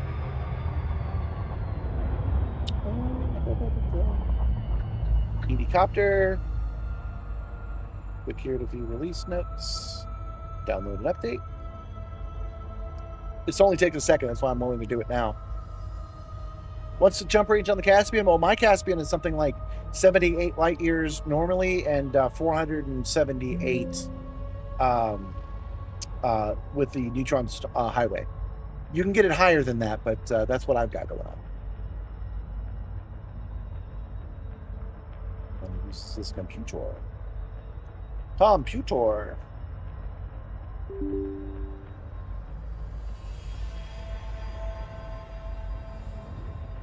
Watch this be the one time it's got 50 million questions.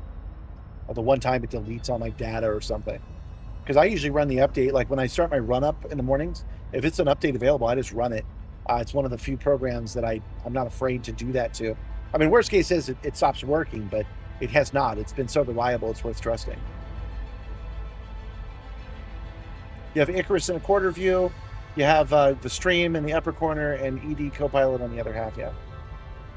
I've got different screens for each one of those things. When I'm by myself, I run a stream on like the heads-up display. You must be doing something wrong. You can't get your Caspian higher than 75. Well, I couldn't give you any advice on that. I don't know.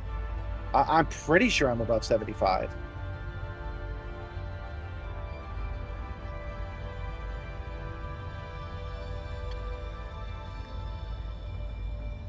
Okay, we are up to date.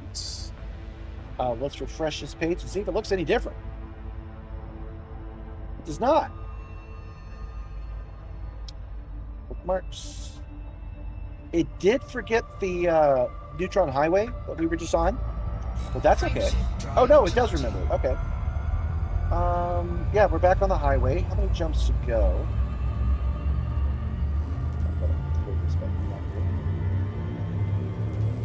We got 18 jumps to go.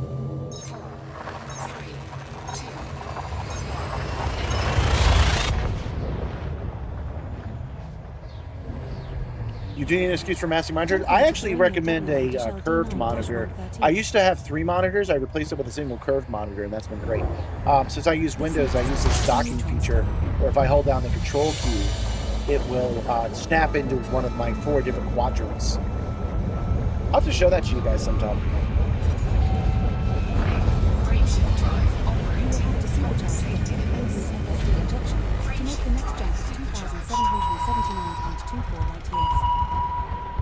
And we've got 5 non-bodies. Body C6 in this system has unidentified While it's programming, we're heading towards the sun. Come on. By a Uke, EEF-R D4-29. The next stop. Oh, good. We missed the sun. That was random chance that made us miss that freaking sun. Holy crap. Frameshift drive charging. Body Paramio WLD9. Yeah, I wish I had better advice for you, Jamil. I apologize for not. The reason I don't is I don't put that much care into my engineering, so I wouldn't recommend following me. I usually ask somebody in the chat for help, and then I just follow what they do as much as I can, because you can't engineer everything all at once. And I'm always doing something. I'm always busy with one thing or another. So. This star we are jumping to is a neutron star. Let's stop here.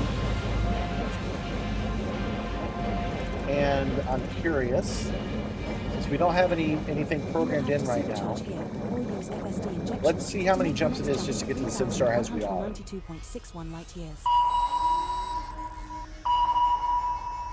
By body count. Okay, that's not unexpected.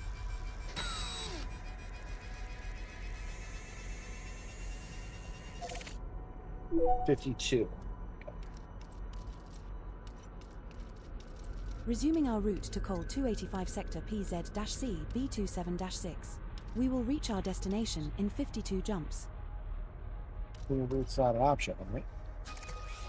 There we go. Course now the route's cleared. Boss. All right, let's do a scoop and get back on the highway. Man, I'm glad this highway is here for real.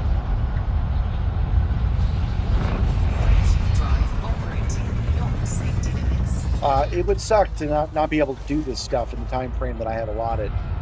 So these neutron highways, the program, the automation, everything we're doing is freaking good. Current safety limits.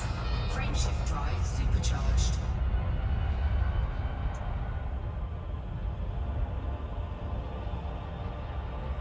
One thing I'd love to Targeting update for Blue the Ute, Simstarr is a giant curved 214-184. monitor. There's The something next called the stop on our Samsung Neutron Highway Arc, route. which is a really curved, really big screen.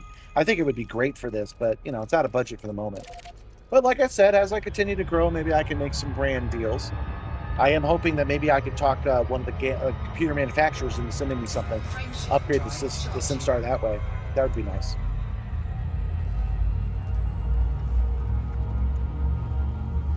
Oh, you use an arc? What do you think, man? What do you think of an arc like 4 feet from your face? You love being able to take out the Nomad, make 100 million, and jump to the next system. I agree. We're jumping I'm not to much Blue into Ute making money, but I do 0-Z enjoy doing the scans. 214-184. I do wish it would let us scan directly from the This Nomad, but star I we are understand why they jumping don't. to is a neutron star. It's, you know, I'm not much of an on-foot guy because I got no simulator, but other than that, it's been great. Warning.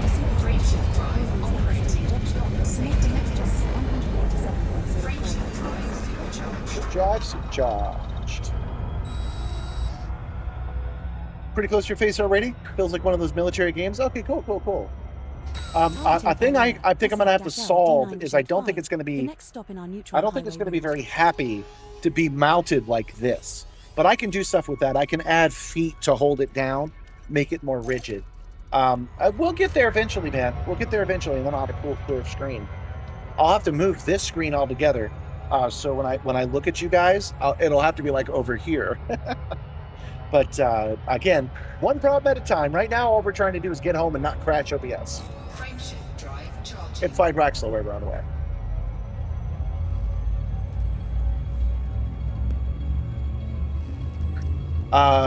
You'd be too addicted to the option of separate input files to go to a single curved monitor. Such thing looks fast. Well, you can do that. My curved Samsung 49-inch that I use for editing is actually cut in half. It's two monitors kind of glued together in a curve. So I can run two inputs This to it. I star generally we are don't, though. jumping to is a neutron star. Yeah, this TV, which, I should mention, this TV is a curved Samsung TV. It's just from 2016. It's a curved Samsung 3D TV. It's 55 inches. It's just not curved very much. And it has a proprietary plug, which is not a deal breaker. It's dumb, but it's not a deal breaker because as long as you have that unit, you can mount it to the bottom of the Simstarr and just move right along. So I'm not worried about that part. What I'm worried about is the mounting system. It's not that kind of TV isn't meant to be tossed around like the Simstarr tosses things. So that's where I'm worried about it. But again, I can make a special frame. I made a special frame for the teleprompter, and that's working great. Targeting Blue Ute, BF-R D4-142, the next stop in our Neutron Highway route. You saw some monitors can do it, soon those fancy models. What I'm talking about for that Samsung Arc is the fanciest model. It's an expensive TV. It's like a $4,000 TV. Targeting Blue Ute, BF-R But I'm allowed to dream big, you know what I D4-142. mean? Replace a $200 TV with a $4,000 TV. I can do it. Do whatever I want if I put my mind to it.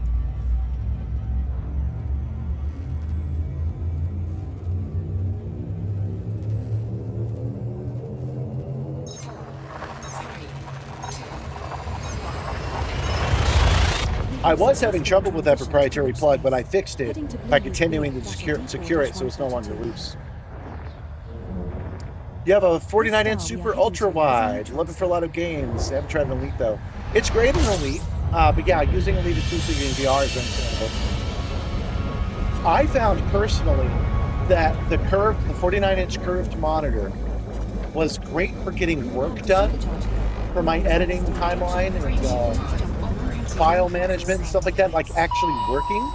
I found it to be There are great. 3 bodies in this system But I which also have found biological that for signals whose gaming, type it has was a not little been bit confirmed. much. Commander. So I usually just game not in full screen, windowed mode, and keep those other screens open for other things. the rest of the real estate open. When I game, I prefer to game in my living room on my TV or here in Simstarr. You can't ask us your chat in the Discord. Read the instructions, my friend. You're not reading the instructions. They tell you to click on the agreeing statement to get access. I can't walk you through any more than that because I can't see your screen.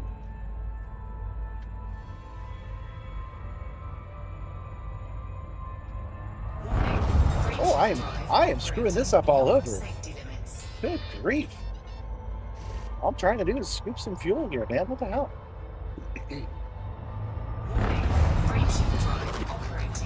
Yeah, work in editing. So I put the editor in the middle, and I still have enough real estate space for a web browser and for the Windows Explorer and a video player, things of that nature. The more secure, the better, especially if you're thinking about upgrading a bigger screen. Yep. I have learned that lesson the hard way.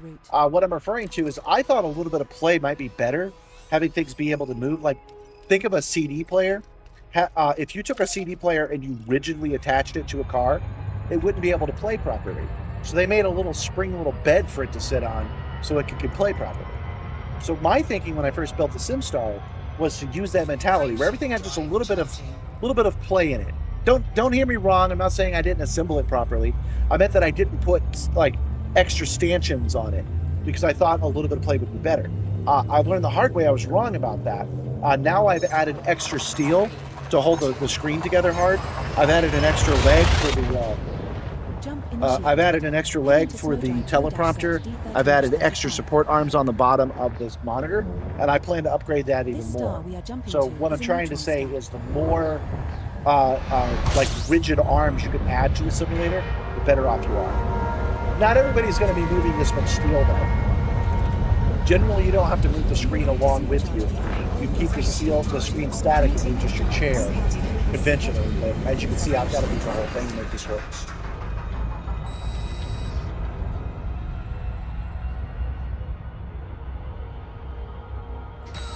Targeting TR24 sector. You remember seeing the LTT video about the massive curved Odyssey? I need to go watch that video again, actually. I know very little about that screen. I actually should pay attention to what Linus has to say about it.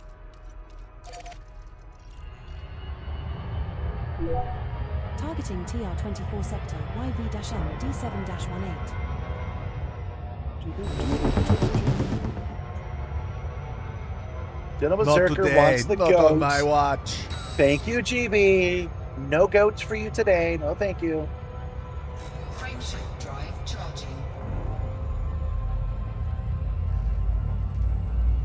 You love your Gen 1. It's very heavy. Yeah, the one that I saw was looked pretty lightweight at least.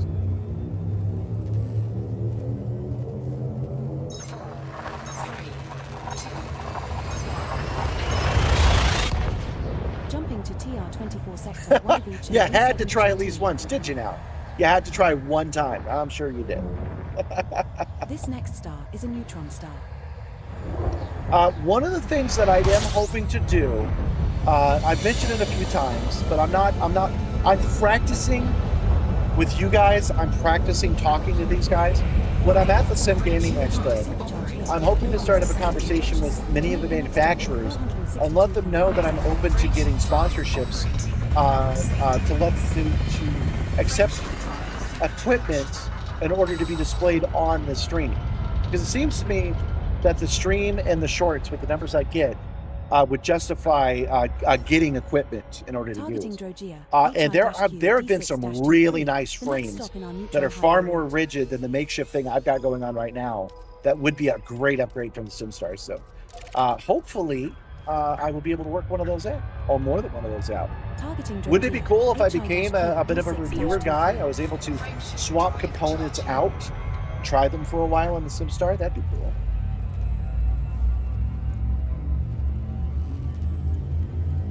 I really want to try a force feedback joystick. I think that would be neat. Oh, there's been news on MechWarrior, by the way. There's a guy that made a recent video about MechWarrior, getting it to work on his impressive system. And he said he's going to make a video about the step-by-step guide of how he got all that shit to work. And I'm like, yes, please. Yes, please. That sounds great. I would love that. So hopefully we'll be able to do MechWarrior in the next month or two. If he releases that video, I need to remember to reach out to him and ask him for help and maybe do a collab sometime.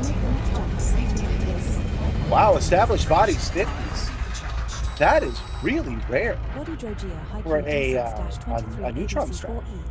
And no signal. 50 bodies and none of them are asteroids? That's a surprise. 20.75 million credits scanning 5 of 5 species there. Targeting Drogia, WP-V D3-41, the next stop in our neutron highway route. 1 second, taking a break. Doing all these neutron stars can be kind of taxing. We've got 10 jumps remaining. Okay, so we're just going to power through. I was thinking about jumping off the sim for a minute, but with only 10 jumps to go, that's 20 minutes at most. We can do it.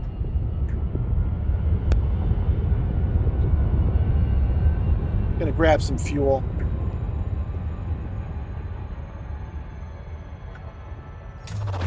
Fuel scooping. Actually, yeah, let's go ahead and stretch. Let's take a last second break and stretch real quick. I'm gonna push the brake button. I'm gonna be right back. Hold on.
Back once again.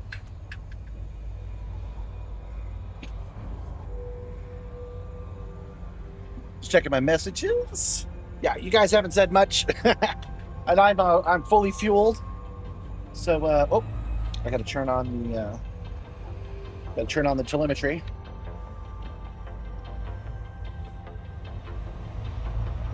And let's head home. We've got 10 jumps remaining, so it's actually more like, I believe, 8 jumps. So we count this one as destination 1, and then our final destination is number 10. That means that there are 8 jumps to go, which is not too bad at all.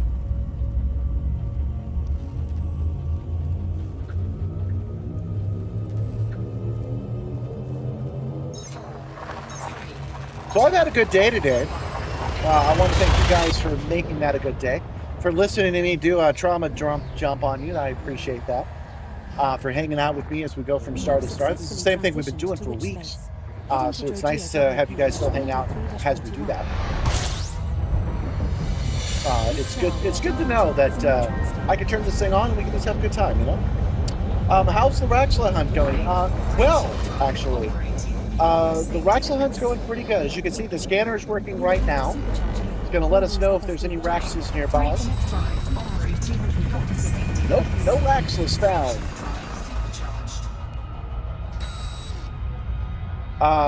But that's good because we don't expect to see any Raxlas in this part of space. But I think I've got it narrowed down pretty good. Everybody always says that, but I think I've got it. It's still you got to search a million stars, right?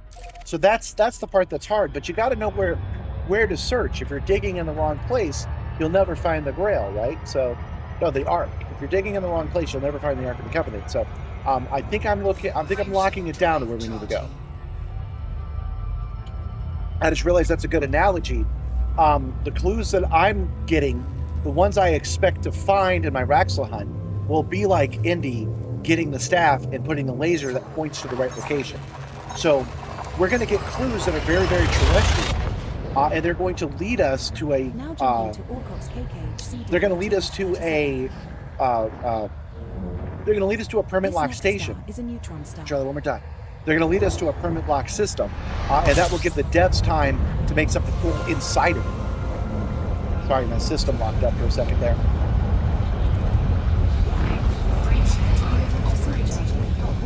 Startled me.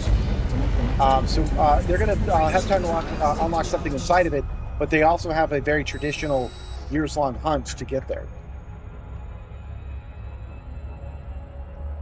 You'll believe you find it, man? Yeah, Cloudy Chicks, maybe I will. The next stop in our neutron I think it's possible. I think it's possible for me to find it.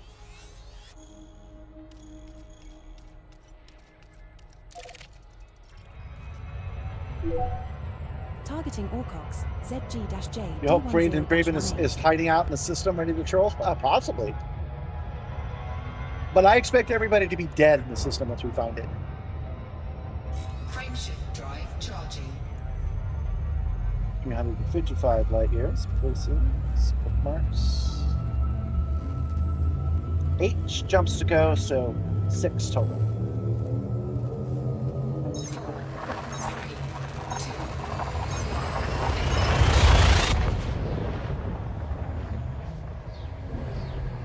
We're jumping to Orcox ZG-J. Not before you. You're going to find Raxla before me. Hey, that's cool. I figure I got a win-win, right?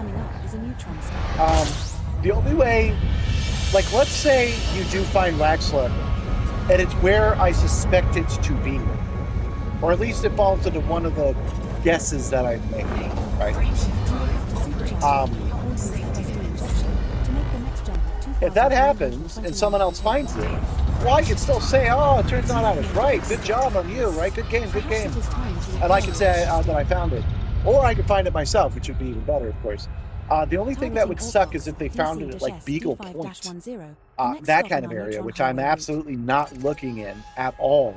I've had a couple of ideas of where it might be. A Beagle Point is not one of them. So if it's something like that, that'll be embarrassing. But otherwise, if somebody else finds it, and I do think we're going to find it in the next 5 years, if somebody else finds it, that's good for me.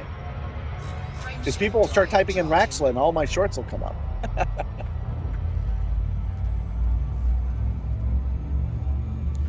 You mentioned dropping pics in the Discord for motion seat builds. Yeah, that's called Motion Talk.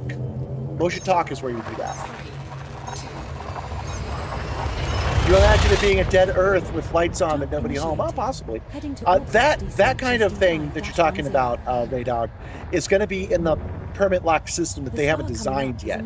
That's not in the game right now. It's possible, but it's not in the game. So because of that, I'm not looking for it because of mundane theory. I'm looking for a more traditional radio signal to send me on a more traditional hunt that doesn't involve things in that region.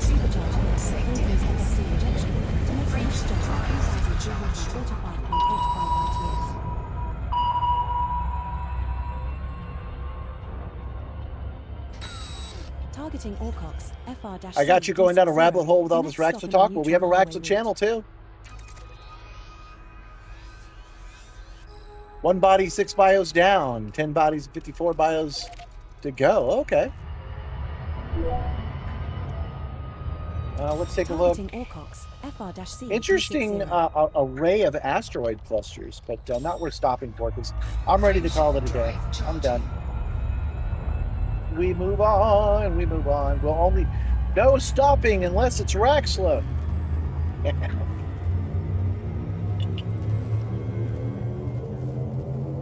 You came for the rig, you stayed for the Raxla? Well, you know, that's the idea. I get your attention with my cool system, usually my spacesuit, but I took it off today because I'm being a little overwhelmed temporarily. And but yeah, come for the spaceman, come for the spaceship, stay for the spaceman. How about that? Don't forget to click follow and subscribe. Those are the free ones. Subscribe on YouTube and follow on Twitch. Somebody took their follow away, so we're back to 699. Daffy bastard. I really want to be at 700 today. There's got to be somebody watching this that has not yet followed me that could just hit that follow button and get to 700. DS-I D10-31, the next stop in our Neutron Highway route.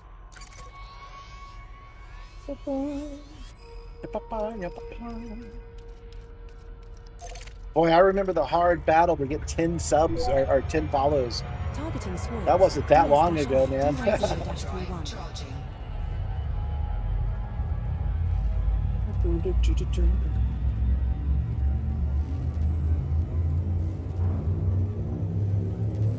See how we're doing on likes, actually. 37 likes. That's not too bad with a version of the stream that keeps crashing. So thank you guys for the likes on the YouTube side. Heading to Swirls DS-I D10-31. This next star is a neutron star. Whoosh.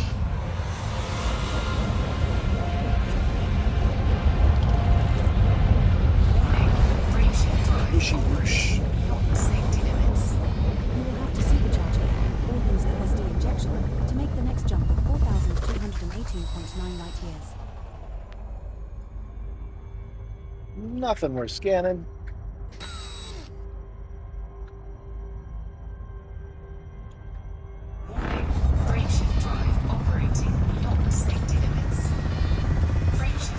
There we go. Now we can move.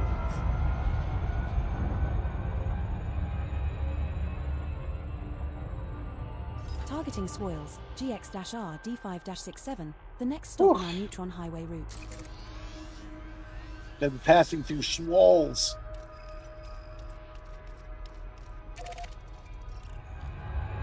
The Facebook reel work, that's how you found me once ago?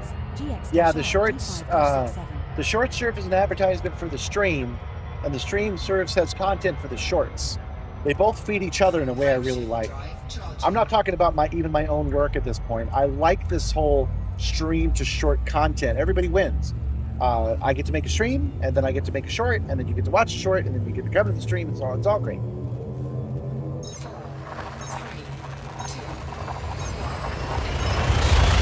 have successfully transitioned to witch space. Heading to You think you already follow me on Twitch? Just watch the YouTube because these are yeah. You should totally watch the one that you like the best. This star We're going to be introducing the landscape stream very soon. That's going to be fun. There's one right now, but it sucks. I'm going to put up a better one.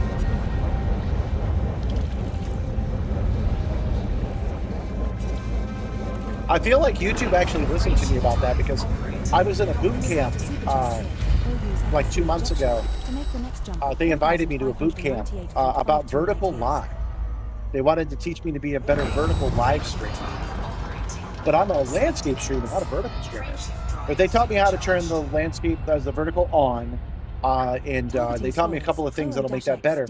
And I told them, listen, guys, I'm not going to be able to use this until you make it so that I can send a separate key to it. I mean, that is just going to be required. I can't do both. And so they did. I'm sure I wasn't the only one asking for it. But I kind of feel like I might have had some influence on it because it appears there's only like 10 guys working on it anyway. I got to talk to some of them, and I said, yeah, this is great, but unless you let OBS send me another key, just use the backup key as the stream, then I can't do it. And then like a month later, it came out.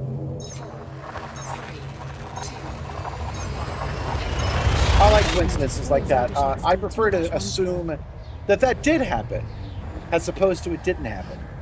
To give you an example, we do Klingon karaoke. That's what it's called by name. We do Klingon karaoke at the Star Trek Trek Track in DragonCon.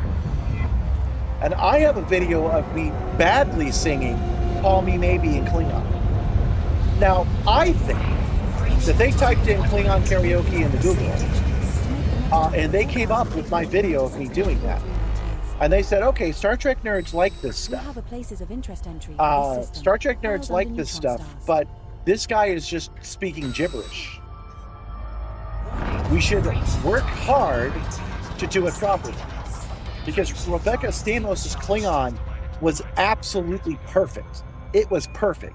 So what I'm saying is I like to imagine that she saw our work in Klingon karaoke. She saw my video about badly singing Call Me Maybe, and she said, I like where you're going, but I'm a professional, let me do it properly. In other words, I influenced the thing of Star Trek. I believe that's the case. I don't have any reason not to.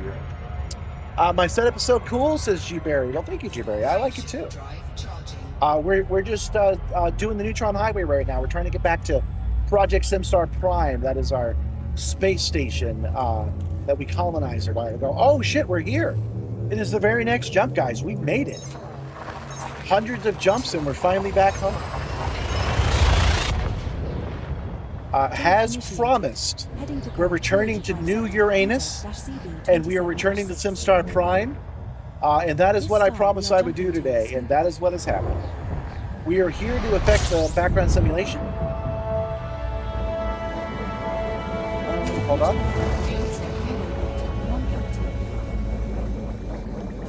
We are here to affect the background simulation, and we're going to do that by turning on all of this data we just gathered. Transactions. Oh yeah, let's for sure turn off search mode. It's going to report weird signals here for sure. Let's make sure we do that. All right, let's see here. We're looking for. Did I not choose the right? Oh, there it is. Project Simstarr. Done. Let's go home. Fuel scoop disengaged. Yeah, too bad about the slavery, Lady D. We're working on it, though. That's why we're back. We've managed to depose the people who were in charge of slavery. They're still in the system, and we're going to go explain it to them again without war, that we're not really into it all that much.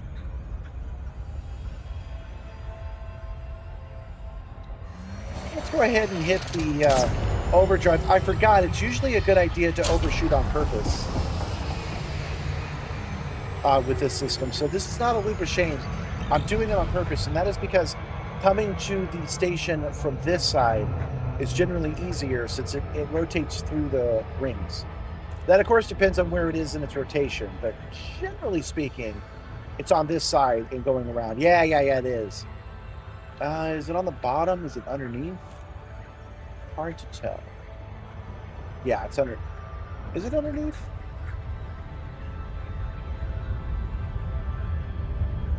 Yes. I think? No, it's not. Okay. So yeah, I had that right. That was not a loop of shame. That was tactical. Coming around this side is better.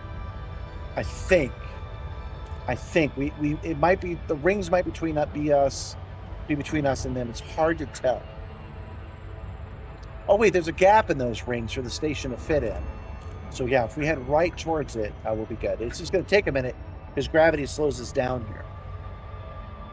Yeah, tactical overshoot. That's right.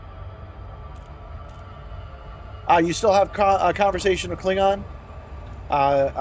Michael Dorad was on that, but it was mostly Okuda that did that, him and his wife. I remember the CDs for Conversation with Klingon was mostly voiced by a woman.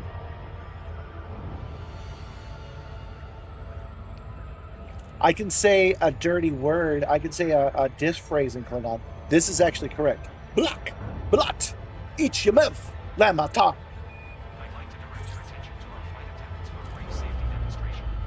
I just told you to shut up, skanky bitch.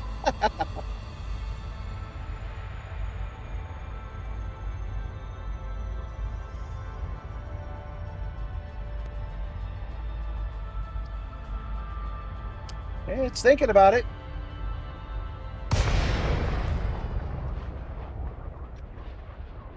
go.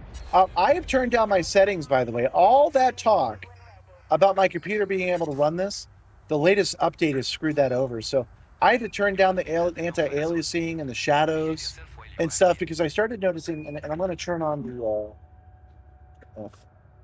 I'm going to turn on the frame rate viewer. I know I'm covering it, but I've actually reduced it all the way down to 30 frames a second, and it does seem to be running smoother now than it was before. Again, it's my plan this year to get a new computer. I think I have a big enough following that I might be able to work out a brand deal for that. And close enough. Let's request a dock. Landing permitted. Cleared for landing on docking bay. Man, we just did like 20,000 light years. How about that? The speed of light would take 20,000 years to get to where we were. In 20,000 years, Set her down on you'll be able to landing look pad through a 17. telescope and Commander. see us leaving. It's crazy. You'll see us leaving way after we arrived.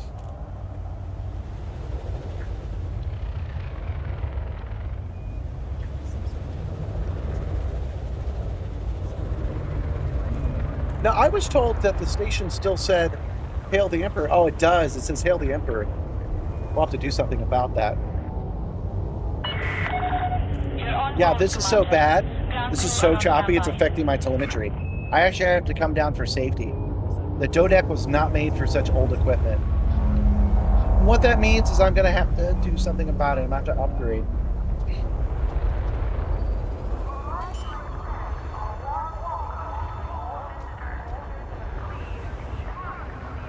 You want to get the 10th TNG 10th anniversary set? Yeah. I do have really high-risk copies on my server. And we're down! All right, this might lock me up, but I feel like celebrating, so I'm going to try. Hold on. We're going to hit this button, and then we're going to hit this button. There we go. That should stop us from locking up. We did it, guys.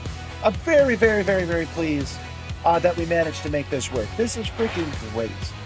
Thank you guys so much for joining me today as we made such a long journey. Holy crap. Let's do a review of it real quick.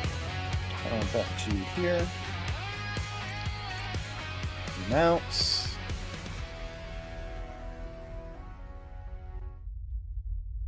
All right, so this is where we are at Project Simstarr. This is where we were. You can see we still have a ship there. We have to dismantle it. We ended up going this way to line up to the Raxla ley line, which is the line between Jameson Memorial and Sagittarius A. And then we came down about this far with that system. And then I was like, I got to wrap this up. So we took a neutron star like directly to it. But we checked a lot of stars off our Raxla checklist. I'm really happy about that. We won't be doing Raxla next. So I'm not sure what we're going to do on Monday. We're skipping Wednesday. I'm not sure what we're going to do on Monday, but eventually we are going to go to Sagittarius A and back. I want to travel the Jameson Memorial route to Sagittarius A, and then from Sagittarius A, come back in eco mode. Do hundreds of stars from that direction. So that is something in our future that's just not the near future. We got other things we got to do in the meantime. Okay, so let's not call it a day yet. Let's go to Starport Services. And let's turn in all this galactic data. You built that rig from scratch VR coasters. That's right. Hey, VR coasters. I like the way you worded that. That'll make sense to certain people. I usually say VR arcade, but VR coaster makes a bit more sense.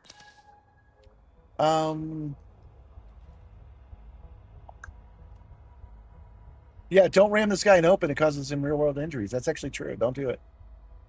I built this setup myself. Can it be bought somewhere? I basically built it myself. I traded for the parts and reassembled it into what it is today. Normally, I would be talking to you guys on this screen, but it's been locking me up, so I got to stay away from it. So we're going to be on this screen for a while. Hi, Brandon Winkler. Now, turning this data in does help us with the background simulation I need help with. I need to boost one party and reduce another party. And coming in here and turning in all of this galactic data will definitely improve their mood. It'll improve their influence. It'll improve our reputation and their influence. If you're interested, this is the first time you're seeing the Simstarr, take a look at the Haldo playlist, which is all the shorts I've made about this, how I built it and why. I go on and on. I ramble like I'm rambling now, but they're little 30-second bites that should help. But I am glad that you like it, because I know exactly how that feels to see something cool and be like, tell me more. Well, that's the most more I can tell you at the moment. Okay, and you're missing the best part. I usually dress up like a spaceman, but I went with no jacket today because today had to be a special one. Okay. Now, I'm not even looking at these awards, unfortunately, because I keep hitting the wrong dang button. But they're telling us that we found ammonia planets, gas planets, Earth-like worlds, stuff like that. I'm going to find Raxla, and the rig is going to get up and celebrate with me. I could dance with it. I could, like, ring around the rosy. I could make it dance and then turn. I could do it. Okay, so we've turned everything in. Operation Ida's who we turned it into. Their reputation is 49%. And we want that up to 75. We want that high if we can get it. We ran into some problems with the griefers before, but I can't keep things secret like forever. So let's go in and Ida doesn't want anything. The Crimson Initiative does, but we're not going to help them out right now. And then these are the guys that suck. These are the slavers that we want out of our system. And they'll take our money. And they'll take our units. But I'm not going to deal with that right now. I'll do that off camera. Wow, YouTube actually recommended a cool channel. Welcome. Well, you guys are showing up being amazed right when I'm wrapping this up, you guys. We're about to hand off to somebody else. Let's see if there's anybody on the YouTube side that we actually even can hand over to. YouTube has a raid system, but it's very difficult to work with. You've been doing a fair bit of BGS work on your own system. What a task. Yeah, it could be a task, but I'm happy with the progress that we've made at the very least. No, we've hit him already. Nope. So there's nobody we can hand over to on YouTube side. Let's see on the Twitch side. Let's see if my favorite streamers are available. I'm in the mood to hand over to Stormfall because I like it when she goes, "What up, Simstarr?" It's a little frightening to talk to her because she could bite a little, but can't help it. Got to take your shot sometimes, you know. All right, hold on. I need a keyboard to type in Stormfall.